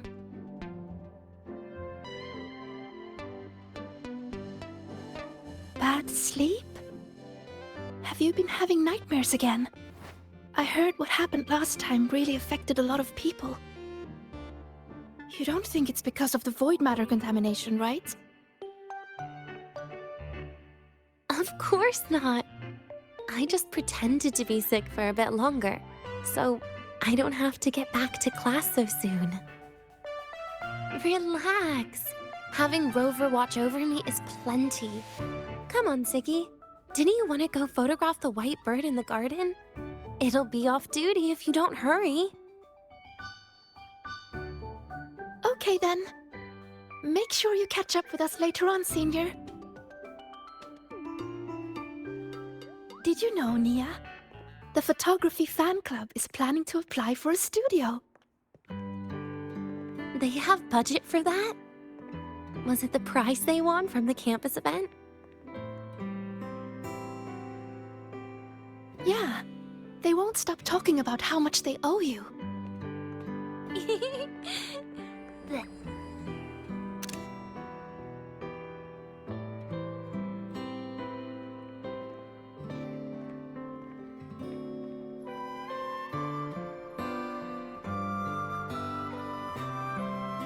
You're yawning more than usual today. Are you sure it's not some kind of after effect? No way! I've just been inside too long. Got a little sensitive to sunlight. No, no, no. You can't stay shut in all the time. A little sunlight is good for you. Oh, too bright.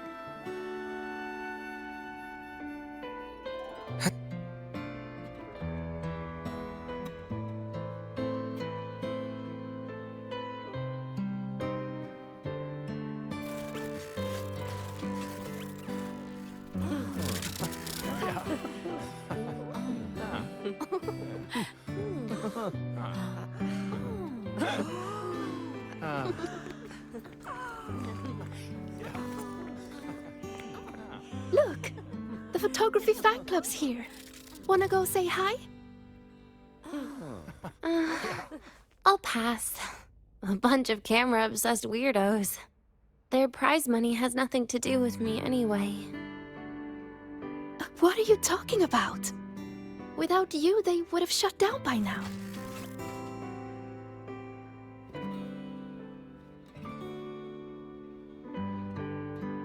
It was for an Academy promo thing. The theme was Star Torch, Moments of Happiness. Why?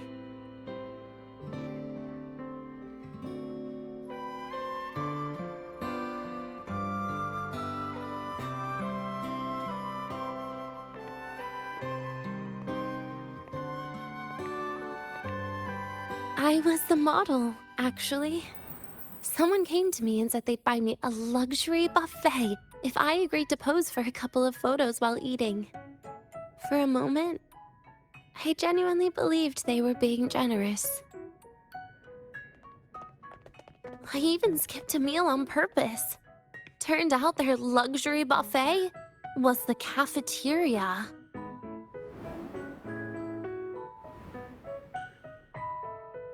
But the photos came out beautifully. They even made it to the Fuel's A Seal-Proof Guide to Enrollment. It's just marketing for freshmen. You smile no matter what you're eating. That's what being a model feels like, I suppose. Besides, you know I never really liked taking photos.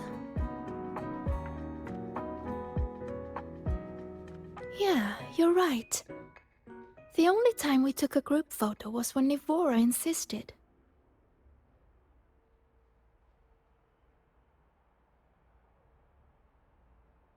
Huh. Speaking of Nivora, I wonder how she's doing now.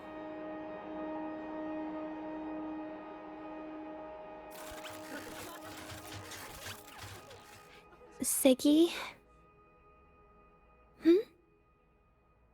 Let's take another photo together. Really? That's a first for you. Come on, Rover. You too. And can I borrow your camera?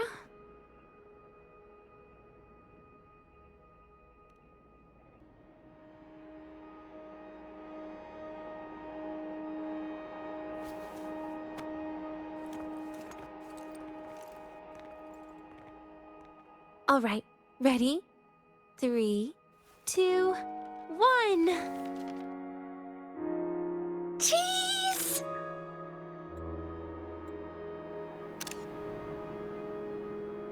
I'll save the photo on Rover's terminal for now. We can print it someday.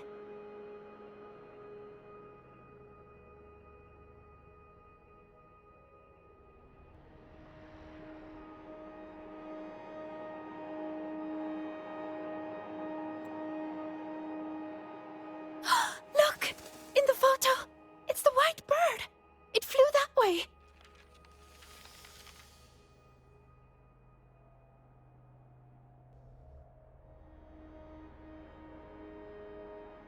An unidentified rare species. The fabled pure white bird. It's been a year since we first saw it, and we still haven't gotten a close look. Calm down. For all we know, it could just be someone's resonance ability. As if. You and your dry... I'm pretty sure it flew this way. Where did it go? Why don't we split up? You head that way, Siggy. Rover and I will check this way. Okay. Ping me on the terminal if you find anything.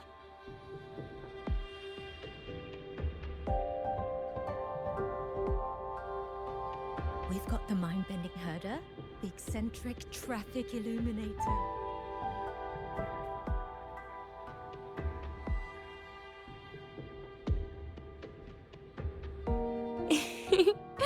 Hey, can you imagine her face if we told her the white bird is just Hiyuki's ability? It definitely would. Hiyuki is, well, kind of scary, isn't she? Always popping up out of nowhere with a blade.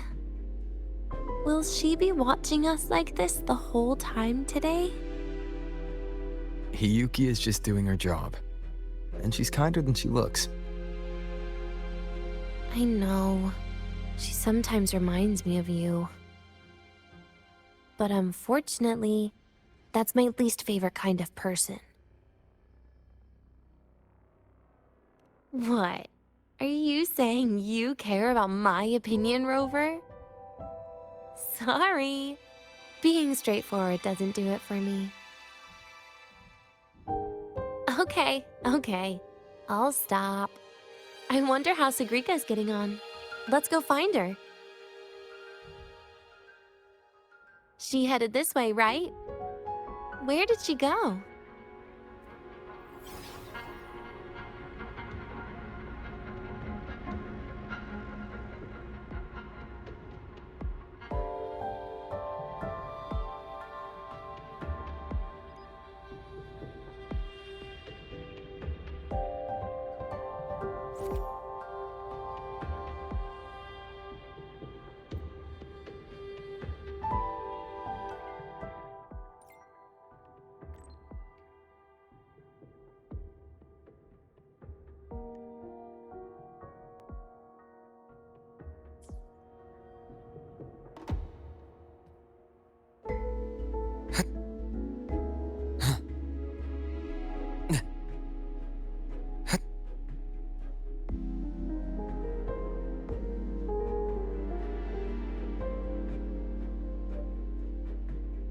You can't find it either?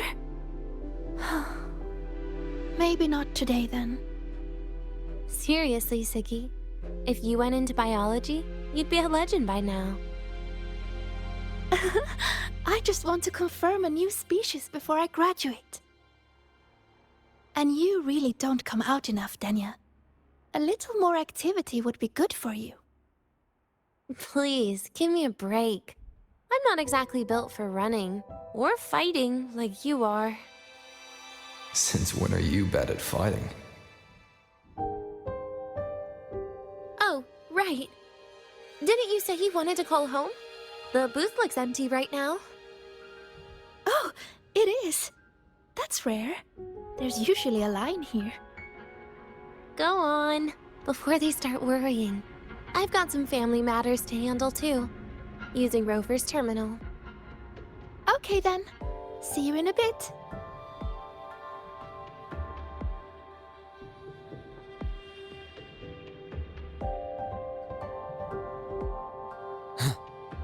Yeah, I'm doing great today. Don't worry. Denia's out of the ward, so I'm taking a walk with her.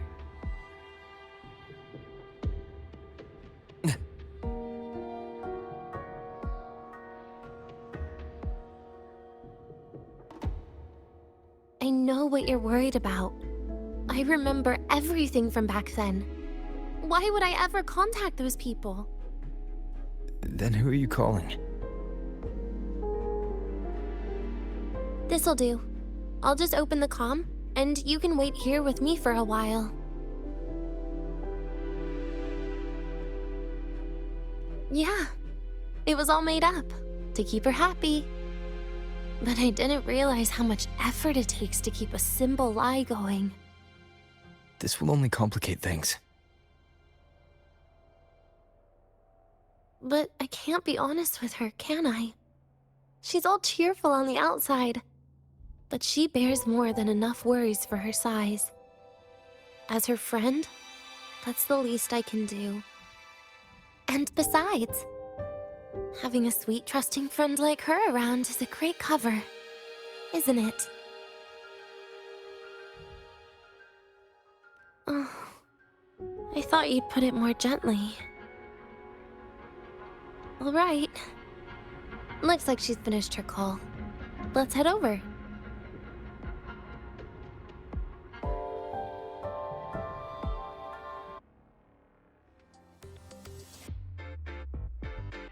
Perfect timing. We should go check out the new desserts. Oh, this part. Finally. What made you want to buy cake today, Denia? You'll find out soon enough.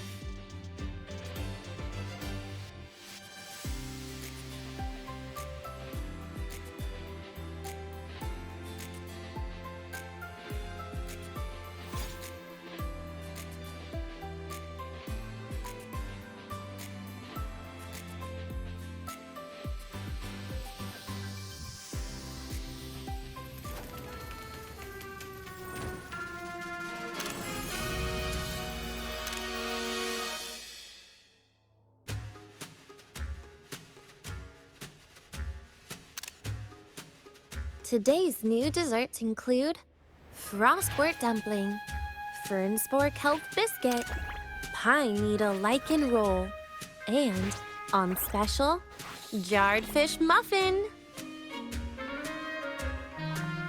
Those names sound intense. Oh. Do you think you could assemble them into a cake?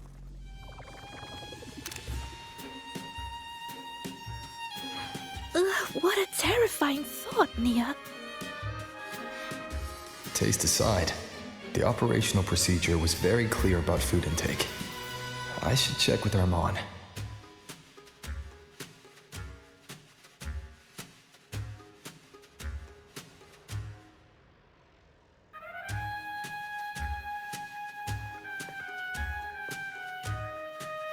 I'm just going through the motions. She can eat it for me.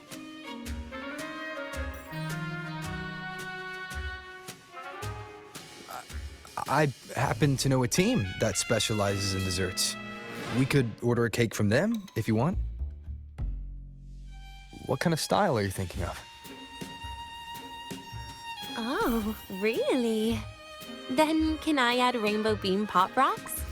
And creeping torch pine nuts. Oh, and some fruit crackle too?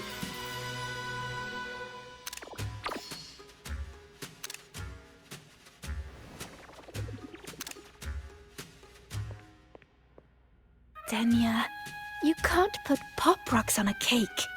You need to start with a base flavor.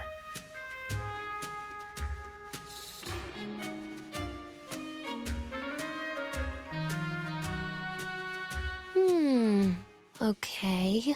Let me think.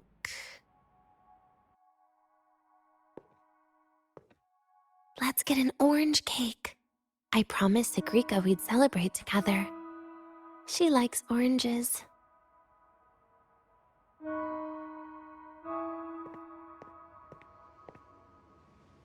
But make sure you add everything I mentioned earlier, okay?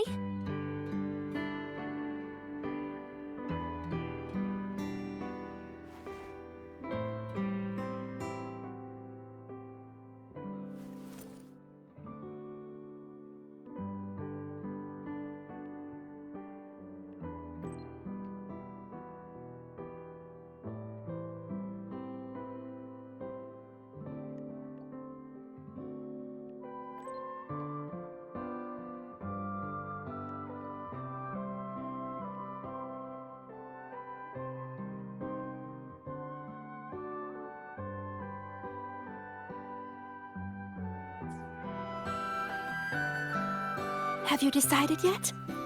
What's it going to be, Denia? Keeping it a secret for now.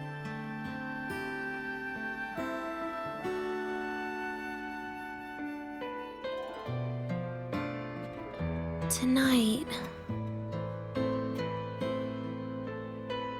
Tonight might not work for me. I promised Professor Mornier I'd help out at the reactor drive today.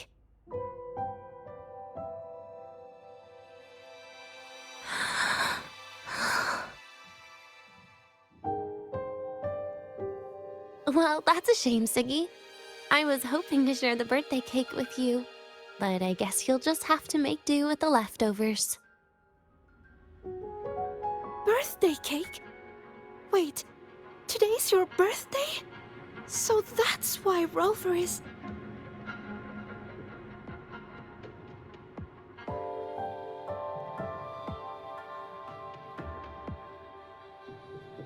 Then I'll leave Professor Mornier a message. It's all right, Siggy. I'm sure you've got something really important to do with Professor Mornier. Well, asking for a day off once in a while wouldn't. Nope. No running away from it. How can you become the kind of person you look up to if you run away from something like this? But aren't you the one who's been telling me it's okay to run away this whole time, Denia?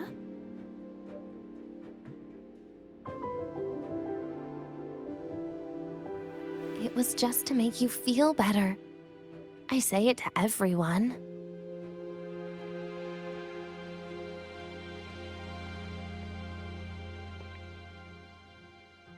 No, you're acting super weird today. All of a sudden you asked me to come out, had me take pictures with you, revealed it's your birthday, and told me not to run away. It's not like you at all. Siggy, Are you hiding something from me?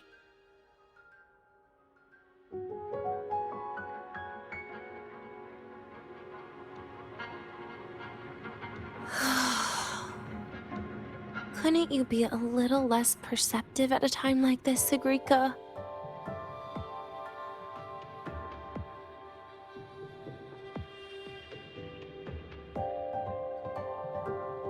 If you want me to keep playing dumb, I can do that, and I'll leave it there, as usual. But there's only one thing I want to make sure. Will you still be celebrating your birthday this time next year?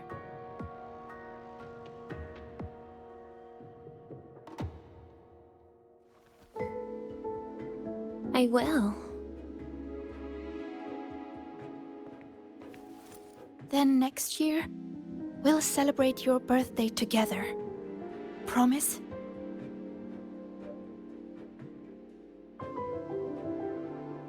Promise. How about we make a cake together when the time comes? I thought you said there's only one thing you wanted to make sure of. Denia still has some checkups to do tonight. Maybe after she's fully recovered in a few days. You sound just like Dr. Harrison, Senior.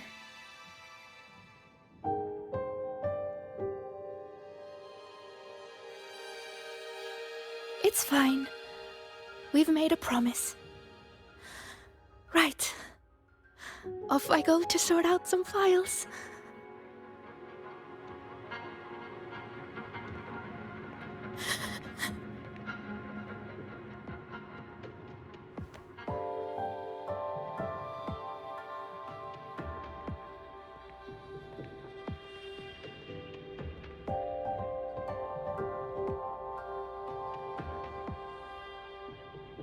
You go get those files, Sigrika.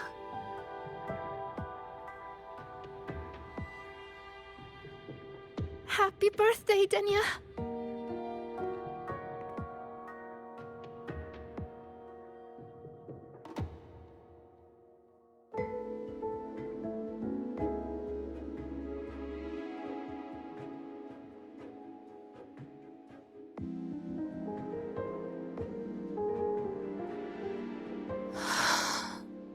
That was tough.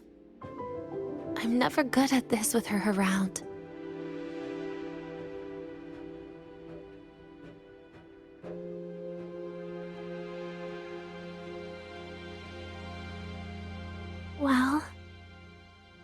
That made things really awkward at the end.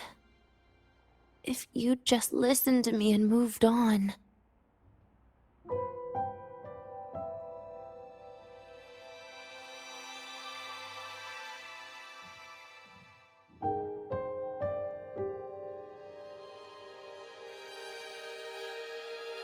Oh, sneaky you. Being so nice and kind all of a sudden.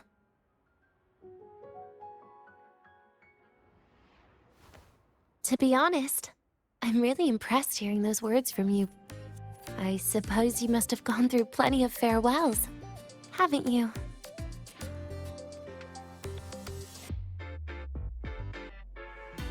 Strong, caring. Keep it up and I might actually fall for you.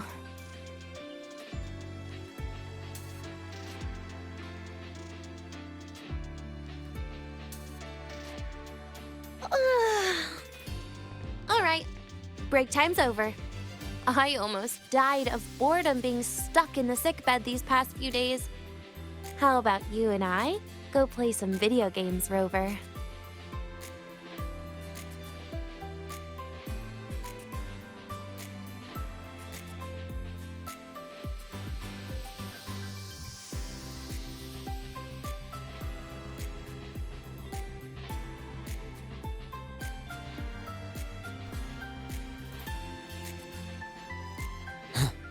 Hey, do you know the girl who always...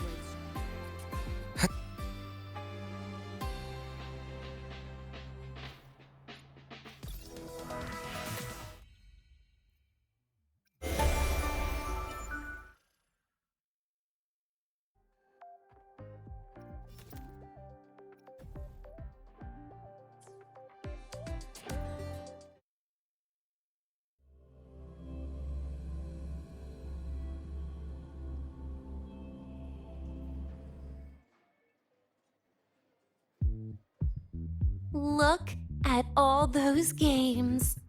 What do you have in mind? I was thinking Lahai-Roi blocks. Wait, really? I even gave you the hint. Don't tell me. You're the type who during a date wants to watch separate movies and just meet up afterward. Playing Lahai-Roi blocks with you brings back bad memories. Aw, you have such a good memory. All right, let's start with your game.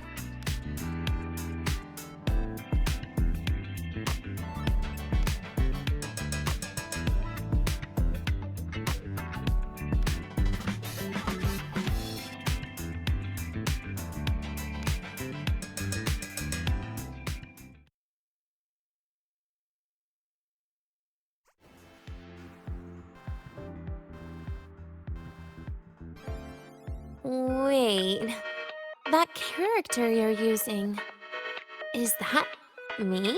That feels a bit odd.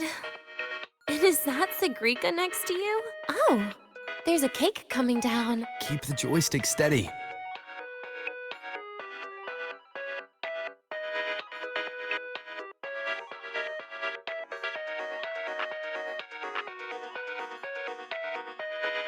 Is Sigrika moving faster than I am? Here, let me give it a go. All yours.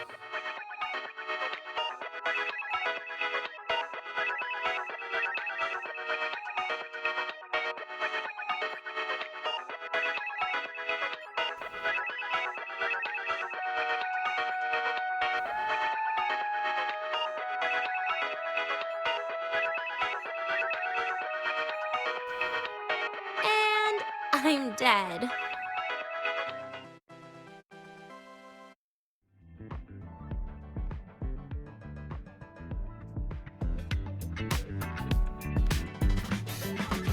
I guess Sigrika and I don't make much of a tag team. Shame.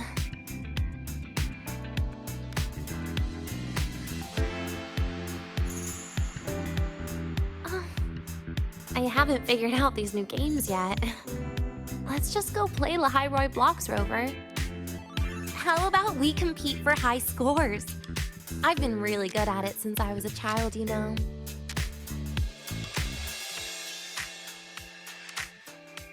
Awesome. Thanks, Rover.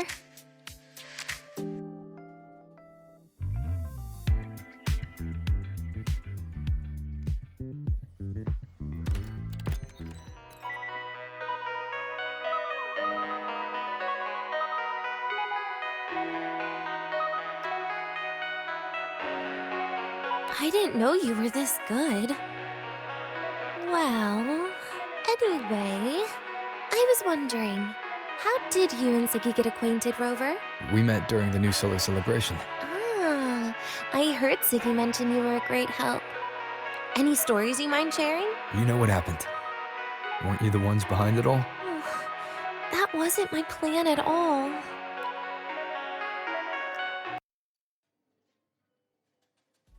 You were gonna say goodbye to her.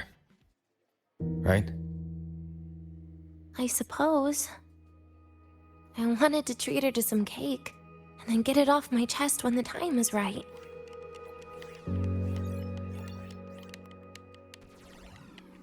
You mean the birthday, the goodbye, or you've been lying to her the whole time? All of it, I guess. I actually hoped she'd be angry.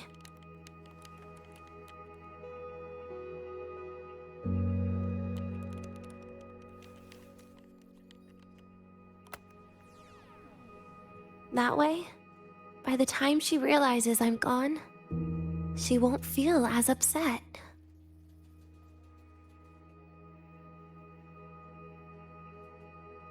Knowing your ex-friend died is better than losing an actual friend, right?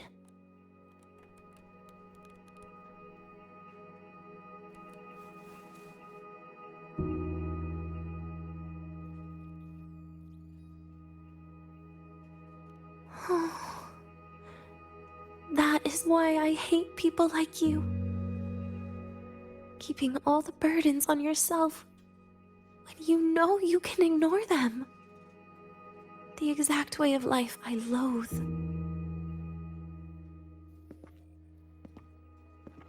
But you still encouraged her.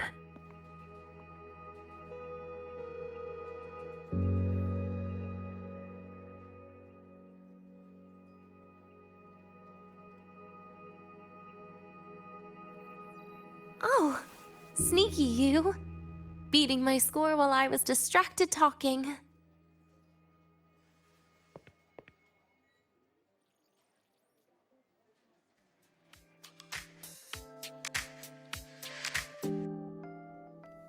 Messing up little things like this every now and then can actually make you more likable, okay?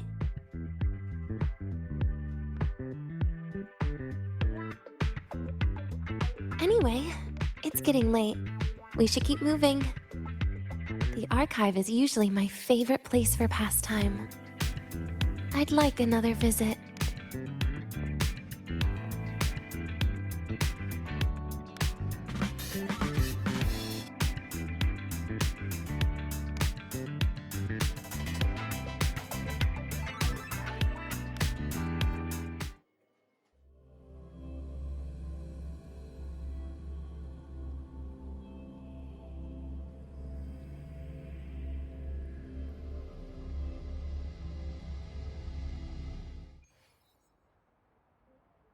Caught you, red-handed. You're ditching your thing. Hey, why are you just standing there staring at the vending machine? Why can't we get white expedition suits to wear in the Frostlands?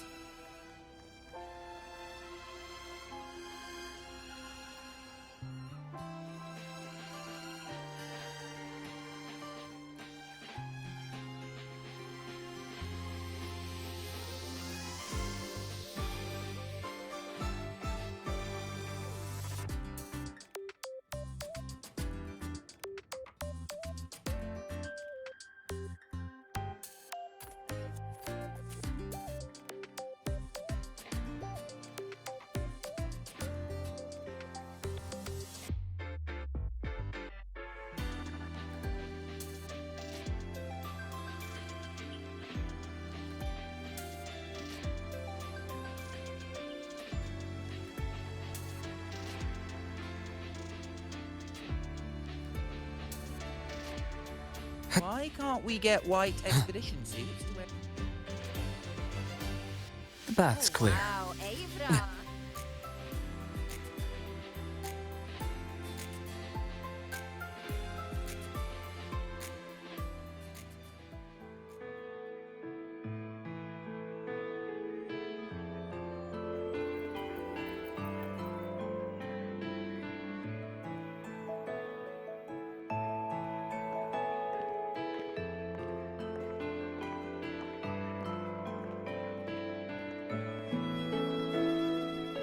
Denia! I heard from Armand that you've been hospitalized in the infirmary for the last few days. How are you feeling? I'm fine. There's nothing to worry about. Well, you look paler than you were before. A patient should get plenty of rest. And this is... Oh, wait! You must be Rover, right? I'm surprised to see Denia with you. She didn't cause you any trouble, did she? No, not at all. It's her birthday today, and the infirmary asked me to take her out for some fresh air.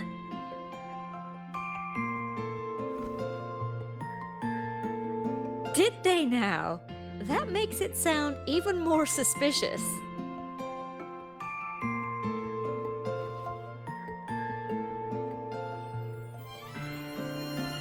Sure, she wasn't hard to miss, taking naps here in her first week of school. When she heard I needed data on the Void Storm at the time, she just rushed out of campus with that sketchy bubble of hers. What were you thinking, really? That was ages ago. Can we please move on? Well, I feel I should pass it on to as many people as possible before I graduate. And you? Try not to be the hero all the time. Just learn to lean on the people around you more often.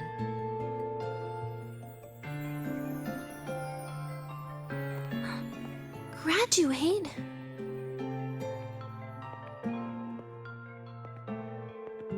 Here, this is for you. I never got the chance to give it to you.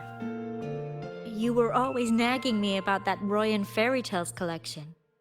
I had a friend print it in color. I had no idea it's your birthday today. So, consider it a birthday gift from me, Denia. Nastasha, your hands. Just a minor issue from that incident earlier. Don't worry. Dr. Herson said I'll barely notice it in a few years. It's from that void matter contamination. But if it can heal, as you said, then there's really no need for you to leave, right? With all those advanced techs of the Space Trek Collective. Well, that's exactly why they deemed it's no longer safe for me to stay here.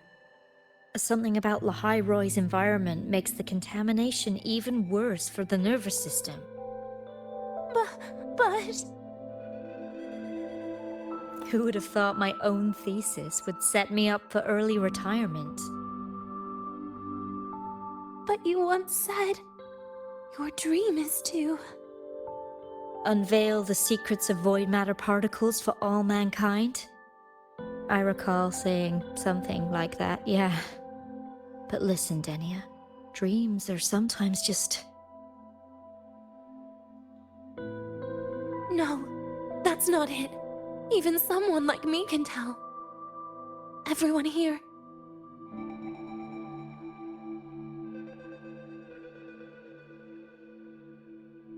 Everyone here signed the agreement. If they choose to leave Lahai-Roi, that means...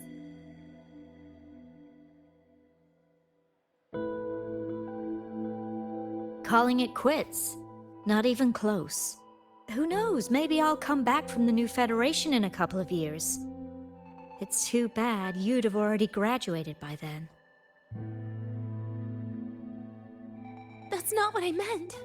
You've always been a great student, Nastasha. It shouldn't have ended like this!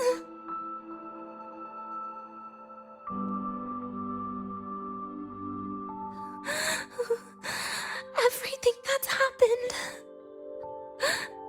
It's all my fault. What's with you today? How is this your fault? I'm sorry, Nastasia. Denia's not fully recovered yet. You'll have to excuse us. I see. Keep your eyes on the road. She seems a little off today.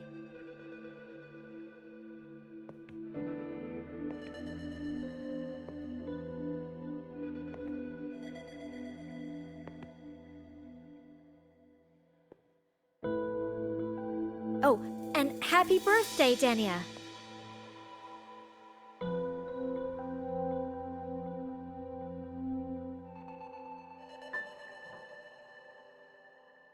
You okay, Denia?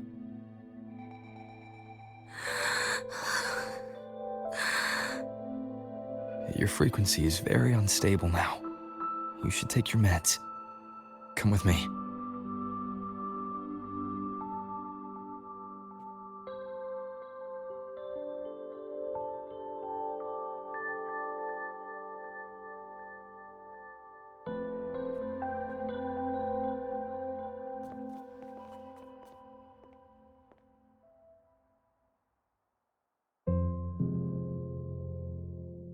Feeling better?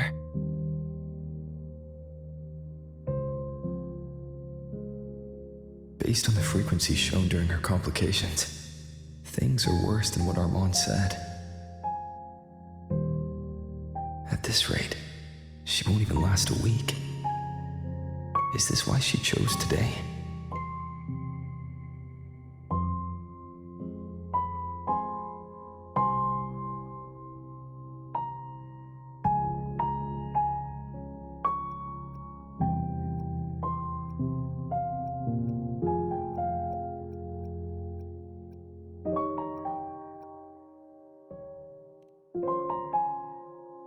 Nastasia's got talent. The collective won't give up on her.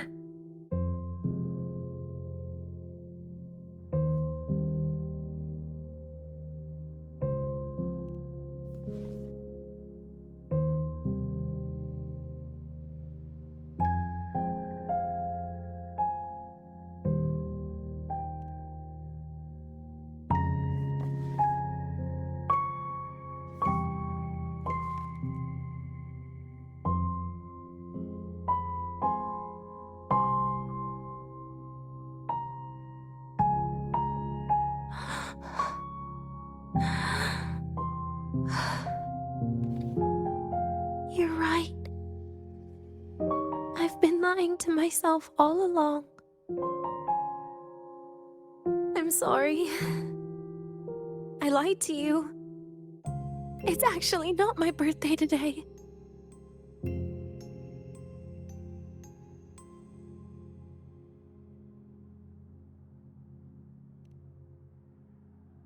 That's because a birthday is supposed to be proof that you were born. That's what they always say, right? Everyone has a birthday. Zagrika has one, so does Nastasia. Even those tarred E units manufactured in factories have their own birthdays.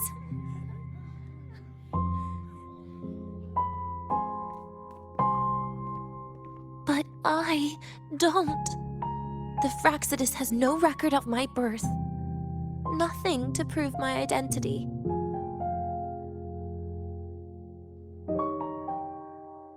There's only this image burrowed inside my head, playing over and over again in my dreams. In it, I would always step into the same lake. A woman sways her arms in the wind, crying.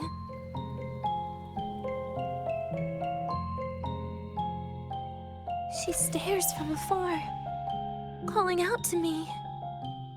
Denia. Denia. Das Goofy Denia.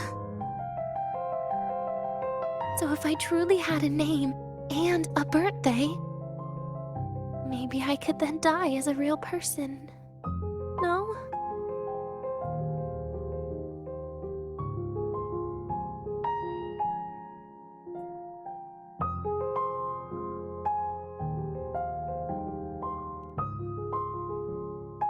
Because I'm running out of time. I'm out of time for so many things. But I can at least try to die with a little dignity, right? I should get to act like a real person. Face what I've done. Say a real goodbye. And then just end it the right way.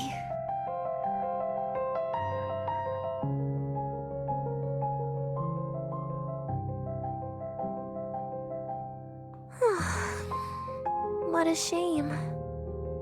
I even picked a good day to do it. But I never practiced how to properly say goodbye to them. Lying is the only thing I'm good at. Is this the ending you're happy with? Of course not. But at least I was able to see their goofy smiles as I had them completely fooled, just like before. Something to die happy about, I guess.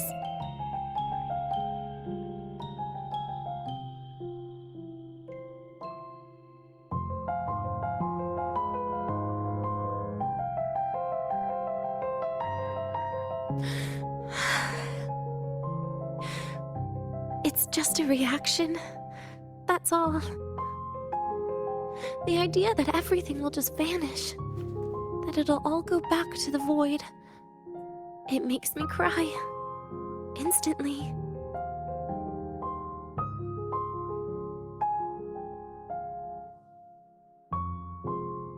Just like years ago, when I touched it for the first time.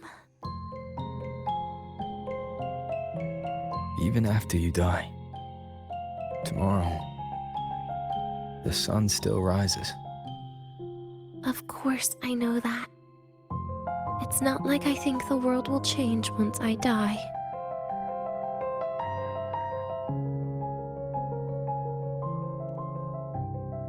Sigrika and Nastasha's lives will change. They'll lose an important friend. No matter how they ultimately break from the shadows, what is lost forever.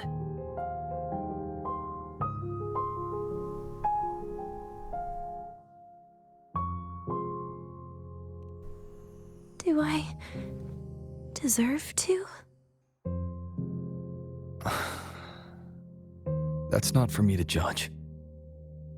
But in Renacida, I've met people just like you. In the lives forced upon them, happiness was always fleeting, leaving only pain and fear that never dissipate. Yet even so, they fought for those brief, gifted moments of happiness till the very end.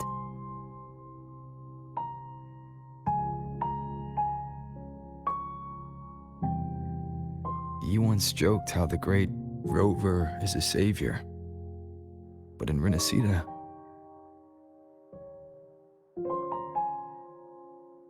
I failed to save them. But it sounds like they made their own choices.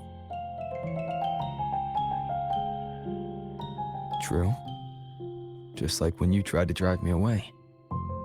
You also made what you thought was the best choice. You all hoped for more people to survive. And so did I.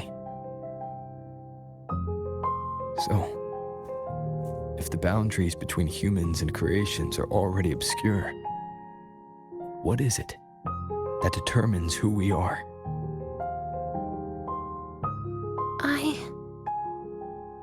I don't know. It's the heart, Denia. What you are isn't defined by where you're from, but by your heart.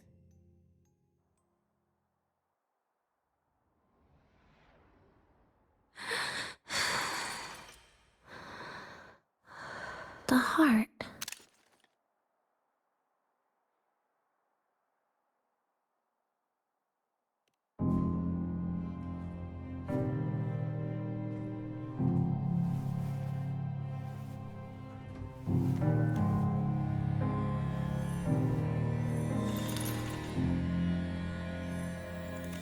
This right here. A gift from the Grand Architect. The page buried within my frequency is here.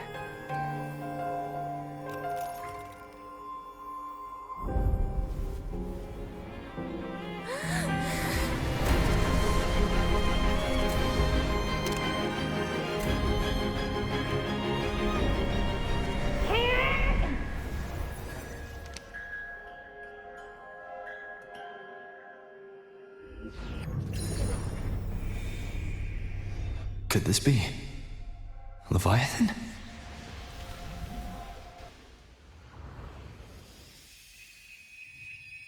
Do find your way home more often.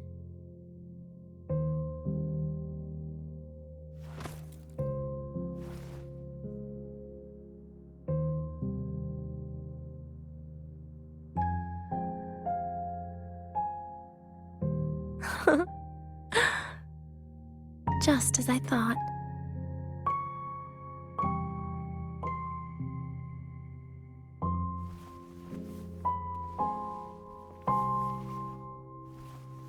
You can really work wonders, Rover. Denia? You are literally my least favorite type of person.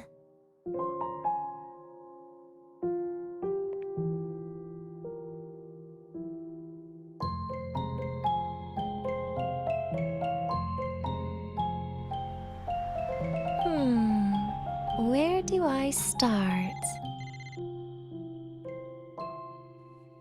Rover, we've detected a severe frequency fluctuation. Is everything all right? Everything's fine. We'll be back soon.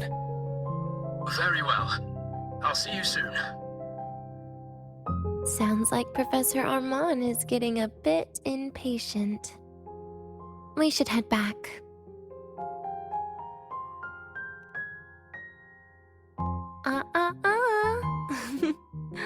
No need to get ahead of yourself now. You're not quite there yet. I'm keeping it a secret for now. Plus, we still haven't fulfilled our agreement yet. Can't let the cake go to waste.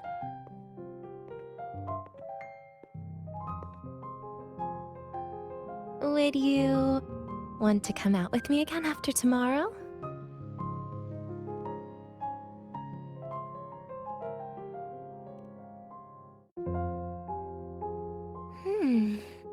Well, that makes things trickier. I still have things I have to do, after all. If only today could be a bit longer.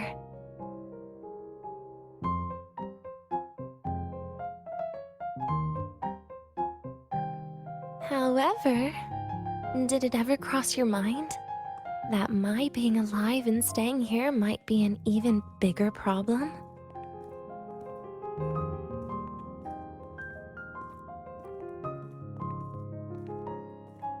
If you feel you don't belong here, then someday in the future, would you be willing to...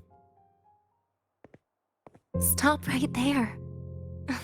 It was just a joke. I don't want to put you in a tough spot.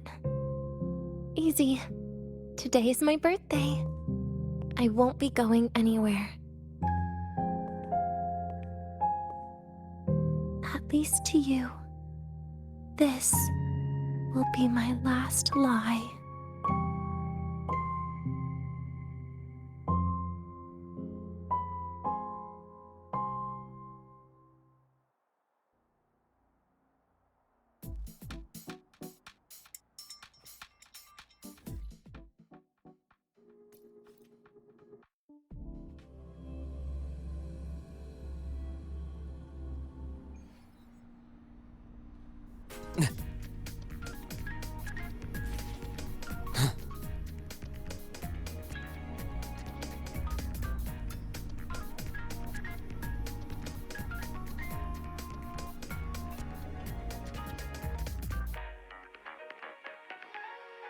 Nana is conducting a thorough checkup on Denia. I imagine this must have been a very long day for you, Rover. Her conditions have greatly improved since this morning. As for the frequency fluctuation earlier, did something happen? About that.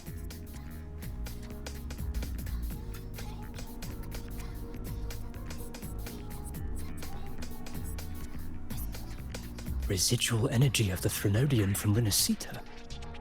Could there be some form of interaction between the Threnodians? Is the Fractilus actually manipulating her and suppressing her abilities through such means? It's no wonder we couldn't find the source of the symptoms. Fortunately, you were here to assist, Rover. It'll be the same as the past few days. Although she won't be sent to the new Federation, she'll still be kept under containment and assist with our research. I know what you're thinking, Rover. I've been monitoring your itinerary and field reports all day. But even if everyone recognizes her as a victim, the Space Trek Collective's work and responsibilities will not change for her. We don't have better solutions now. This is the fact.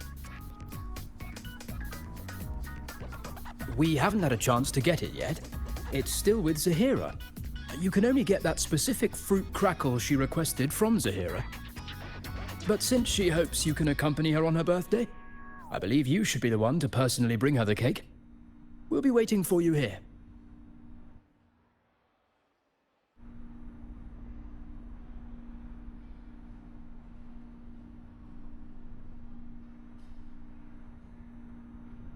The Roya do not tame the exoswarm.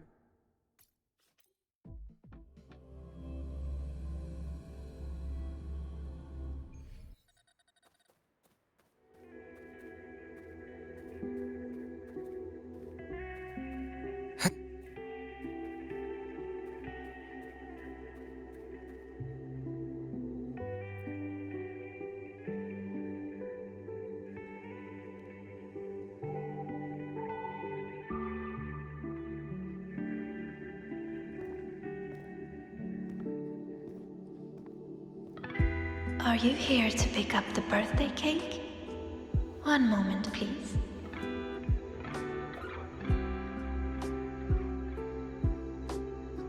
Denia. She said she had to take care of something. But what, exactly? Does it have something to do with the Thenodian's frequency the Deemer plans? If the Space Trek Collective finding Denia was part of the Grand Architect's plan, then what about removing that page from her? Or maybe... if I were in Denia's shoes... Easy. Today is my birthday. I won't be going anywhere.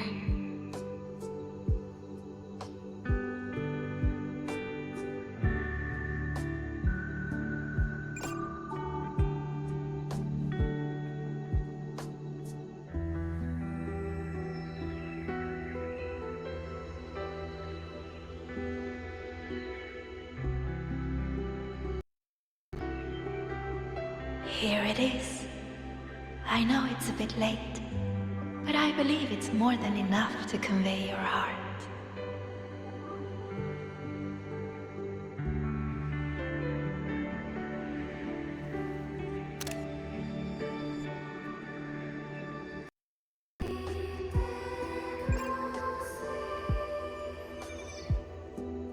Rover, Denia has left the Academy and is heading towards the Deemer Plains.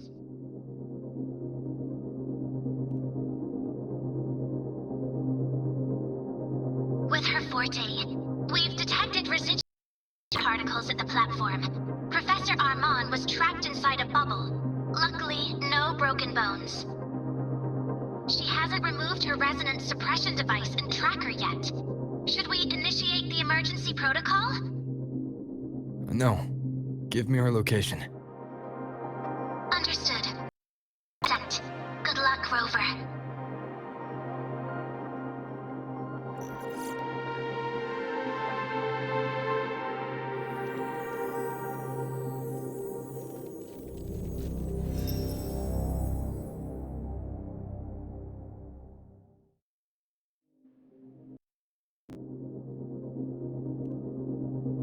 tried.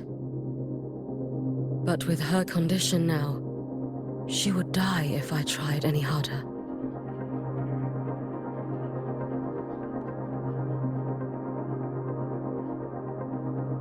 Trees will grow tall. It will turn green, Rover. That child simply made a grown-up decision.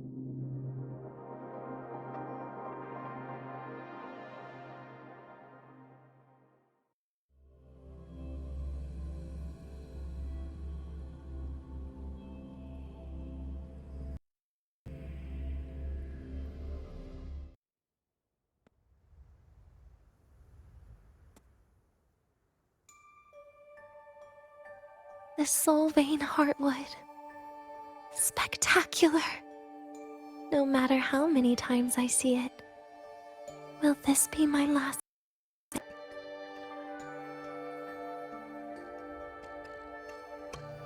Just as I thought.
Leaving just a few words inside that page. Your way home more often. I knew it. Sorry, Rover. But just like in the fairy tale, the magic wears off past midnight. At least this time I wasn't lying, right?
Back to this place once more.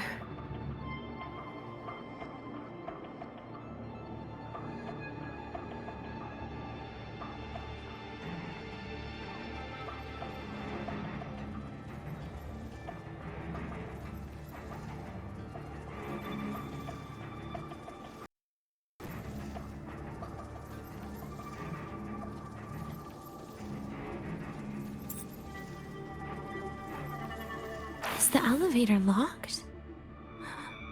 Could it be? Let's try to go around from the other side.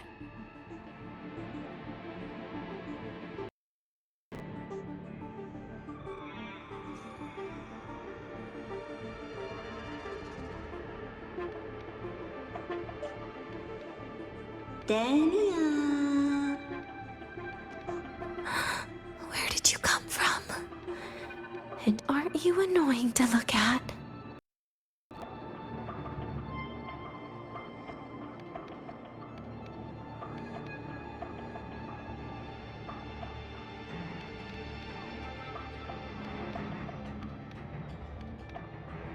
Denia.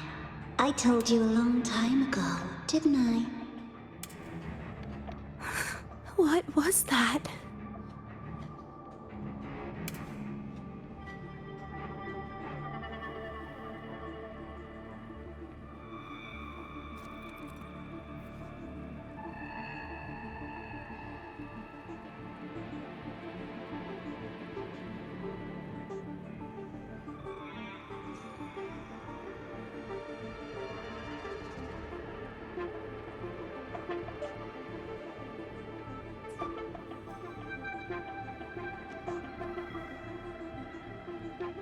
The world is a cliff, and civilization a train with carriages of different times.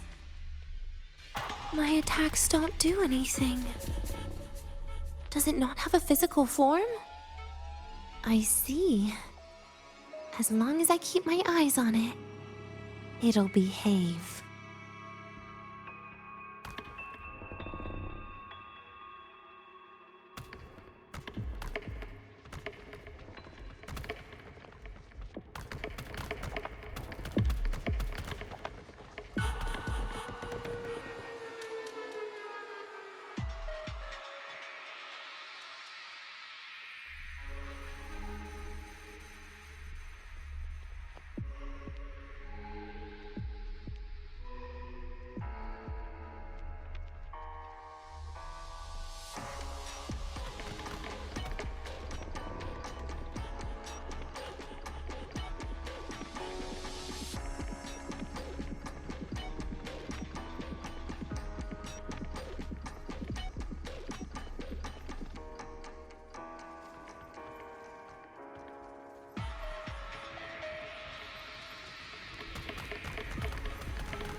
The moment it falls into the abyss, everything will also fall, one after the other.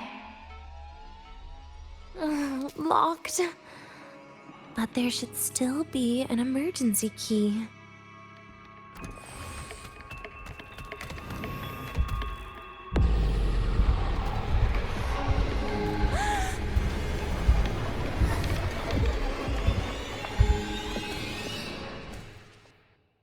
Denia, I told you. A kid can't fight against this world wielding a candy bar.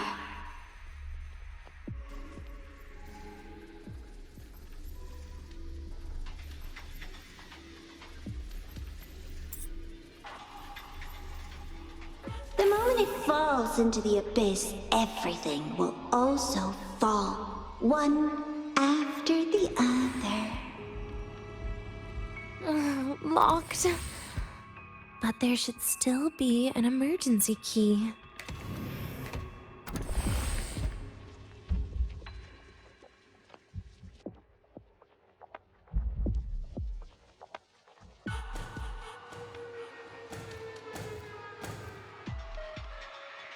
First, people abandon their morality, then emotions, and finally, faith.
in the end, all that's left is an empty shell.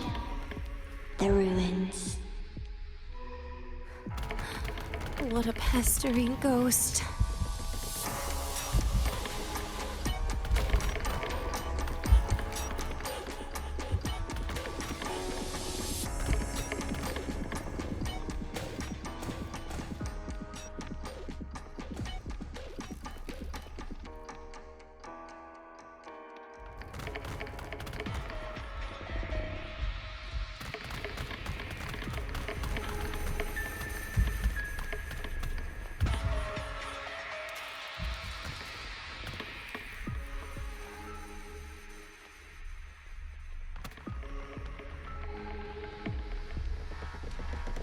You've been there before.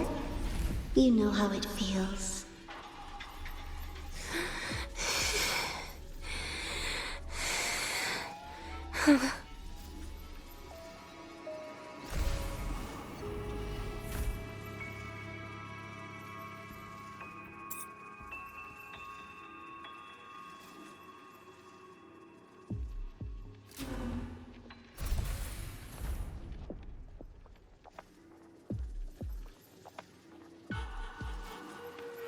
You reach out, yet you fail. Even to grab something to end your life. Calm down. Stop shaking, Denia. I should be able to go around from the other side.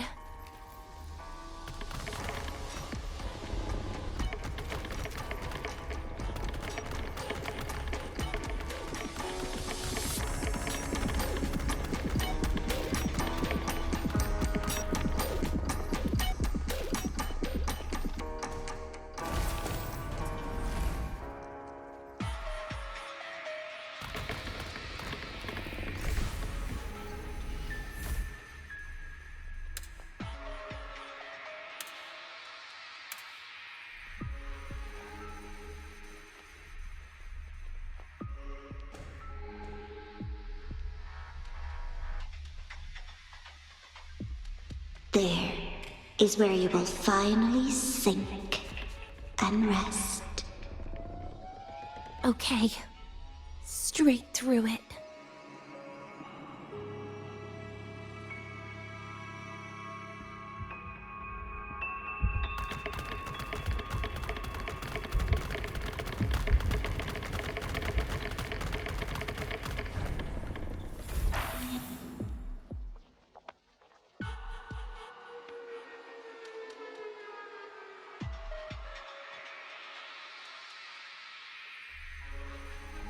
Lives rise and fall like the winter wheat. But agony, agony is the name that never dies.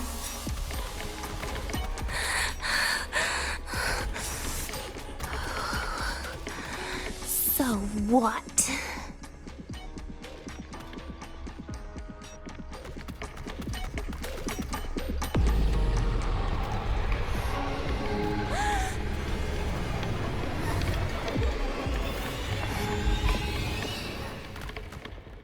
Denia, I can't.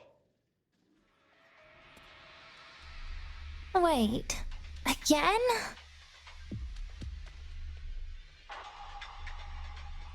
There is where you will finally sink and rest.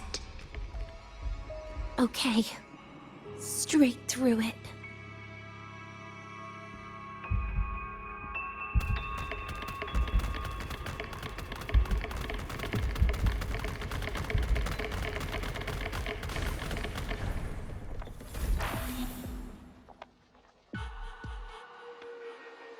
Lives rise and fall like the winter wheat.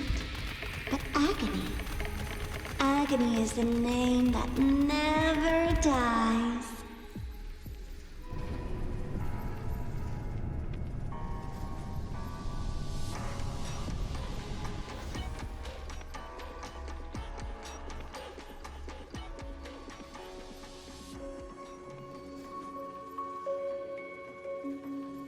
Let them say, I walked with the crib of the void. In your dreams. Come on. I'm not hiding from you again.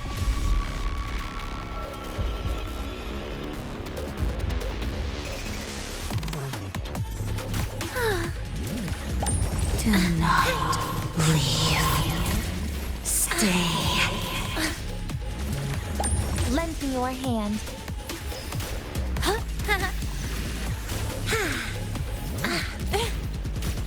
Over here. Too close.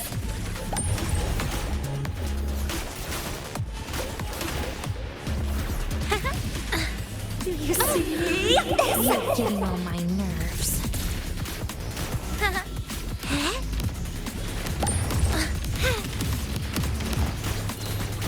Please don't. Look at me. Vanish. Happy forever. Lend me your hand. Devour. Ashes to ashes.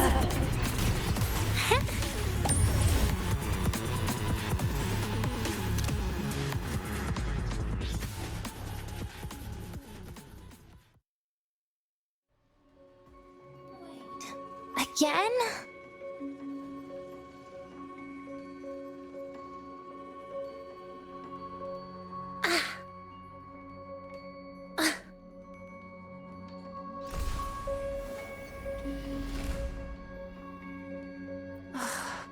This experimental terminal is getting on my nerves.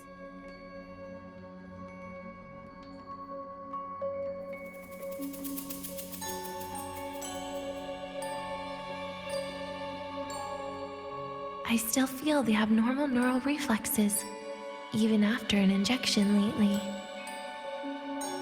Oh, really? Sounds like you can properly feel pain now. Remember this feeling, Denia. Pain compels us to live. To hell with that feeling. That bastard tried to fool me with saline as a painkiller.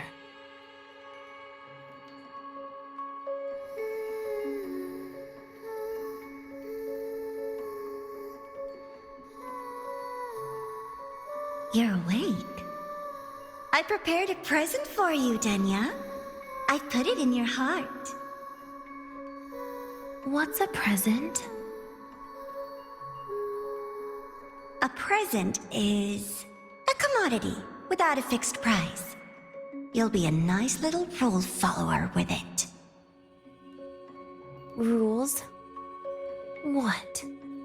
Do find your way home more often and don't bring strangers home? Huh.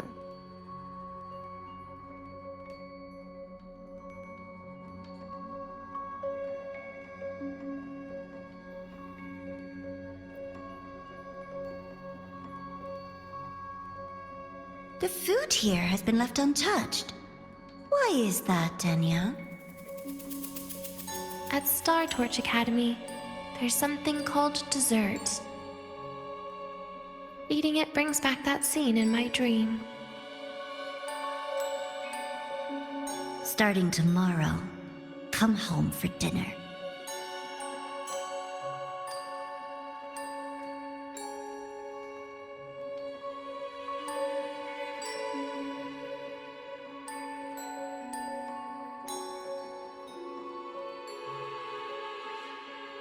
A broken table I picked up from somewhere. Spent quite some time here.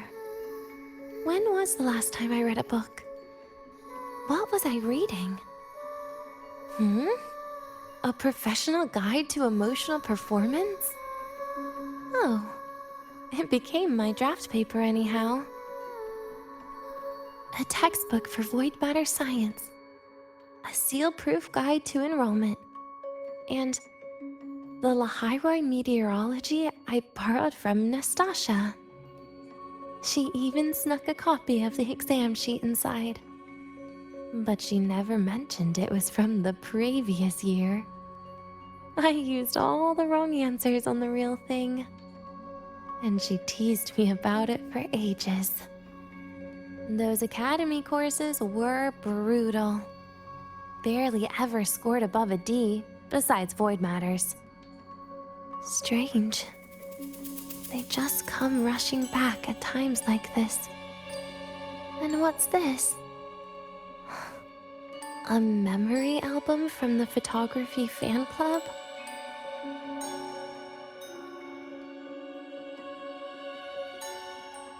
Adorable.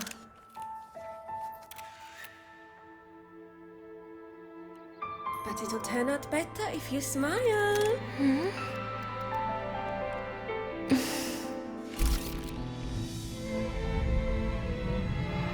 I spent 2 years watching people. Watching their joy. Their sorrow. What they call emotion is how they prove they're alive. But what's behind emotion? The three of us will be best friends forever.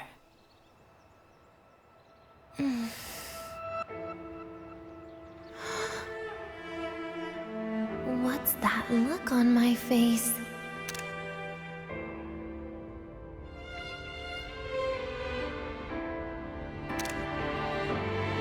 It's the heart, Denia. What you are isn't defined by where you're from.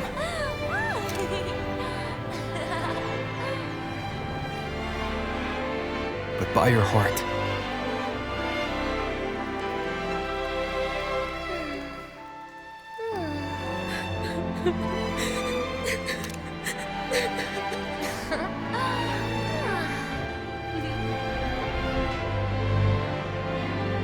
Is that so?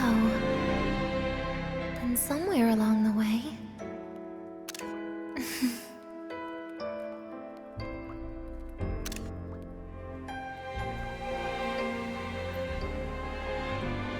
Well... Let's put an end to this.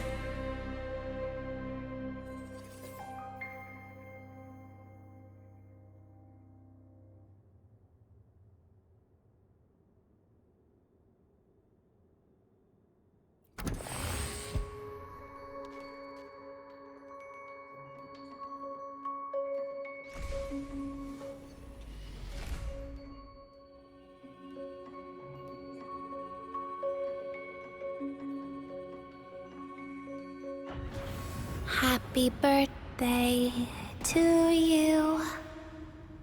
Happy birthday to you. Happy birthday to you. Happy birthday to you.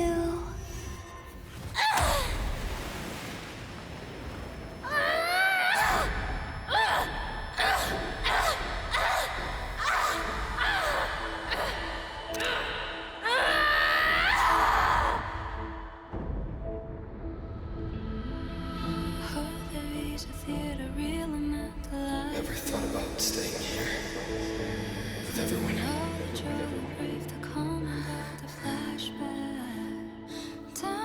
Yeah, that sounds nice.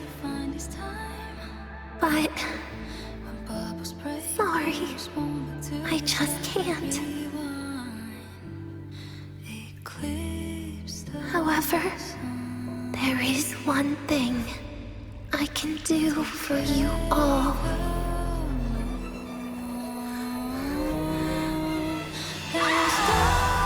Fear, destruction, all those things that don't belong here.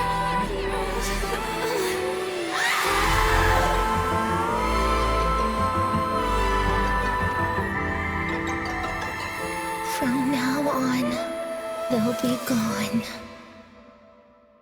Back to the void with me.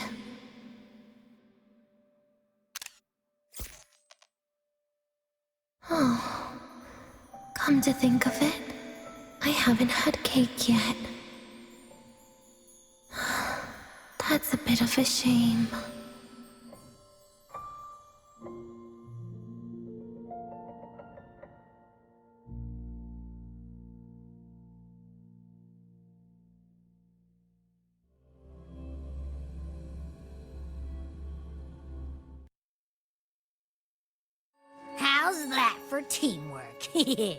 I'd sniff out Leviathan's frequency even in a pile of ashes and snatch it right up.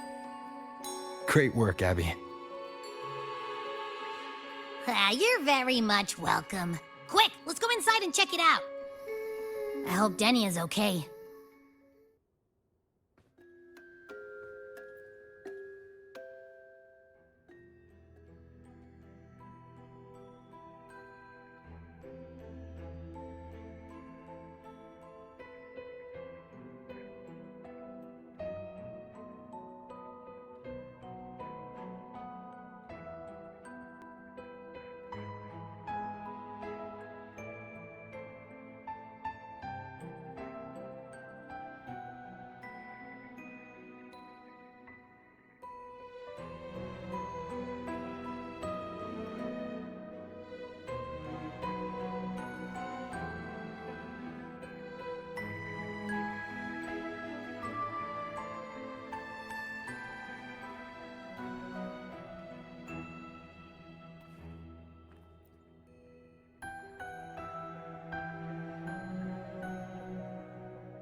I assume by the time you get here, Rover, everything will have ended. Sorry I had to say goodbye this way.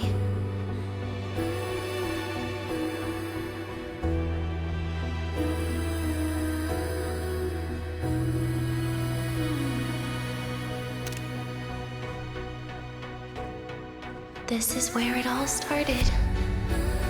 The Fraxidus' Lahai-Roi plan. Where the Grand Architect first made contact with Aleph-1. And where I was created. I took the Threnodian fragment the Fraxidus left here. Leaving it here would only cause more suffering. As for the experimental data, consider it a parting gift from me to the Space Trek Collective. To be honest, I did think of telling you everything about this place. But sometimes gifts can be incredibly inappropriate. Your worries were correct. When the book page was removed, I received the Grand Architect's final message. Now, I am the last anchor point between Aleph-1 and Solaris. If I die according to plan, its fragment will disappear along with me.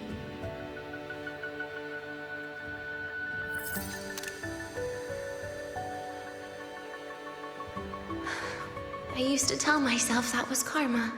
But what does an ending like that mean for Sigrika? For Nastasha? For someone like you, who always tries to save everyone? You're the Grand Architect's greatest rival. So making you betray your own heart is a bigger prize to them than the Threnodian fragment. It would mean that after all the frustration and failure, you are no different from them. You'd end up going down the same path. But if you had removed that page, the fragment would have lost control after receiving the message. It would have tried to find me, attempting to connect with Aleph 1 out of instinct. So, when I think about it, it's a good thing you never got to finish what you wanted to say back there. I was a child who showed up at the Fraxidus' door out of nowhere. Became their Threnodian lab mouse by accident. Ever since I can remember, they told me I existed for one reason. To make that moment happen.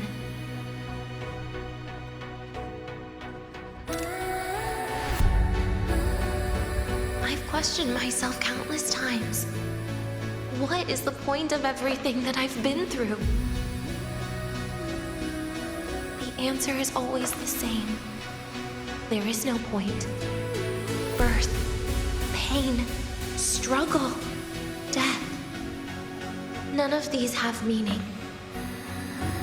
That's why when I first heard your story from the Grand Architect, I absolutely hated you, Rover.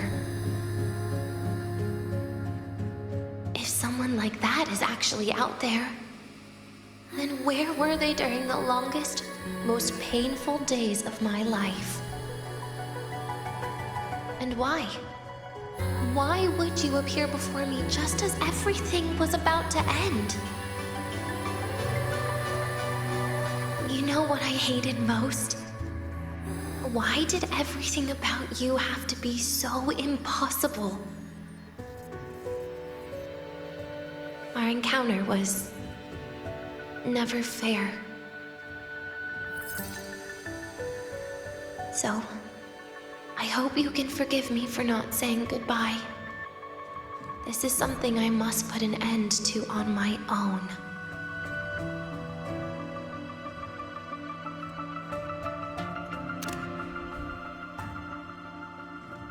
It's just... it hurts to watch the way you live. I can't even imagine a day when someone like you runs out of miracles. They call you Rover, but you don't even know where you started or where you're going. Even if you made your ideals real, where would that leave you? Where is your happiness in all of that? I never understood what the Grand Architect was mumbling. The future, evolution, or what's going to happen eons later. But at that moment, in front of Aleph 1, I didn't want you to die. At least not at the hands of the Grand Architect, who's got nothing left but mere survival. What surprised me was that, despite hating you so much, I actually spent an unprecedented day with you. For the first time, I had my own birthday. For the first time, I forgot about the fear brought by the void. For the first time, I met someone I can truly open up to. How should I describe this emotion? It's a kinda hate, isn't it? I don't know where void matter particles will take me next.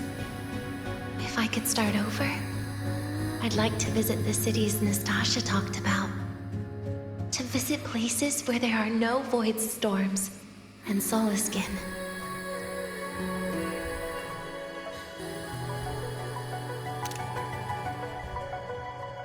Maybe I'll try picking a different major.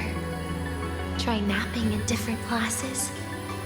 And taste different cakes in every cafeteria I go to. Then no matter how many times it'll take, I'll come back to Lahai-Roi. Back to all of you. Whatever you wanted to say, you can tell me the next time we meet. Oh, I almost forgot something important. Actually, all those powers the Grand Architect displayed, including shapeshifting, are not her true forte. Those are derivatives at best. And the shapeshifting has a catch. She needs long-term observation and analysis of her target to pull it off.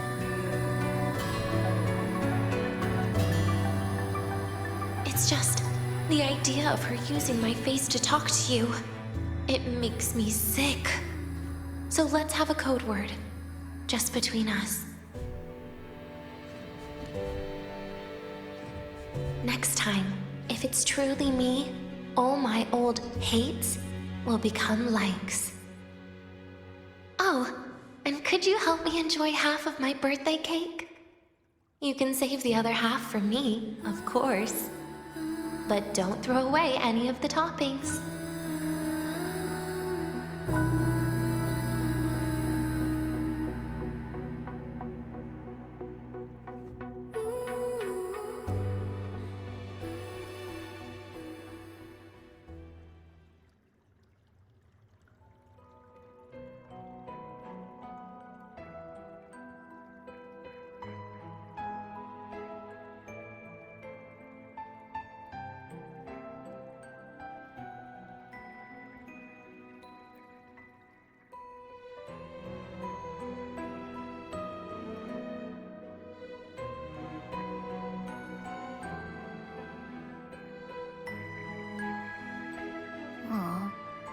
Will we ever see Denia again? We will. Okay. But, what about the thing you didn't get to say? Hmm? If you feel like you don't belong here, then someday in the future, would you be willing to... And? What about the rest? Secret. For now.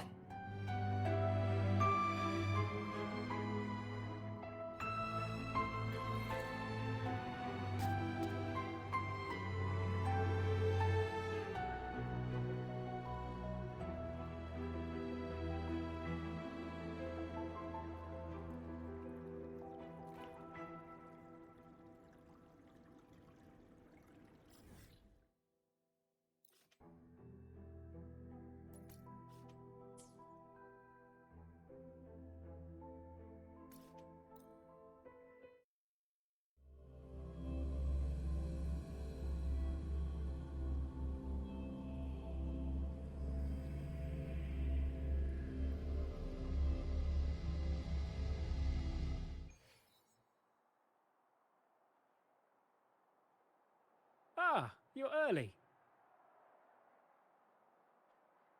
If you got time, be sure to show me that We've got super the duper mind-bending powerful herder. echo of It's your...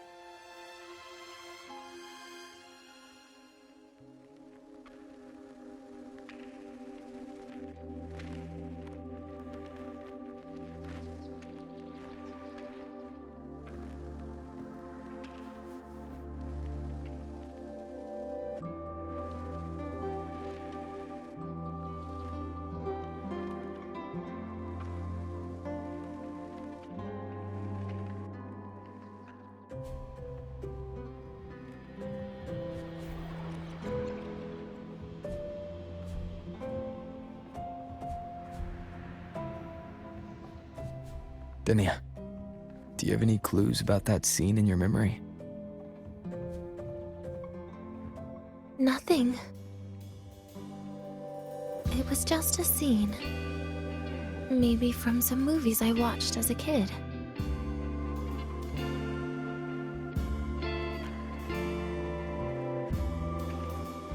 But maybe, in my opinion, you still have a chance to... Now you're reminding me of what Nastasha once said. Huh? Raise your head. What do you see? Lahai-Roi's night sky. True enough. But my reply was... the void. The darkness. What was her reaction? She said it was actually light fighting against darkness. But it looks like darkness has the upper hand, I said. But there was only darkness in Lahai-Roi at the beginning. Then came the light. You answered exactly the same way as she did. So light actually prevailed. You're right.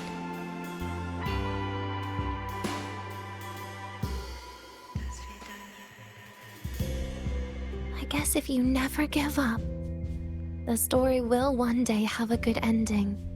No?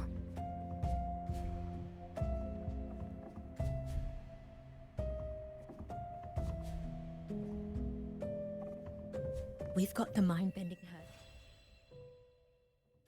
We've got the mind-bending herder, the eccentric traffic illuminator, the ghost girl. What's the other campus mystery? Oh, right! The Academy's dark side.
If you got time, be sure to show me that super duper powerful echo of you.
We've got the mind-bending herder, the eccentric traffic illuminator, the ghost girl. What's the other campus mystery? Oh, right! The Academy's dark side.